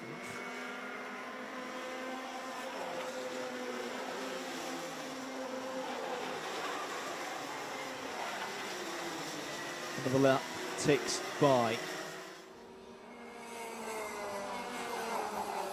Still Joe Weaver leads. And still Joe Weaver continues to extend the lead. This is the relentlessness of Joe Weaver here today. He just keeps pounding in these laps. And there's nothing, seemingly, the rest of the field can do about it.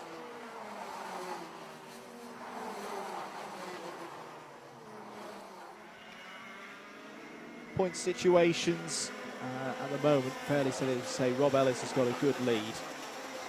Sean Berry looking good also for second place. I think Joshua Valance is holding out in that battle with Jordan Morris for third place. It gets very, very close then around for fourth. Jordan Morris needing to keep eyes forward and not fall back through the field and fall into the clutches of Joe Weaver. Problem for Joe Weaver, I think mainly earlier in the season. I mean, this weekend has been brilliant for Joe. He's had 3 race victories so far of the 5 races that have been completed. Didn't quite have the pace at Wilton Mill or at Claping. I say the pace and the look. You always need both in this sport.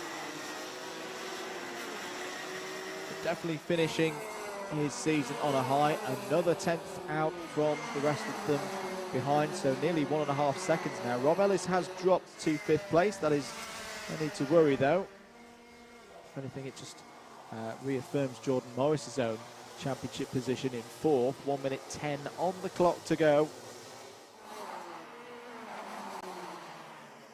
And hoping you do that, commentator Kirsten. This is looking pretty good for Joe Weaver. This isn't won yet though. He did have problems in the final yesterday. Finished in 11th place. So had a race win and a second place as well. So it really has been all about the number 40 here at Shenington in the Sea Rock category. A couple more changes further down the field. Rob Ellis is back into 6th place, which seems to be his position of choice today. He's been in 6th place, or classified in 6th place in both of the heats earlier on today.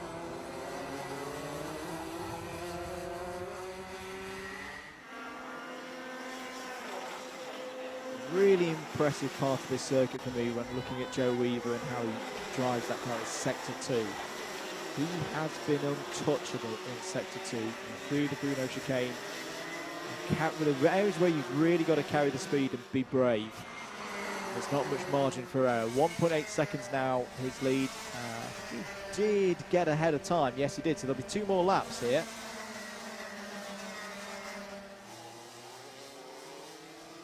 Alfie Brooks looks to me like he's got the measure of Sean Berry now. Sean Berry has just fallen off the bank. Carl Dunford's come through to 4th. This is a good drive again from Carl Dunford. Not the first time I've said that this weekend.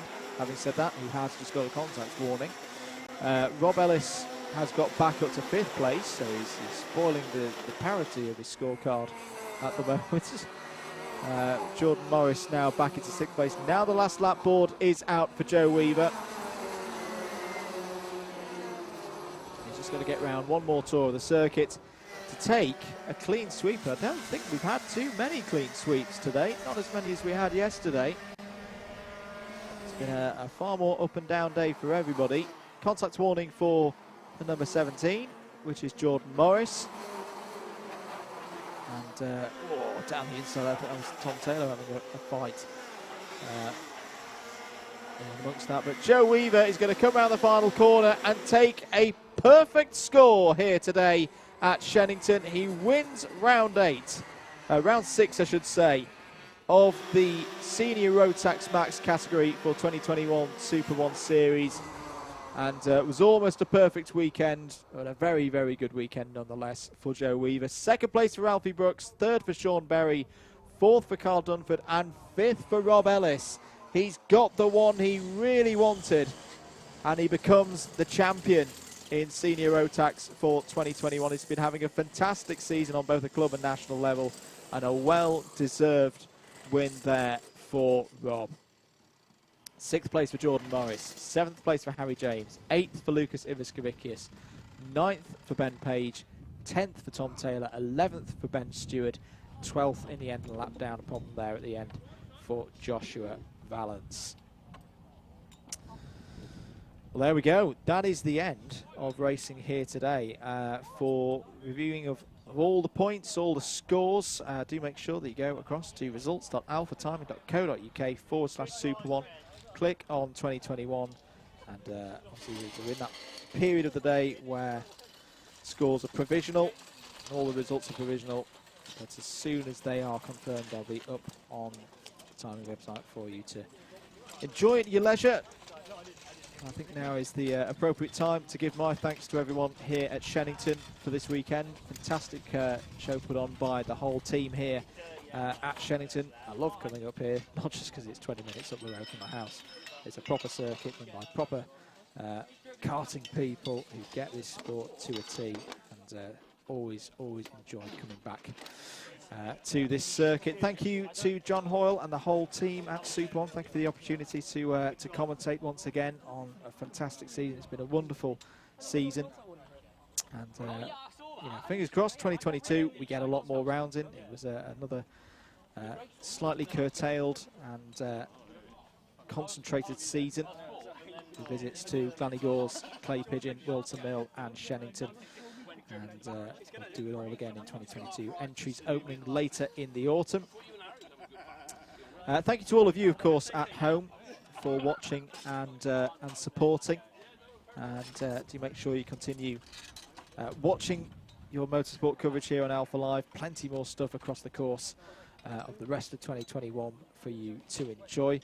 And also thanks, of course, couldn't leave without giving a mention to all the marshals and the staff who run the races there out on the track. A very smooth operation once more. And of course, it's not been a difficult, it's been a very difficult, I should say, few weeks for our marshalling community. So thank you to them and all of their efforts. And I think we are good to leave you then with these shots of your winner in the Rotax Max category. Thank you to Alpha Live and all of their help and assistance. Hope you've enjoyed the coverage. Do make sure you've subscribed to the channel. Click the notification bell for more. We're going to wrap up here for SuperOne Series 2021. My name's been Andrew Mather from Double Dash Motorsport Media. We'll see you next time for more racing here on Alpha Live.